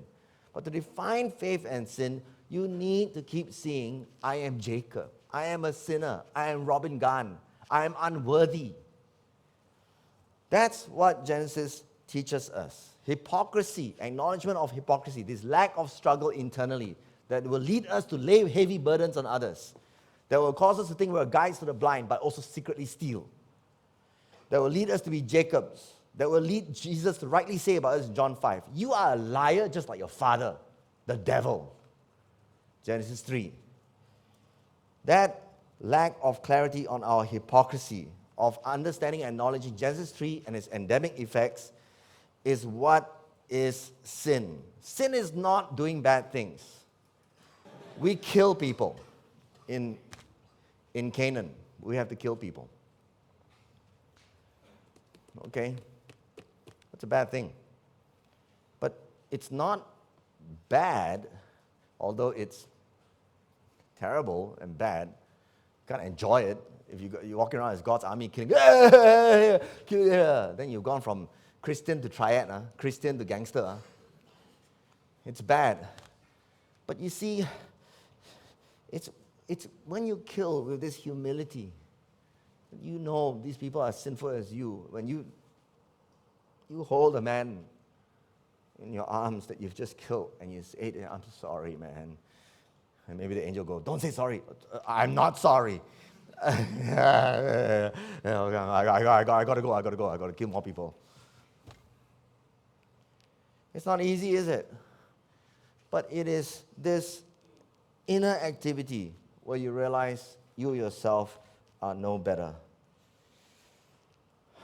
It is especially, therefore, defining sin according to autonomy, where sinfulness is defining of both good and evil as if we were God, contrary to the following of God's word and command. What makes something ethical and what not? Well, lesbians say, if I love her, why can't I have a married life with her? I'm not going to be polygamous. The Bible is against that, from my opinion, so I'm going to agree that. And I'm going to be faithful to her. The Bible calls for love to be faithful. Well, she's just defined Christian love, according to some people in our church. But God defines what marriage is, not just in terms of this heart attitude or character, but God defines it in terms of genders. So you can't have sex with someone of the same sex. So you see, what defines good and evil is God. God is good. Piper says it best. You got to love what he loves. If he loves heaven and he hates people, Jacob I love, Esau I hated, you hate Esau. But Christians today want to make God according to their image. So they don't like Jacob I love, Esau I hated. They just want to preach their definition. In other words, Christians are sinful in their definition of God and their definition of sin and their definition of ethics and their definition of the gospel. This, therefore, ties directly into the bilateralism where we see God being who he is and this expectation of us being holy. 22 verse 17, 19, 26 verse 4 to 5, I've already commented on that. So that's another key point that I think we didn't quite get today. Finally, in terms of sin, we can say we're all sinners. We see variations of Adam's sin in the patriarchs. And as sinners, we bring terrible consequences upon ourselves. We see in Genesis the horror of human life without God as our own gods. In other words, for evangelism and for teaching this text, we want our non-Christian friends to come to the point where they realize we want them to scream for God to come into this world. God, please come now and judge this world, including myself. We want that Habakkuk cry, which Paul uses in Romans 3, of, how long, O Lord, how long before you will crush sin in this world? We want a total reversal of Genesis 3, where the non-Christian cries out for God to define good clearly, and therefore to kill me. Kill me, Lord, because I am the one corrupting this world, and my wife, and my sons, and my daughters. And then he will hear God's answer, which is, Jacob, I have. On the cross, I cut you. I killed you. I put you up there in myself, my son. I died for you. And then, with tears flowing in your eyes, realize, what a just God. What a great God. What an amazing God. How can I serve you? And then you understand. Okay, for the rest of my life, my wife, my children, we will serve you, my household. We'll sin no more. We'll have confidence in you, and everything you say will be different from Adam. We learn, therefore, that God is the only hope in this world. God is the world's only hope. In fact, God is so much in control in Genesis, and that's where Paul learned his theology, that he gives us over to sin. Where do you see judgment in Genesis? There's a good way of asking this question. Where do you see judgment? Okay? Jerome was sharing how when he looked at it, he didn't quite see this whack, so then it didn't come out in his morning preaching. But Romans teaches you that you see it everywhere in Genesis, post-Genesis 3. Where do you see it? Romans 1 teaches you that you see it everywhere in Genesis. Where do you see it?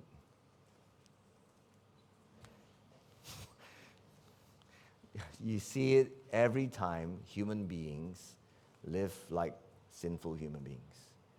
Because in Romans 1, we learn that God gives us over to ourselves. You want to be God? Here's how I show you I'm angry with you. You be God. So now you build your nice skyscrapers, have your wives, do whatever the hell you want, and that's God judging you. I know it because that's how my mother did it to me. You want to be alone? You want to be your own boss? You want to be stronger than mommy? Good. You find your own way home. Sure, leave me at the supermarket. A little boy being God. Yeah, don't have to listen to mommy. Mister, can I borrow 50 cents?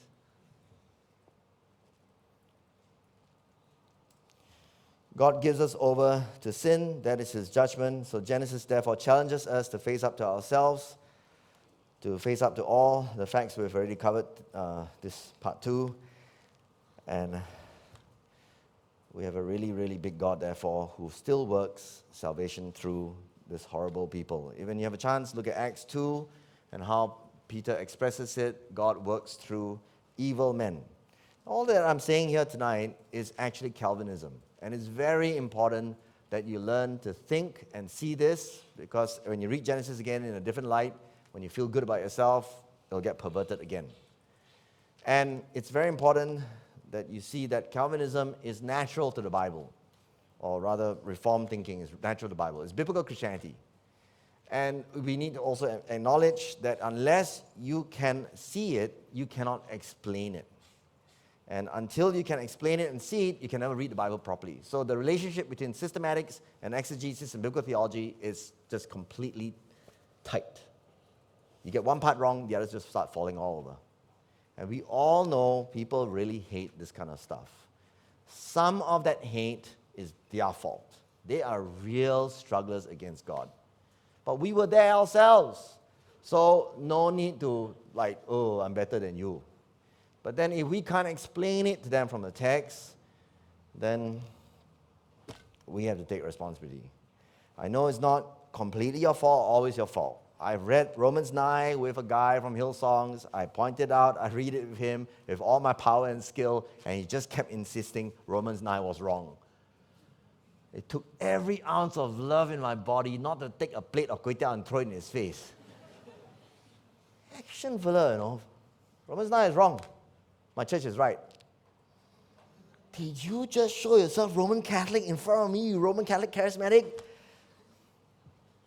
So we see all of the above, therefore, in a theme of the proud being humble. The message of Genesis, in terms of Jacob being broken, really shows us how we need to evangelize, how we need to come to God. We need to see that we deserve only judgment like Jacob. Blessed are those whose lawless deeds are forgiven, Romans 4:78. And then soon Hosea 12 to 14. Around out of time, it's 11 o'clock, so you need to read Hosea 12 to 14 yourself. And I hope you take note, therefore, today that salvation is learned through judgment. The Holy Spirit, John 16, verse 7 to 11, will come to convict the world concerning sin and righteousness and judgment. Jesus says the Holy Spirit will come to convict the world concerning sin and righteousness and judgment. He does not come to convict the world about Jesus being Lord through prosperity, happiness, and healthiness. He comes to convict the world concerning sin and righteousness and judgment. Just slam that formula into our thick skulls until we can read it right. Sin and righteousness and judgment. We will need this because when we evangelize, nobody like myself, nobody, I also don't want to do it, want to talk about sin, righteousness, judgment. Who wants to talk about it? It's such a wet blanket. We want to always be funny. We want to be attractive. We want to be winsome. We want to help people see things that they hopefully can see for themselves. But the truth is, we can only get a Christian if people wake up to their Jacobness. Jacob must know he's Jacob. Jacob cannot see it. The loser just keeps going around scamming everyone and then all these stupid excuses non-stop. Jacob must admit he's Jacob. Otherwise, he'll never be called Israel. Then even after being called Israel, he's naughty again. So the lesson for you is, now I remember how I'm going to connect to this morning.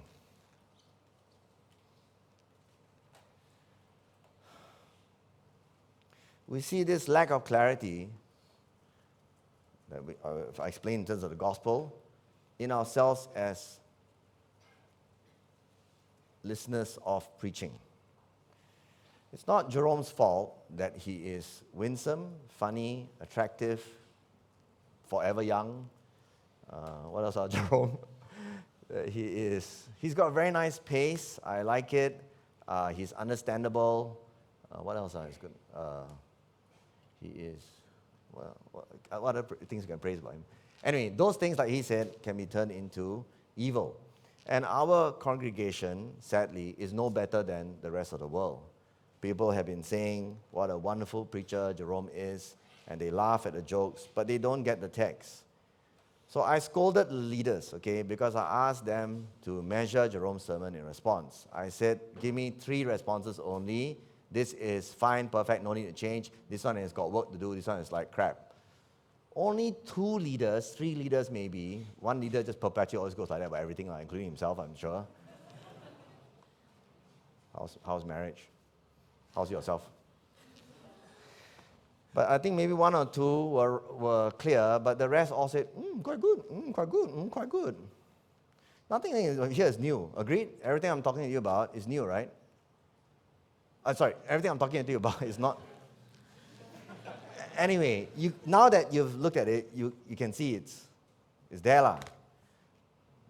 But go and learn the lesson from AM.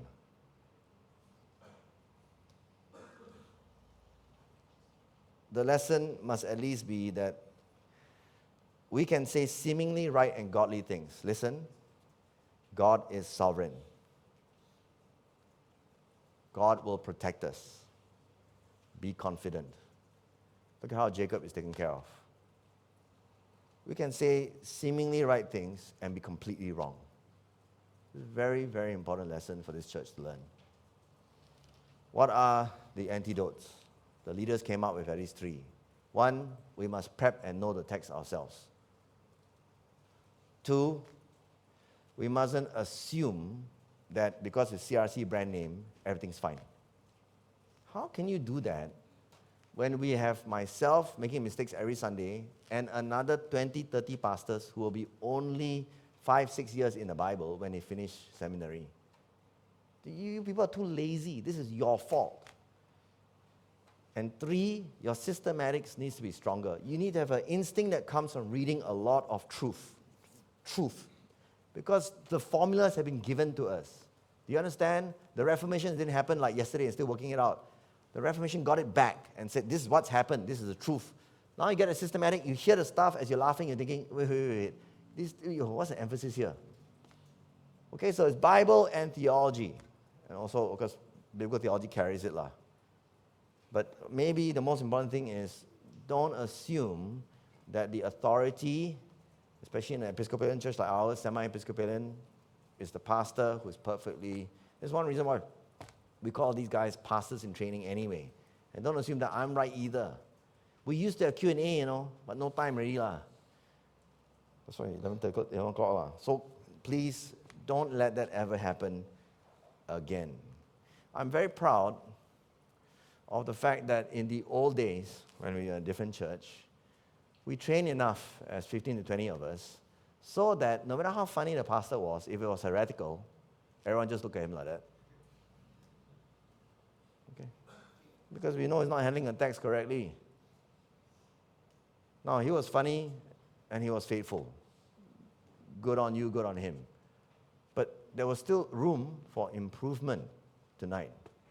But in the morning, he was funny and he was slightly less faithful.